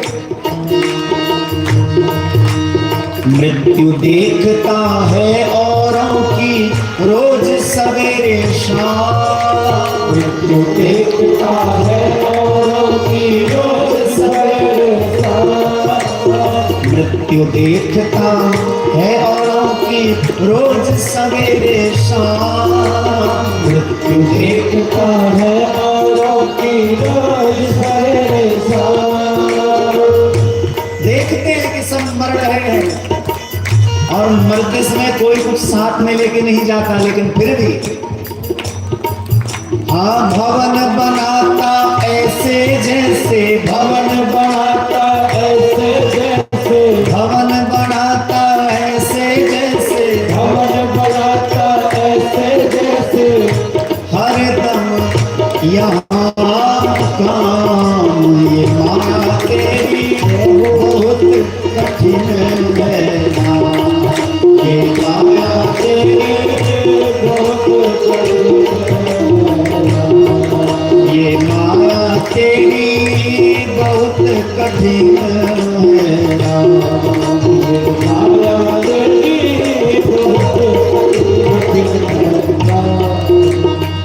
भगवान की माया भैया भगवान की कृपा के बिना पीछा नहीं छोड़ेगा।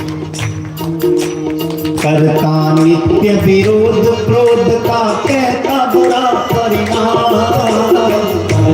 नित्य विरोध क्रोध का कहता बुरा परिणाम, हर एक क्रोध करने वाला व्यक्ति समझता है कि क्रोध का परिणाम अच्छा नहीं बुरा होता है, वो क्रोध का विरोध भी करता है।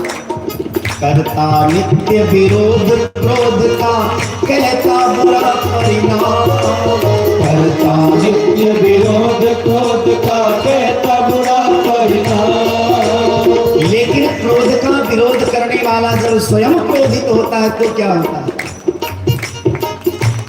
होता क्रोधित स्वयं तो होती, होता क्रोधित स्वयं तो होती, होता क्रोधित स्वयं तो होती, होता क्रोधित स्वयं तो होती, बानी बिना लगाम, ये माया तेरी बहुत कठिन है, ये माया तेरी बहुत ये माया तेरी बहुत कठिन है, ये माया तेरी राजेश्वर प्रभु तुम मायापति करुणानिधि है ना, राजेश्वर प्रभु तुम मायापति करुणानिधि है ना, राजेश्वर प्रभु तुम मायापति करुणानिधि है ना, राजेश्वर प्रभु तुम मायापति करुणानिधि है ना, नाथ निवेरो अपनी माया, इस पंक्ति को सभी लोग गाएंगे। नाथ निवेरो अपनी माया, नाथ निवेरो अपनी माया, नाथ निवेरो अपनी माया, नाथ निवेरो अपनी माया, जीव लहे विश्राम, ये माया तेरी बहुत कठिन है, ये माया तेरी बहुत कठिन है, बहुत कठिन है,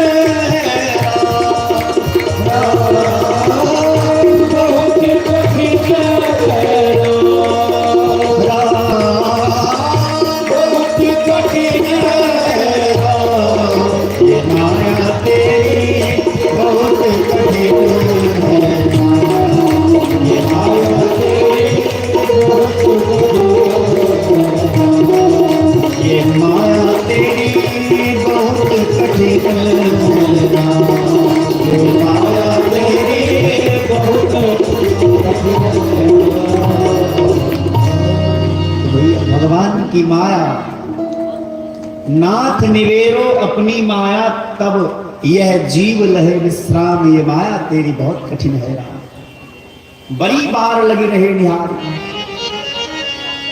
और 2-4 मिनट तक नहीं, नारद जी घंटों देखते रहे उस राजकुमारी को। कभी आंखें देखे, कभी ओठ देखे, कभी कपोल देखे, कभी घुंघराले घुंघराले बाल देखे, और उनका मन उस राजकुमारी में इतना रम गया कि माला जोड़ी छोड़ करके ब्याह करने का मन कर गया। ये है भगवान की मां। और मन ही मन मनाने लगे, हे विधि मिलई कवन विधि वाला, हे ब्रह्मा, हे विधाता, हे भगवान, किस प्रकार से ये राजकुमारी मुझे मिलेंगी, मैं हर कीमत चुकाने के लिए तैयार हूं। लेकिन ये तो दिखने में बड़ी सुंदर है, और हम तो उतने सुंदर है नहीं, हम तो बाबा जी हैं।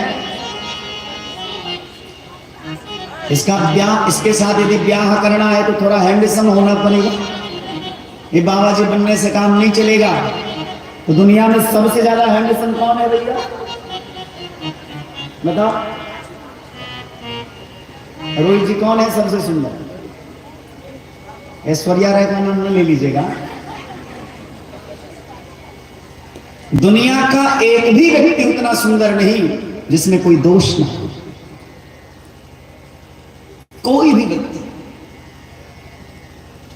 जिसमें दोष ना हो, ऐसा कोई नहीं है। निर्दोष केवल तो भगवान है। साकेत वासी संत श्री राजेश्वरानंद जी महाराज का एक पंक्ति है, बड़ा सुंदर। एक विधाता निर्दोष रहा,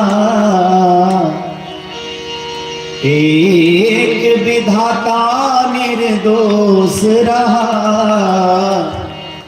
बाकी सब में कोई ना कोई दोष रहा, बाकी सब में कोई ना कोई दोष रहा।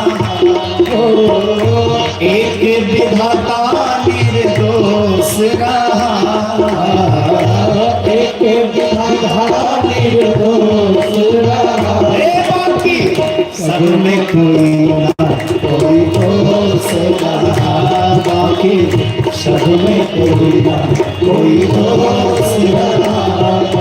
भैया केवल भगवान निर्दोष है, बाकी सब में कोई ना कोई दोष रहा। नारद जी ने विचार किया कि भगवान से ज्यादा सुंदर कोई नहीं है। आज तक भगवान का भजन हमने किया,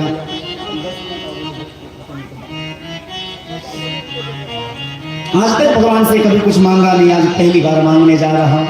गए जल्दी जल्दी। और एक चीज याद रखिएगा, जब जीवन में काम सवार होता है ना, आदमी आगे पीछे ऊपर नीचे भला बुरा कुछ नहीं देखता।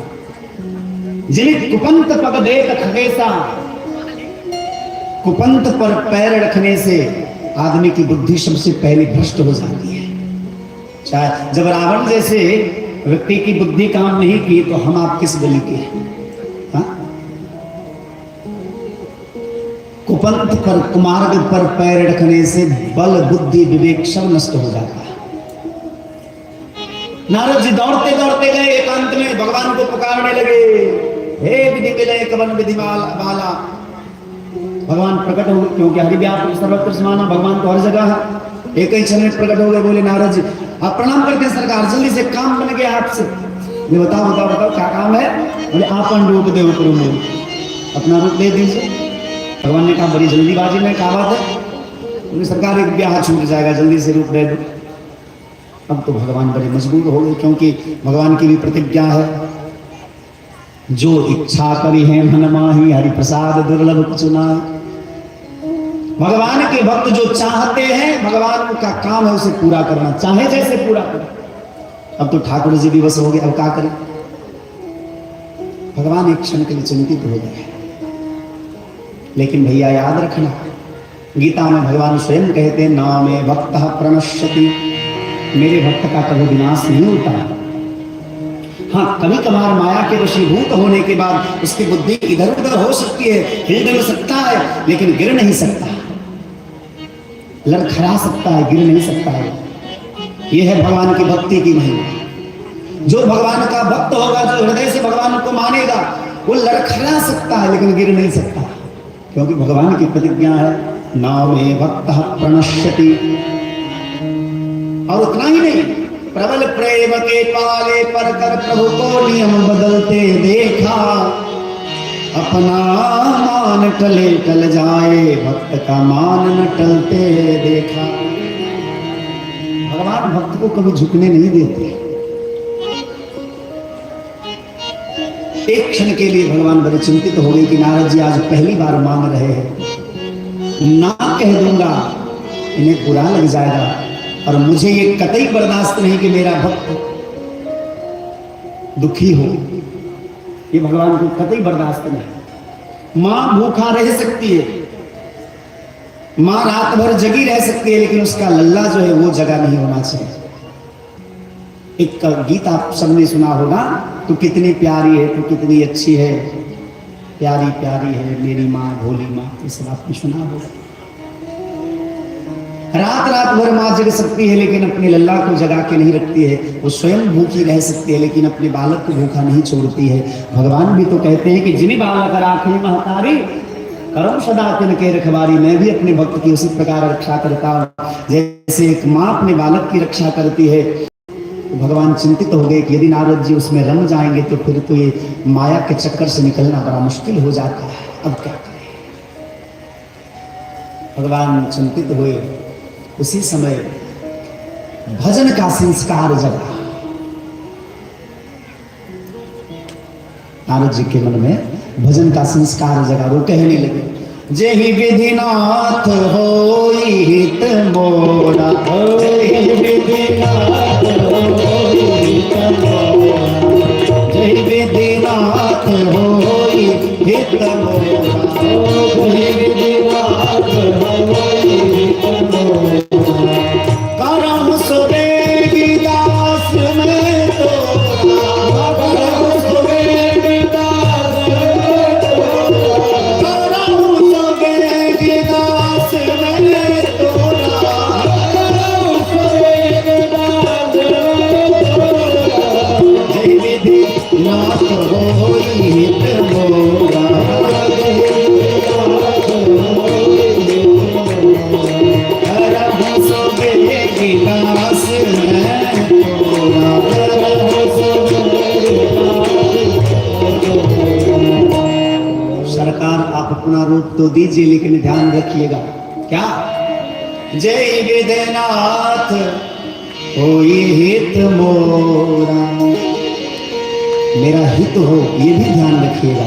क्यों? करहु सुबेगी दास में तोरा। आपका दास हूं सरकार, यदि कुछ गलत हो जाएगा ना तो आपका नाम कलंकित हो जाएगा, इसलिए रूप मांग रहा हूं दीजिए, लेकिन हमारा हित हो तो दीजिए। भगवान प्रसन्न हो गए। वाह, जय विधि हुई है परम हित, नारद सुनो तुम्हार। नारद तुम हित की बात करते हो, हम भी तुम्हारे स्वामी हैं, भगवान है, तुम मेरे भक्त हो तो मैं तुम्हारा भगवान हूं। जय विधि हुई है परम हित, तुम्हारा जिससे परम हित होगा। नारद सुनो तुम्हार, सोई हम करब न आन कछु, वचन नम्र खा हमार। मैं झूठ नहीं कह रहा, मेरा नाम सत्य नारायण है, मैं सत्य कह रहा हूं कि जिससे तुम्हारा परम हित होगा मैं वही करूंगा। और भगवान ने देखा कि यदि मैं इसे रूप दे देता हूं तो जगत में इसकी हंसी होगी, लेकिन मुझे ये बर्दाश्त कैसे कि मेरे रहते हुए मेरे भक्त का कोई मजाक उड़ाए। भगवान ने नर से बानर बनाना अच्छा समझा, लेकिन नर से नारायण बनाना अच्छा नहीं समझा, और नारद जी को बानर जैसा मुख दे दिया। ये जा तेरा परम हित होगा। नारद जी गए, अगली पंक्ति में जाकर के बैठ गए। भगवान शिव के दो गंथे उनके बगल में बैठे थे। राजकुमारी विश्व मोहिनी वरमाला लेकर के आई, लेकिन देखा कि नारद जी इस पंक्ति में बैठे। नारद जानी से वही सुनावा। भैया जहां संत का वेश ही होता है ना, वाना बड़ो दयाल को संत भगवान कहते हैं कि वेश की बड़ी महिमा होती है। यदि कोई अंदर से साधु नहीं भी और तिलक लगाता है, गले में तुलसी की माला है, उसका उद्धार सुनिश्चित होता है, वो जितना बड़ा पाखंडी। और इसके एक नहीं हजारों प्रमाण शास्त्र में आपको मिलेंगे।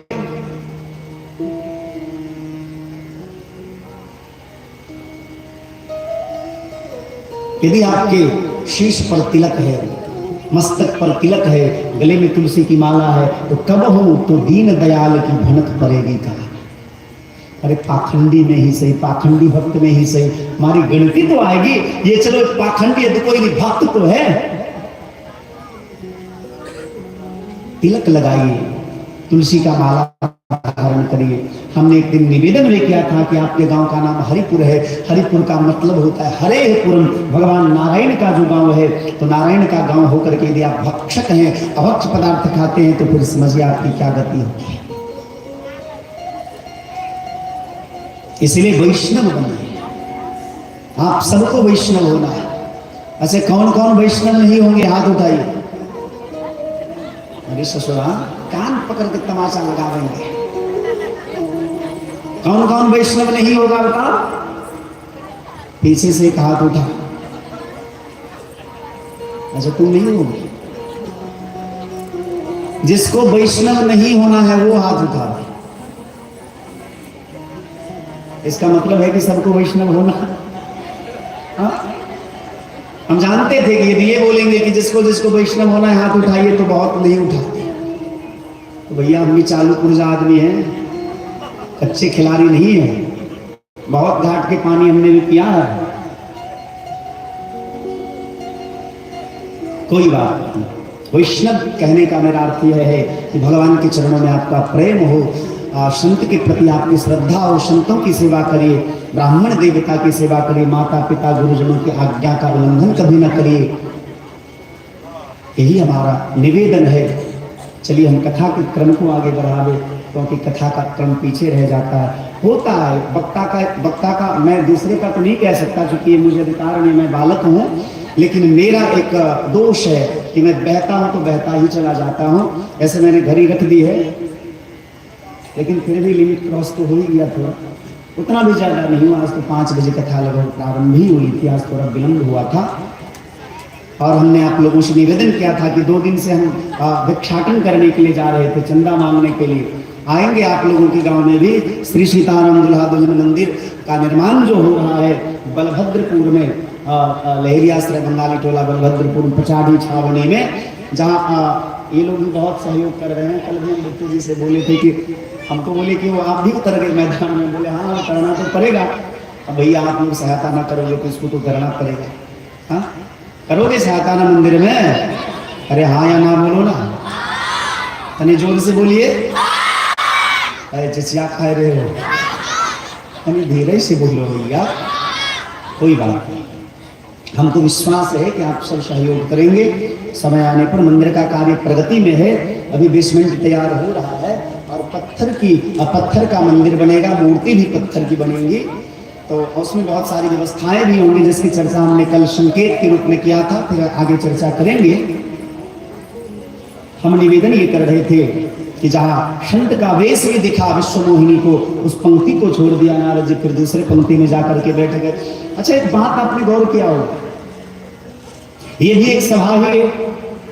किसी सभा में जब कोई ऐसे लोग जाते हैं जो सम्मान के भूखे होते हैं ना, या दिखाना चाहते हैं, कई लोग ऐसे होते हैं जो बढ़िया कपड़ा पहनेंगे तो उनका अटेंशन बस एक होता है कि 10 लोग मुझे देखें, तो वो लोगों के बीच में बैठे हैं तो ऐसे ऐसे करेंगे,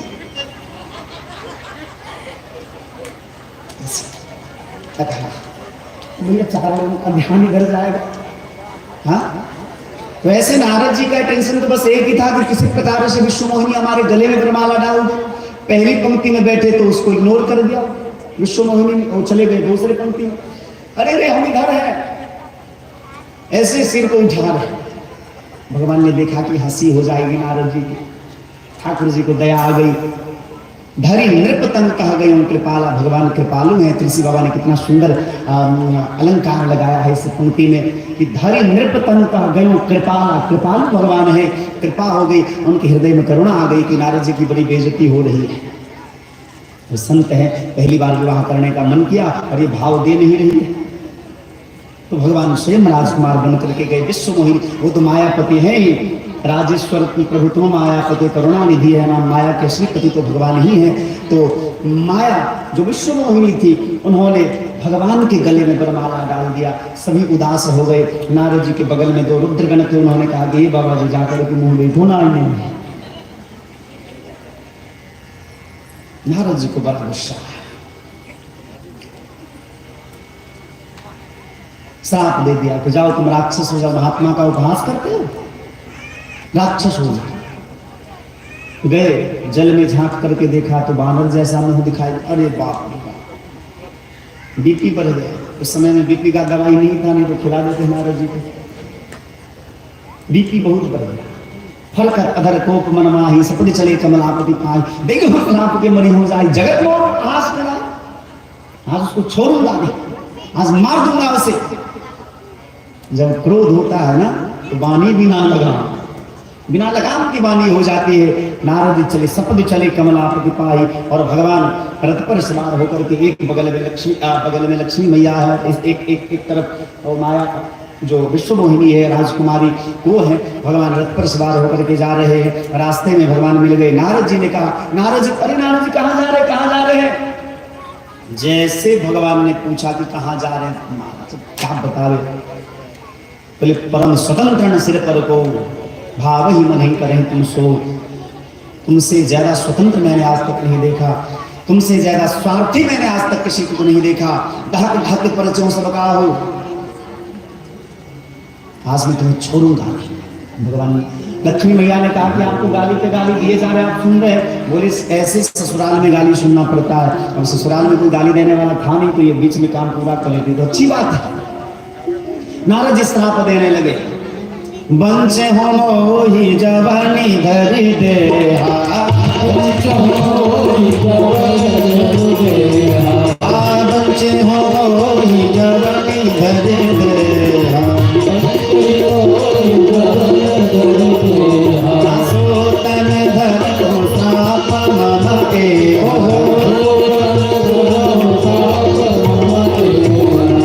नराकृति तुम की न हमारी, कपि आकृति तुम की न हमारी, कपि आकृति कभी हम किस सहारे तुम्हारी,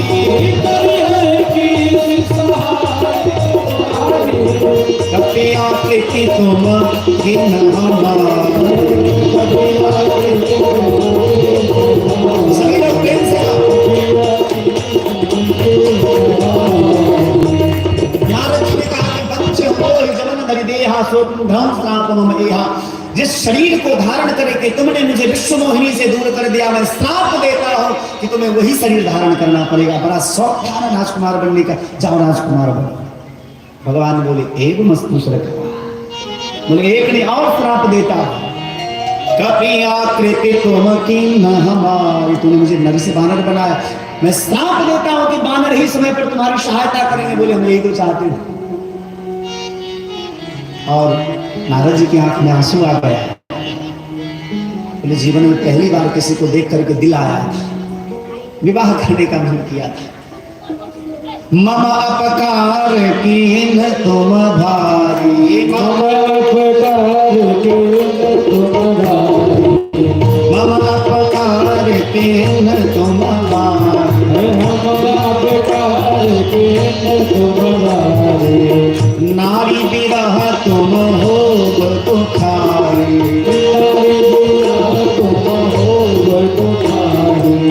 मम अपकार कीन तुम भारी, मम अपकार कीन तुम भारी। नारी विरह तुम हो दुखारी,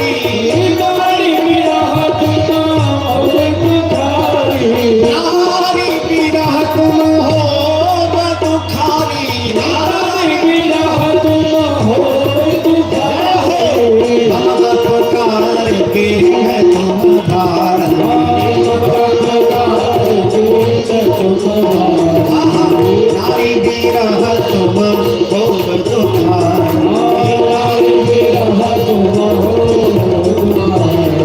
तूने मेरा सबसे बड़ा उपकार किया है, क्या? विवाह नहीं होने दिया, इसलिए मैं श्राप देता हूं, नारी बिरह तुम हो दुखारी। नारी के वियोग में तुम्हें भी रोना होगा, जैसे आज मेरे आंखों से आंसू आ गए, तुम्हें भी रोना पड़ेगा। भगवान ने कहा, ए मस्तु सरकार, हम यही चाहते थे, एक बार राजकुमार बनने का मन था, नारी के वियोग में रोने का मन था, क्योंकि आज तक हंसते रहे, सच्चिदानंद हमारा नाम है तो कभी रोए नहीं, एक बार रो करके देखना चाहते कि रोने में क्या मजा है।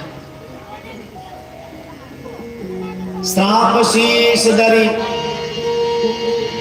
भगवान नारायण ने श्राप को अपने शीश पर धारण किया, माया को दूर किया, नारद जी की बुद्धि सुधर गई। नारद जी प्रार्थना करने लगे, सरकार हमें क्षमा कर दीजिए, हमारी बुद्धि बिगड़ गई थी, हमने आपको बहुत अनाप शनाप कहा। भगवान प्रकट होकर के कहते हैं कि जपो जाहि शंकर शतनामा, हुई है हृदय तो विश्रामा। भगवान शिव का नाम जपना, आपके हृदय में विश्राम मिलेगा। भाव यह है कि जीवन में बहुत अशांति आ जाए, मन बहुत अशांत हो जाए, तो भगवान शिव का चरण पकड़ लीजिए, उनका नाम ओम नमः शिवाय, ओम नमः शिवाय, ओम नमः शिवाय, शिव का नाम जप लीजिए। शिव का मतलब ही है कल्याण कारक, शिव का नाम लेने से जीव को शांति मिलती है। भगवान के अवतार का ये तीसरा कारण।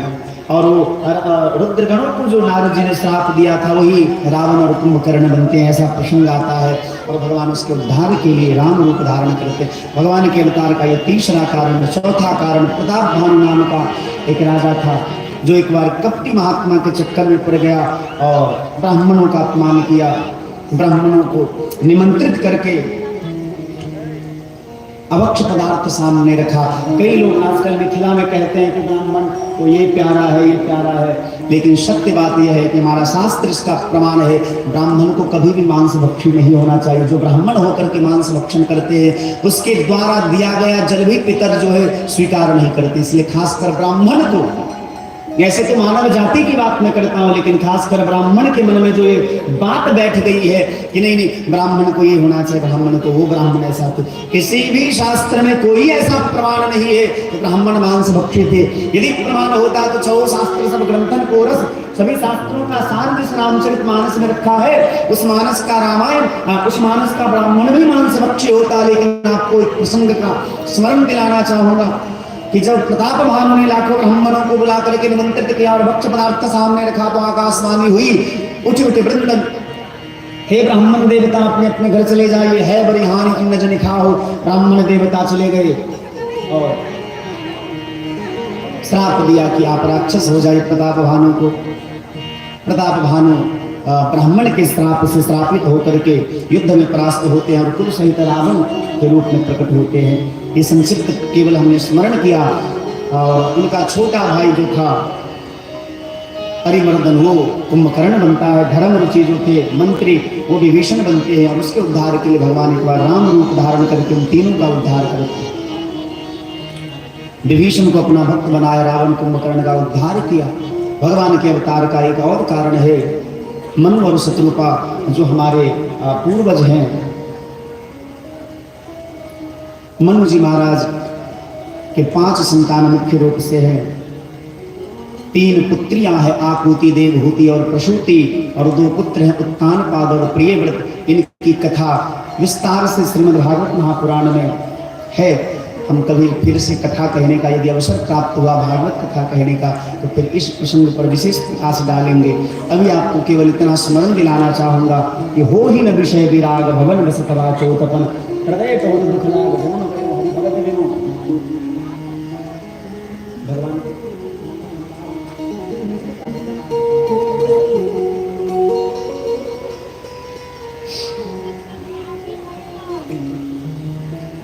मनु शत्रुपा के मन में भाव आया कि हो ही न विषय विराग भवन बसतवा चोतपन, हृदय बहुत दुख लाग जन्म गयो हरि भगत बिनु। बुढ़ापा आ गया, वैराग्य मन में नहीं जगा, तो घर बार छोड़ करके जंगल में गए, तपस्या किए। उनके तपस्या से भगवान प्रसन्न हुए और प्रकट होकर के बोले वरदान मांगो। तो मनु जी महाराज ने भगवान से वरदान मांगा, चाहो तुम ही समान सुत, आपके जैसा पुत्र चाहिए। प्रभूषण कब न दुराओ। आपसे कुछ छुपा नहीं ना सरकार, आपके जैसा पुत्र चाहिए। भगवान ने प्रेम के वशीभूत होकर के कह दिया कि हाँ ठीक है, तूने जो वरदान मांगा मैंने दिया।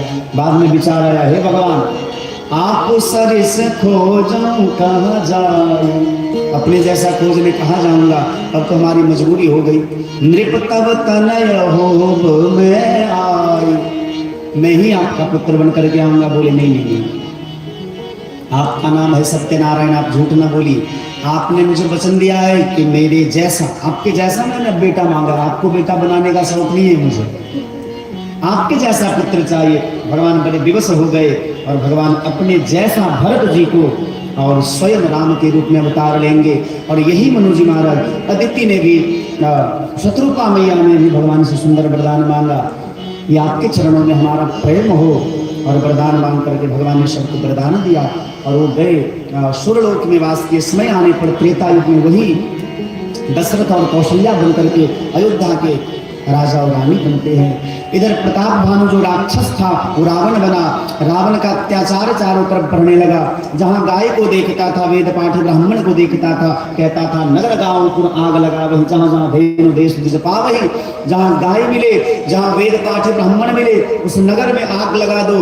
जब रावण का अत्याचार बढ़ने लगा, पृथ्वी मैया बड़ी भयभीत हुई। ब्रह्मा जी के सहित सभी देवताओं ने विचार किया कि भगवान कहाँ मिलेंगे।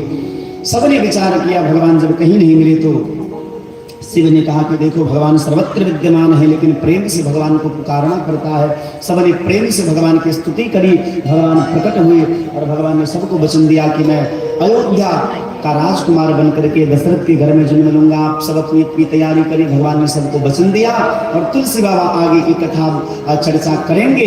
भगवान राम जी का जन्मोत्सव उत्सव हम लोग सभी मना लेंगे। हम सबके बीच हमारे अतिथि जो श्री राजू झा जी, जो अपने आप में एक अच्छे साधक हैं, भगवान के नाम के प्रति इनकी बड़ी निष्ठा है और हम जब से इनको जानते हैं ऐसे ही हमारे बड़े भाई के जैसे हैं और उनको कनिष्ठ छोटा भाई मानते हैं। जब से इनको जानते नाम के प्रति इनकी बड़ी अटूट श्रद्धा है, विश्वास है।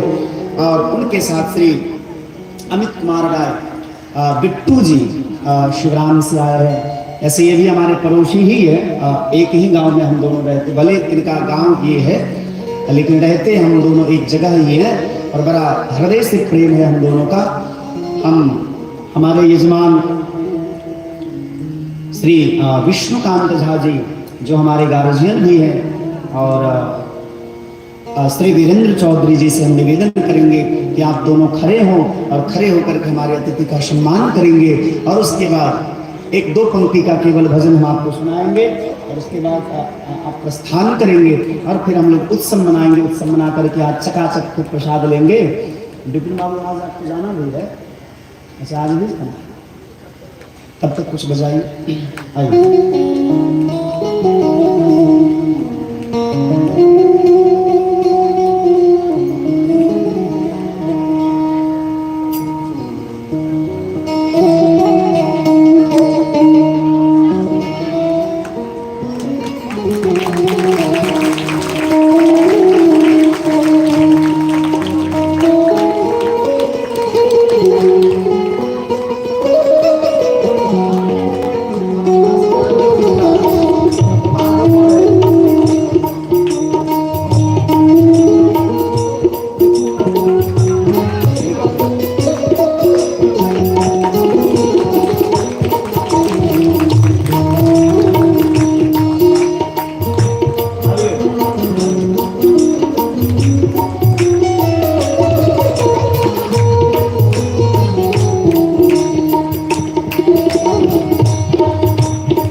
लेकिन इनका कृष्ण के प्रति बड़ा श्रद्धा है और कृष्ण भगवान के प्योर भक्त छथिन।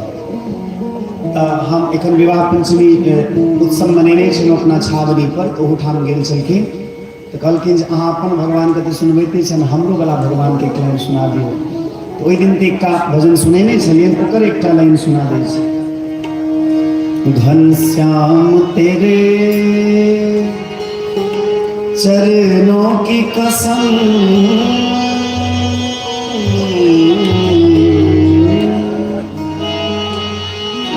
घनश्याम तेरे चरणों की कसम हम तुमसे मोहब्बत कर बैठे घनश्याम तेरे चरणों की कसम हम तुमसे मोहब्बत कर बैठे। एक दिल के सिवा कुछ और न था, एक दिल के सिवा कुछ और न था, एक दिल के सिवा कुछ और न था। दिल भी तुम्हें हम दे बैठे घनश्याम तेरे चरणों की कसम हम तुमसे मोहब्बत कर बैठे। हे मुरलीधर, हे मुरलीधर,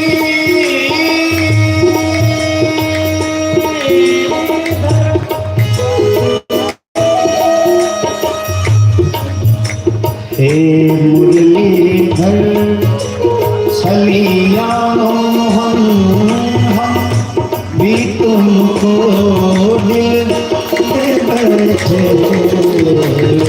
मुरलीधर छलिया भी तुमको दिल दे बैठे। गम पहले से ही गम तो न थे, गम पहले से गम तो न थे। एक और मुसीबत ले बैठे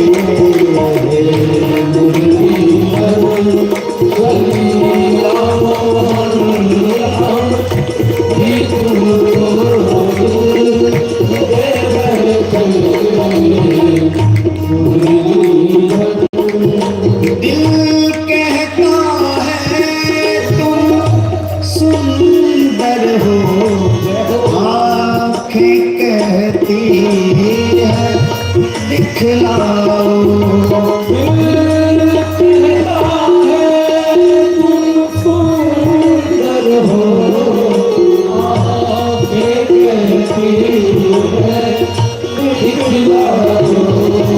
दिल कहता है तुम सुंदर हो, आँखें कहती है दिखलाओ।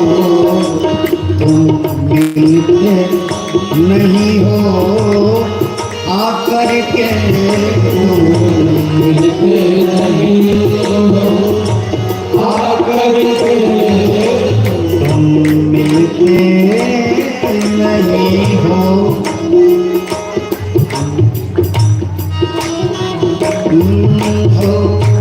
आकर के। हम कैसे कहें देखो ये बैठे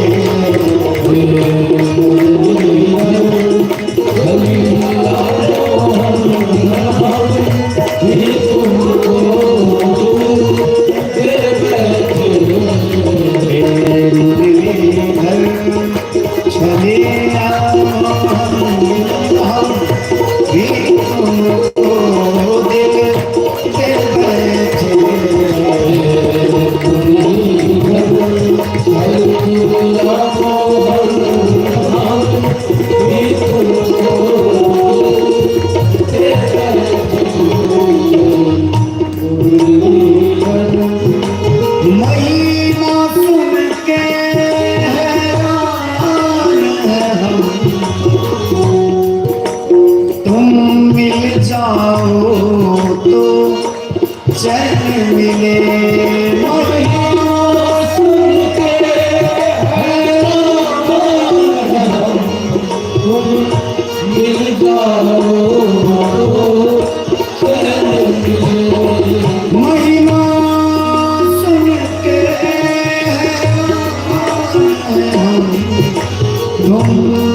जाओ तो चैन मिले मन खोज के भी।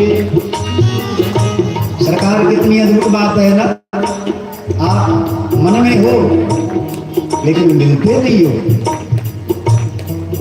मन खोज के भी तुम्हें आता नहीं, मन खोज के भी तुम्हें आता नहीं।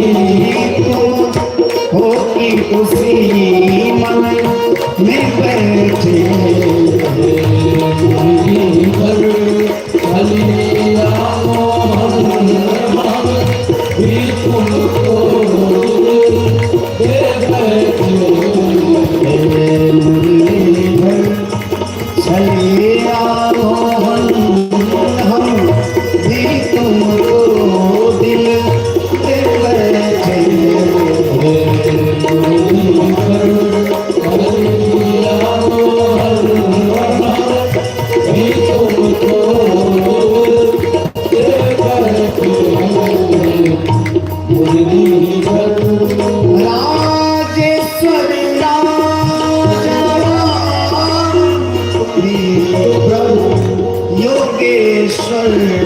घनश्याम तुम्हें राधेश्वर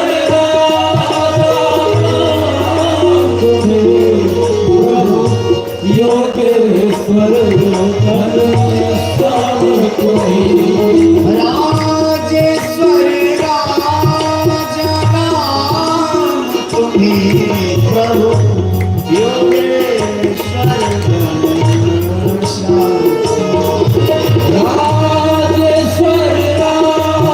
घनश्याम योगेश्वर घनश्याम तुम्हें धन भारी बने धनो भारी बने कभी मुरली बजा भारी बने कभी मुरली बजा निर्जल बन बैठे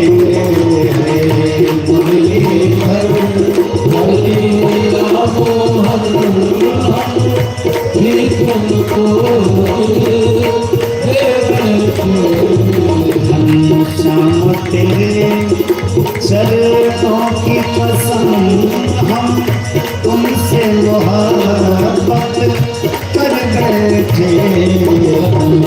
श्याम तेरे चरणों की पसंद हम तुमसे मोहब्बत कर बैठे। एक दिल के सिवा कुछ और न था, एक दिल के सिवा कुछ और न था। वह दिल भी तुम्हें हम दे बैठे। चलिए तुमको ले बैठे मुरलीधर मुरलीधर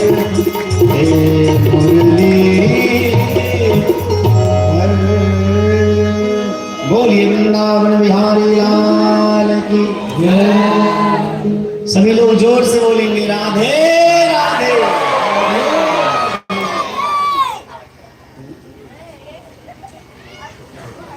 चलिए भगवान की बधैया की ओर हम लोग चलेंगे। अब हम लोग अपने मन को श्रीधाम अयोध्या में लेकर के चलें, तुलसी बाबा मानस में वर्णन करके। अवधपुरी रघुकुल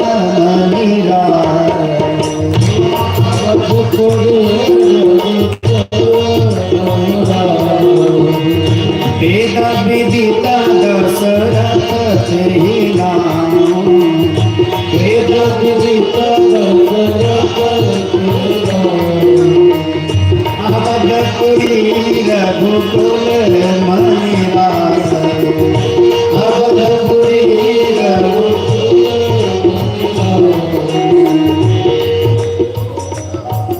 ये देखनी है क्या बुझलिए श्री गणेश को दिलखिन वहां सबके बारी है।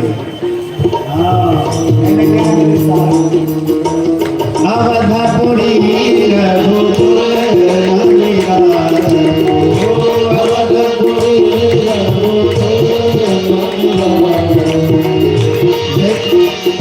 वेद विदिता दशरथ कहला वेद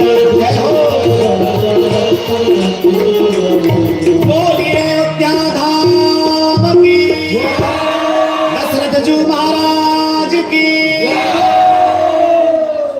दशरथ जी के पास सब कुछ था, लेकिन एक बात की ग्लानि थी कि एक भी पुत्र नहीं है। गुरु जी के पास गए, गुरु जी के चरणों में प्रणाम किया, सुख और दुख दोनों सुनाया। गुरु जी के चरणों में प्रणाम करके कहा कि गुरुदेव आपकी छत्र छाया में रह करके भी यदि मैं बिना पुत्र का हूं तो ये तो दुख की बात है। गुरु जी ने कहा कि दुख की बात तब होती जब तुम मेरी शरण में नहीं आते। अब तुम मेरी शरण में आ गए हो, कुछ न बिगड़ेगा तुम्हारा गुरु शरण जाने के बाद। वशिष्ठ जी के मुंह से निकला, धरहु धीर होई है सुतचारी, धरहु धीर होई है सुतचारी, धरहु धीर होई है सुतचारी, धरहु धीर होई है सुतचारी। त्रिभुवन विदित भगत भयहारी, त्रिभुवन विदित भगत भयहारी, त्रिभुवन विदित भगत भयहारी, त्रिभुवन विदित भगत भयहारी। वशिष्ठ जी ने कहा कि धैर्य धारण करो राजन, तुम्हारे एक नहीं चार चार पुत्र होंगे। श्रृंगी ऋषि को बुलाया, पुत्रेष्ठ यज्ञ कराया। यज्ञ नारायण भगवान प्रसन्न हुए, चरु लेकर के प्रकट हुए। सोने के कटोरे में अमृतमय खीर है, लेकिन यजमान के हाथ में नहीं दिया, गुरु जी के हाथ में दिया। क्योंकि यजमान को प्राप्त तब होगा जब गुरु की कृपा होगी। गुरु की कृपा के बिना भगवान आ ही नहीं सकते। वशिष्ठ जी के हाथ में दिया, वशिष्ठ जी ने दशरथ जी को दिया। दशरथ जी ने तीनों रानियों में बांटा। अर्ध भाग कौशल्य दीन्हा, अर्ध भाग कौशल्य दीन्हा, अर्ध भाग कौशल्य दीन्हा, अर्ध भाग कौशल्य दीन्हा। उभय भाग आधे गुण देना, उभय भाग आधे गुण देना, उभय भाग आधे गुण देना, उभय भाग आधे गुण देना।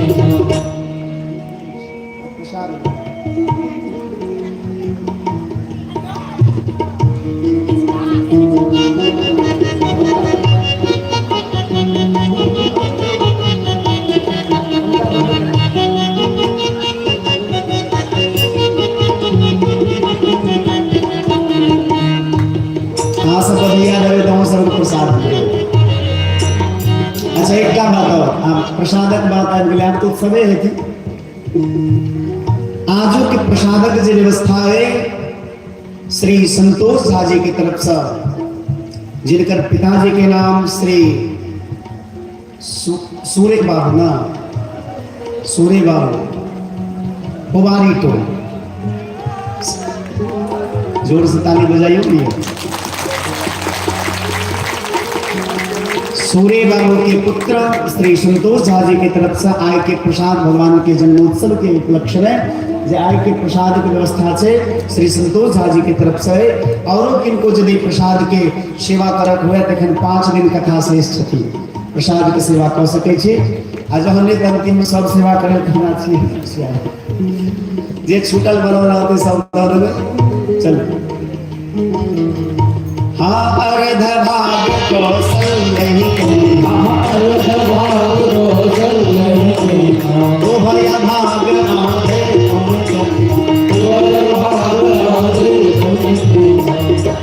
खीर के आधे भाग किए गए, कौशल्या को आधा दिया गया, आधा को पुनः 2 भाग किया गया, एक भाग कैकेयी को और एक भाग के 2 भाग पुनः किए गए। और कौशल्या केकई के हाथ में रख करके वो दोनों भाग सुमित्रा को दिया गया। तुलसी बाबा लिखते हैं कि ए विधि गर्भ सहित सबरानी, शोभा शील तेज की खानी। अब इस पर चर्चा करेंगे। शोभा कौशल्या के लिए आया है, शील भरत के लिए आया है और तेज लक्ष्मण शत्रुघ्न के लिए ये विशेषण आए हैं। इस पर कल चर्चा करेंगे यदि ध्यान में रहा तो, क्योंकि हम कुछ सोच करके नहीं आते हैं कि क्या बोलना है नहीं बोलना है, जो भगवान करेंगे। भगवान चलने से पहले कथा के लिए निकलते हैं ना, तो भगवान को प्रणाम कर लेते हैं। हमारे लोगों को लगता होगा कि पता नहीं व्यास जी कौन मनोकामना करने क्या भगवान से मांगे, कुछ नहीं कहते हैं, बस ये कह देते सरकार जा रहे हैं, थोड़ा देख लेना जो इधर उधर होगा थोड़ा बचा लेना। भगवान मन ही मन कह देते जा बेटा तेरा कुछ कोई बाल वाका नहीं होगा तो जा करके आराम से जाओ भगवान का गुणगान करो। हम तो खूब मस्ती में गाते हैं भगवान से, बस इससे ज्यादा कुछ नहीं कहते। ये नहीं कहते कि ऐसा गीत याद आ जाए या ये प्रसंग याद आ जाए, भगवान से बस इतना कहते हैं कि देख लीजिएगा थोड़ा आज का ये प्रसंग है और उसमें क्या क्या बोलना है आप बुलवा दीजिएगा भगवान को, बस यही। तो शोभाशील तेज की खानी शोभा राम जी के लिए, सो सुख धाम राम असनामा। शोभा शब्द जो है गर्भस्थ शिशु राम के लिए प्रयोग हुआ है, शील भरत के लिए और तेज जो है लक्ष्मण शत्रुघ्न के लिए हुआ है। तीनों रानियां गर्भवती हुई, धीरे धीरे समय बीतने लगा। दशरथ जी भी बड़ी निष्ठा में रहने लगे। तीनों रानियां भगवान की खूब पूजा करती हैं। आजकल की माताओं बहनों के जैसे बाजार में जाकर के चाउमीन बर्गर पिज्जा नहीं खाती हैं, घर में रहती हैं, शुद्ध सात्विक भोजन करती हैं, क्योंकि माताएं जैसा भोजन करती है गर्भस्थ शिशु के ऊपर उसका प्रभाव पड़ता है। जो माताएं गर्भवती हो आने वाले समय में अथवा अभी या पूर्व काल में, तो अब तो हो गया तो कोई बात ही नहीं है, मतलब जिनका होगा जो गर्भ धारण करेंगी माताएं उनके लिए संकेत है कि आप इधर उधर का भोजन न करें, भगवान का खूब भजन करें। जब तक गर्भ में शिशु रहे खूब भजन करिएगा, उसका प्रभाव पड़ेगा गर्भस्थ शिशु के ऊपर, उसका संस्कार बढ़िया होगा, उसका लक्षण बढ़िया होगा, आचरण बढ़िया होगा, चकाचक एकदम जगत में नाम कमाएगा, खूब कमाएगा, भगवान का खूब कथा कीर्तन करेगा, संस्कारी होगा। और यदि पेट में बच्चा है और आप इधर उधर का खाते हैं तो बेटा भी वही होगा, इधर उधर घूमते हैं तो बाल बच्चा भी वैसा ही होगा। ठीक है, इसको थोड़ा ध्यान में रखिएगा। हाँ,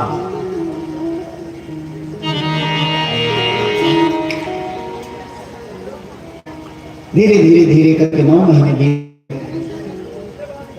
रंगनाथ भगवान की रोज पूजा करती है कौशल्या मैया, तीनों रानियां मिल करके करती है। तुलसी बाबा लिखते हैं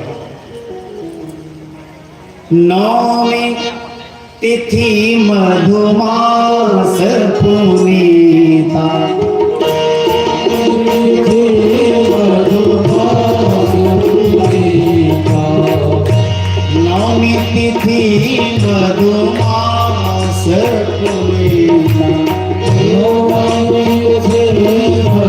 9वीं तिथि मधुमास पुनीता, 9वीं तिथि मधुमास पुनीता,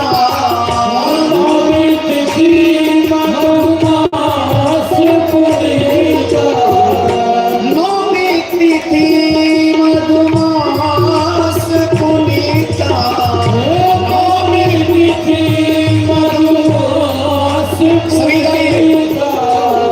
9वीं तिथि मधुमास पुनीता,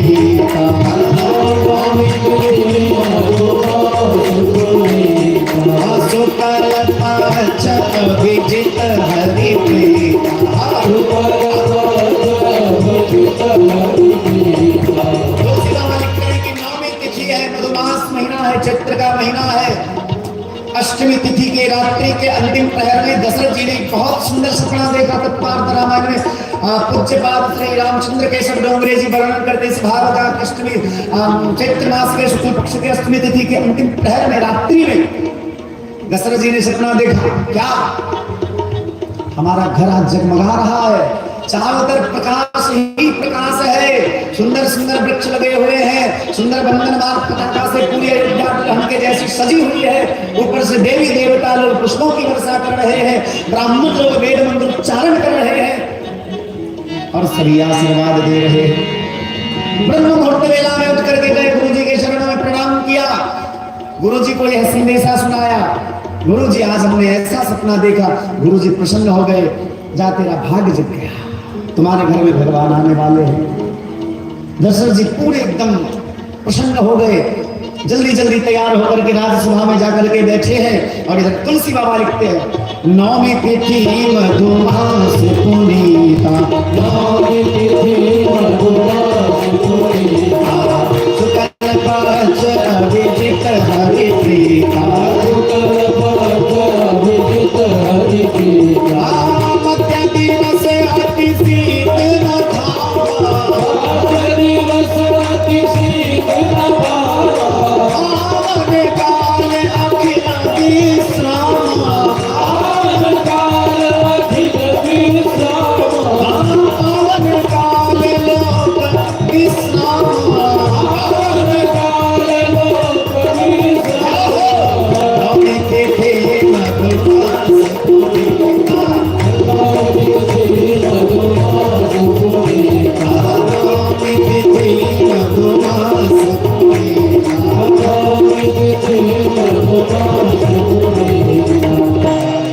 नौमी तिथि है, चैत्र का महीना है, शुक्ल पक्ष है, दिन के ठीक 12 बज रहे हैं। और सबके देखते देखते कौशल्या मैया रंगनाथ भगवान के सामने भैया पैसा रख लेते हैं, वही नहीं हुआ है ना, उसको रख लेते हैं। हाँ, इस पर जो पैसा चढ़ता हम किसी को नहीं देते, दक्षिणा वाला पैसा आज उनको दे देते हैं, दक्षिणा में आप लोग जो देंगे वो दे सकते हैं, लेकिन इस पर जो चढ़ता है हम किसी को नहीं देते, रखते खूब खाते हैं अपने। हाँ, तो यह हमारी मेहनत का है। तुलसी बाबा लिखते हैं कि नौमी तिथि मधुमास पुनीता, शुक्ल पक्ष अभिजित हरि प्रीता, मध्य दिवस अति शीतल घामा, पावन काल लोक विश्राम।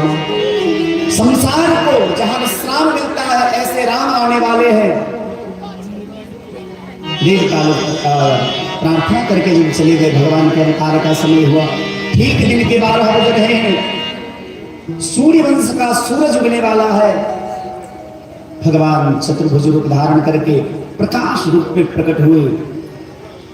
बोलिए लक्ष्मी नारायण भगवान की, सत्यनारायण भगवान की।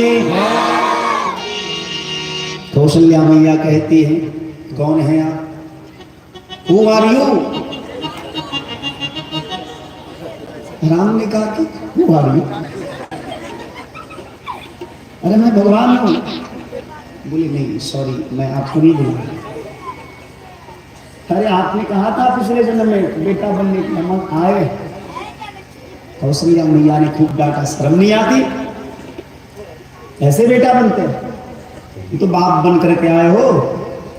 हमने तो कहा था कि बेटा बन करके आने के लिए तुमको ये लंबी चौड़ी भुजा, आजान बाहु भगवान का नाम है, लंबी चौड़ी भुजा लेकर के आ। और ये शंख चक्र का क्या करोगे? भगवान कान पकड़ के रोने लगे, मैया इससे पहले कभी बेटा नहीं बना किसी का, अवतार बहुत बार लिया, कभी सूअर बना, कभी कछुआ बना, कभी मछली बना, राम तो पहली बार बन रहा। बताओ ना क्या करना पड़ेगा? अब देखो यही है भगवान की भक्ति। मैया कौशल्या भगवान को समझा रही, जो संसार को समझाते हैं, जो संसार को चलाते हैं, उसको आज कौशल्या मैया समझा रही है। ये 2 हाथ हटाओ। भगवान ने कहा 2 हाथ को हट जा बेटा, हट गए। बोले ये अस्त्र शस्त्र जो है इसको हटा, शंख चक्र गदा पद्म सब हटा। भगवान ने कहा जाओ भैया, यहाँ कोई काम नहीं है, वैकुंठ में रहेगा, फिर यहाँ से वहां आएंगे ना तब हमारे साथ रहेगा। बोले अब बताओ ना, अब क्या करूं? बोले थोड़े छोटे हो जाओ। भगवान छोटे हो गए। बोले और कितने? इतने छोटे हुए। भगवान को उठा करके कौशल्या मैया देखी कि अब गोदी में आ जाएंगे ना, अभी भी भारी लग रहे हो, पूरा ब्रह्मांड जो है समाया आपने, भारी लग रहे, थोड़े और छोटे हो गए। भगवान और छोटे हो गए। ले कपड़ा उतारो। भगवान के दरबार में हमारा आपका कपड़ा उतरता है, लेकिन धन्य है कौशल्या मैया की भक्ति। कौशल्या मैया कहती हैं कि कपड़ा उतारो, नंगू पंगू हो जाओ। भगवान नंगू पंगू हो गए और बोले कि अब रो, हंस खाए रहो, दांत खाए दिखा रहे हो, खिलखिला खाए रहे हो। बोली माँ रोना भी पड़ेगा। मैया कौशल्या ने कहा बेटा बन के आए हो तो रोना तो पड़ेगा, क्योंकि बच्चा जन्म लेता है तो रोता है, नहीं रोता है तो उंगली डाल के रुलाया जाता है। तो बताओ तुम खुद ही रो लोगे कि हम उंगली डालना पड़ेगा मुंह में? भगवान ने कहा कि कर लेता हूँ, जब इतना किए हैं तो वो भी कर लेगी, ऐसा कष्ट ना करो माँ। और भगवान हंसा रोने लगे। सोने से सुरोदना परम प्रिय बानी। यदि और कोई संसार में रोता है तो कर्ण को कष्ट पहुंचता है, लेकिन भगवान रो रहे हैं। तुलसी बाबा कहते हैं सोने से सुरोदना परम प्रिय बानी। भगवान जब रोते हैं ना तो कर्ण को बहुत अच्छा लगता है, मन खिल जाता है। जैसे सूर्य के उदित होने से कमल खिल जाता है ना, ऐसे भगवान की रोने की आवाज सुन करके सारी स्त्रियां प्रसन्न हो गई और कौशल्या मैया भगवान की सुंदर स्तुति गाते। आइए हम आप सभी भगवान की स्तुति गाए। भय प्रगट कृपाला दीन दयाला कौशल्या हितकारी हर्षित महतारी अद्भुत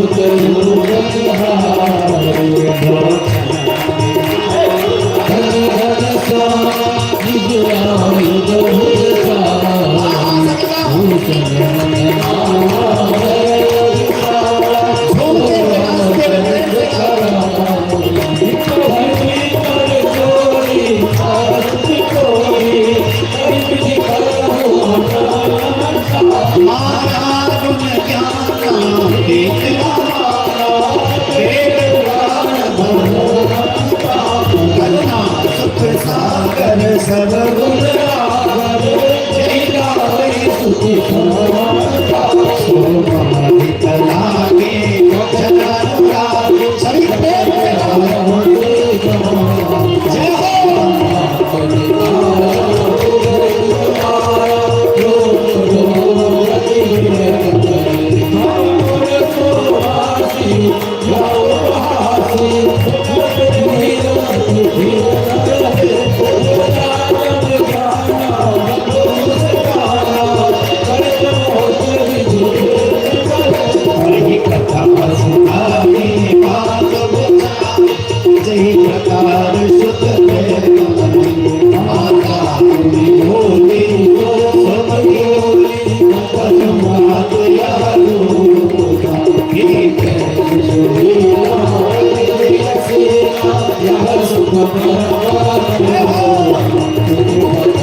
तुलसी बाबा कहते हैं सुन शिशुरुदन परम प्रियवाणी संभ्रम चली आई सबरानी कौशल्या के शूतिका गृह से जैसे बालक के रोने की आवाज आई, सभी नारियां दौड़ करके गई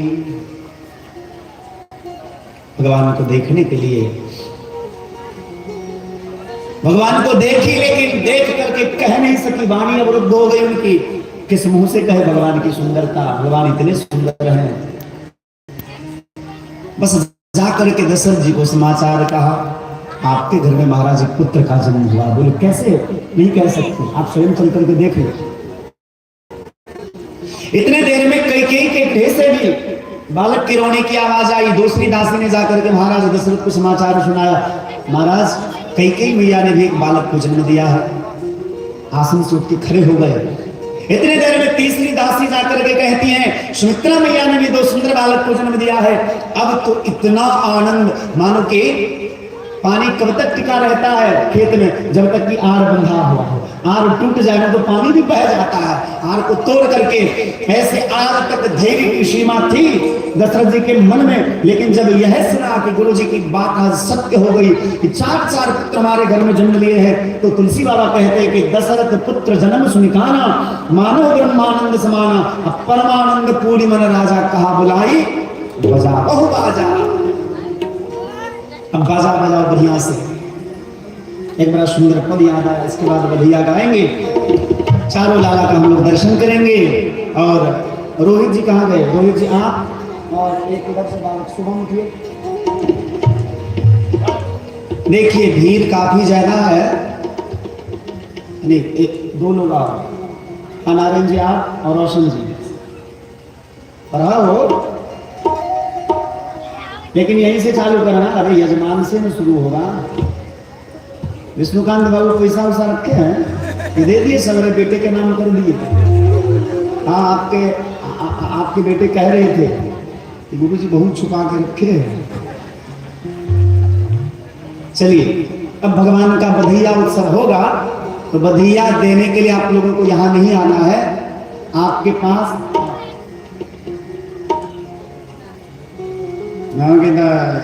से काम चलता है। एगो क्यों 10 टकिया भेज किराए के लिए ना कि लुटे पे भाई हाथ में जे तो लुटबे के मन नहीं करे छे, तो हम गरीब लोग चलो एक माता जी भेजलखिन आज भगवान के बधिया में लुटवा के छे करा, और ला लुटवा वाला सामान सब ला। पंडित जी, केशव जी, पूजन जी, अर्जुन जी, यहाँ सब बना। और दशरथ जी छठी। हाँ बउआ हल्ला गुल्ला नहीं करिए, सब गोटे के बधिया मिल, लेकिन अहू सबके बधिया है देना पड़त। रोहित जी अहाँ और शुभम जी चेंज रहे पुरुष वर्ग में देखा चाहे के बेसी पैसा दी छे, पैसा नहीं बधिया। और दो आदमी नारायण जी अहाँ और रोशन जी चेंज रहे बुझल। हाँ बधिया जन भगवान के चालू होती तक एते चालू कर, अहाँ सब निकाल लियो अपन अपन किच किच। हाँ तुलसी बाबा लिखे छथिन, नंदी मुख सराद करी जात कर्म सबके, हाटक धेनो बसन मने,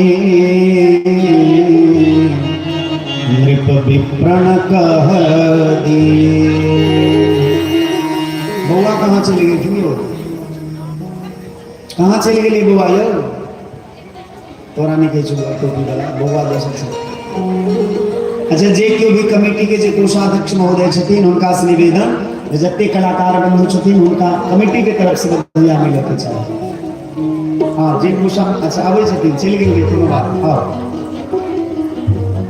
देखै छी बउआ बूढ़ भऽ गेल तैयो बउए छथिन।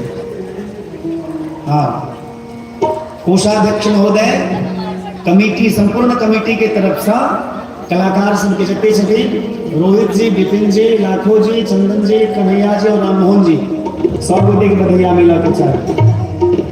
अहूँ सब कल हुआ अहूँ सब बना।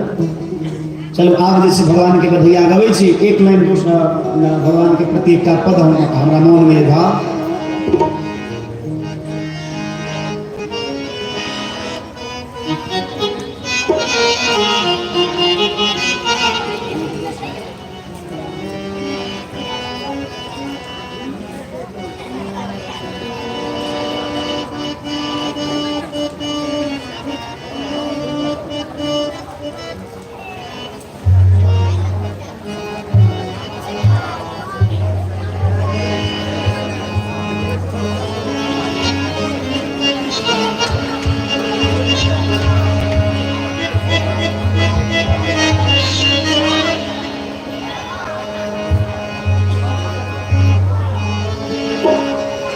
जाने कितने दिनों के बाद, जाने कितने दिनों के बाद गली में आज चांद निकला। सौ के ताली बजा के संग देवे। गली में आज चांद निकला, तुम आए तो मुझे गली में आज चांद निकला, तुम आए तो मुझे गली में आज चांद निकला। जाने कितने दिनों के बाद, जाने कितने दिनों के बाद गली में आज चांद निकला, गली में आज चांद निकला।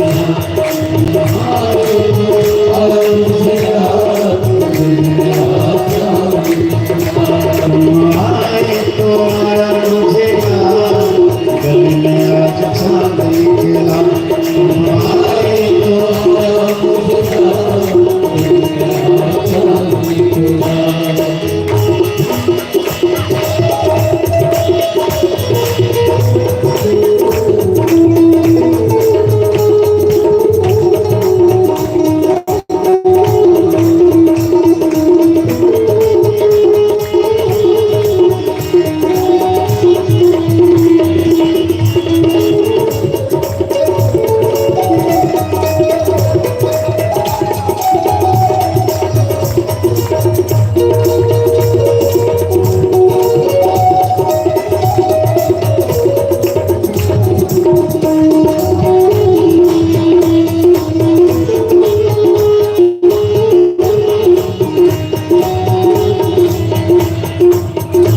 आते देखा अपनी जान को जाते देखा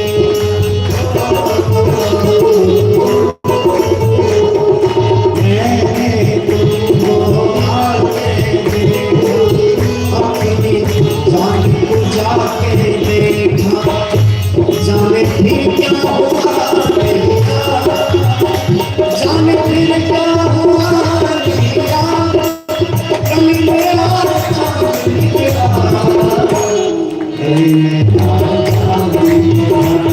तुम्हारे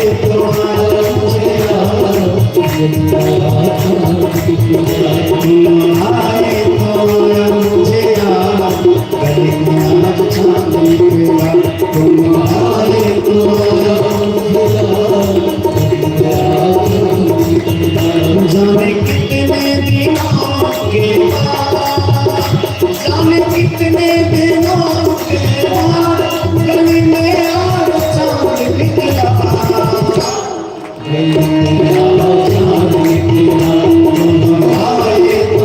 आज मुझे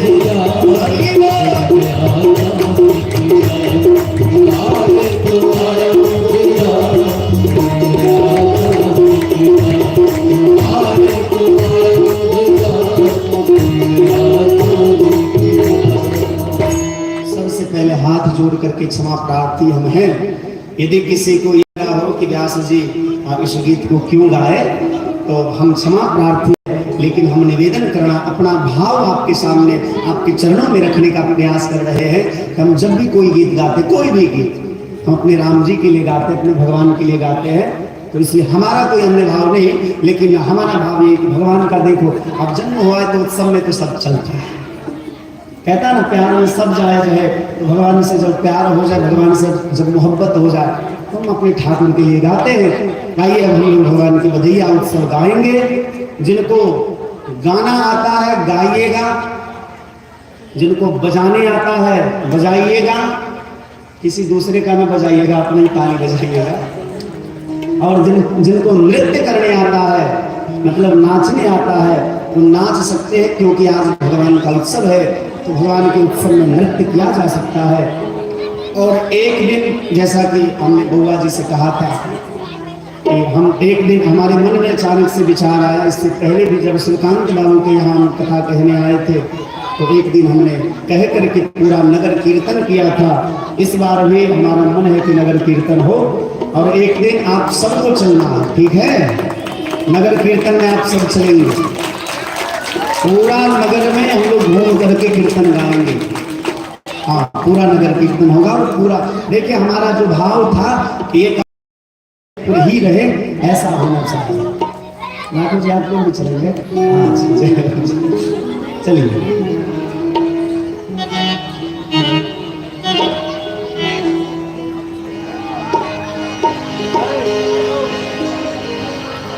लाल जी को जन्म सबको सूचित करवाया जाए। दशरथ जी कहते हैं दासियों को तो खासी संपत्ति पुष्ट की जाए, दीन दुखियों को द्रव्य प्रचुर लुटाया जाए, जो भी आवे द्वार कोई खाली हाथ जावे नहीं, जिनको जो जो भावे मुंह मांगा बटवाया जा।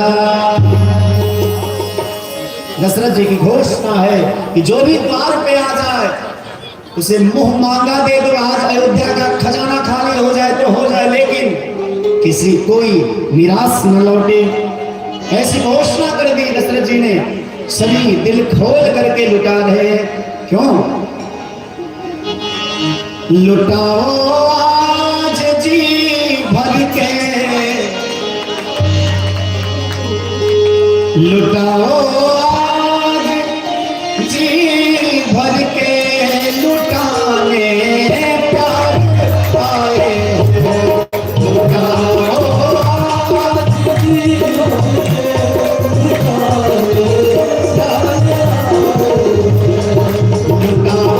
आज जी भर के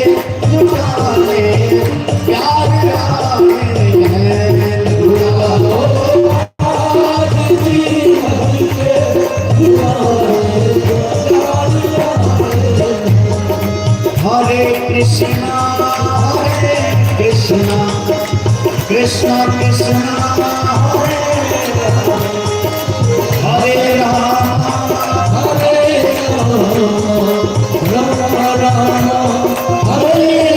सरकार की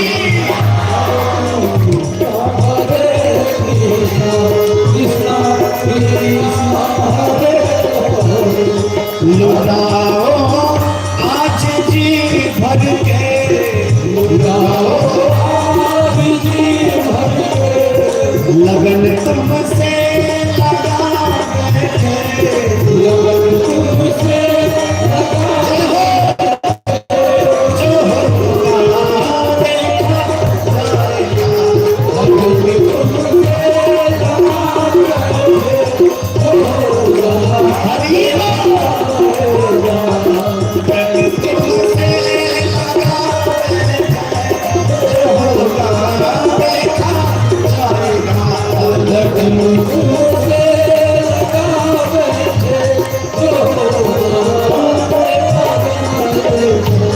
सभी से दिल हटा बैठे जो होगा देखा जाएगा सभी से दिल हटा बैठे जो होगा देखा जाएगा।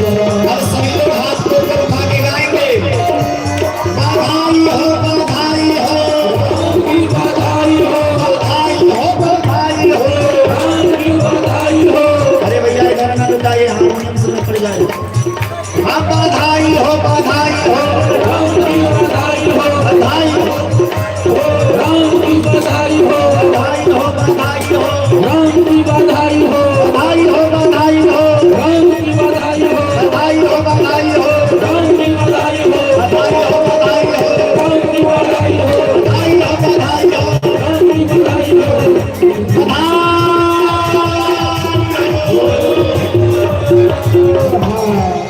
हाँ सुनिए। अच्छा एक मिनट एक मिनट एक मिनट। अरे भैया मेरा मोबाइल टूट जा रहा है।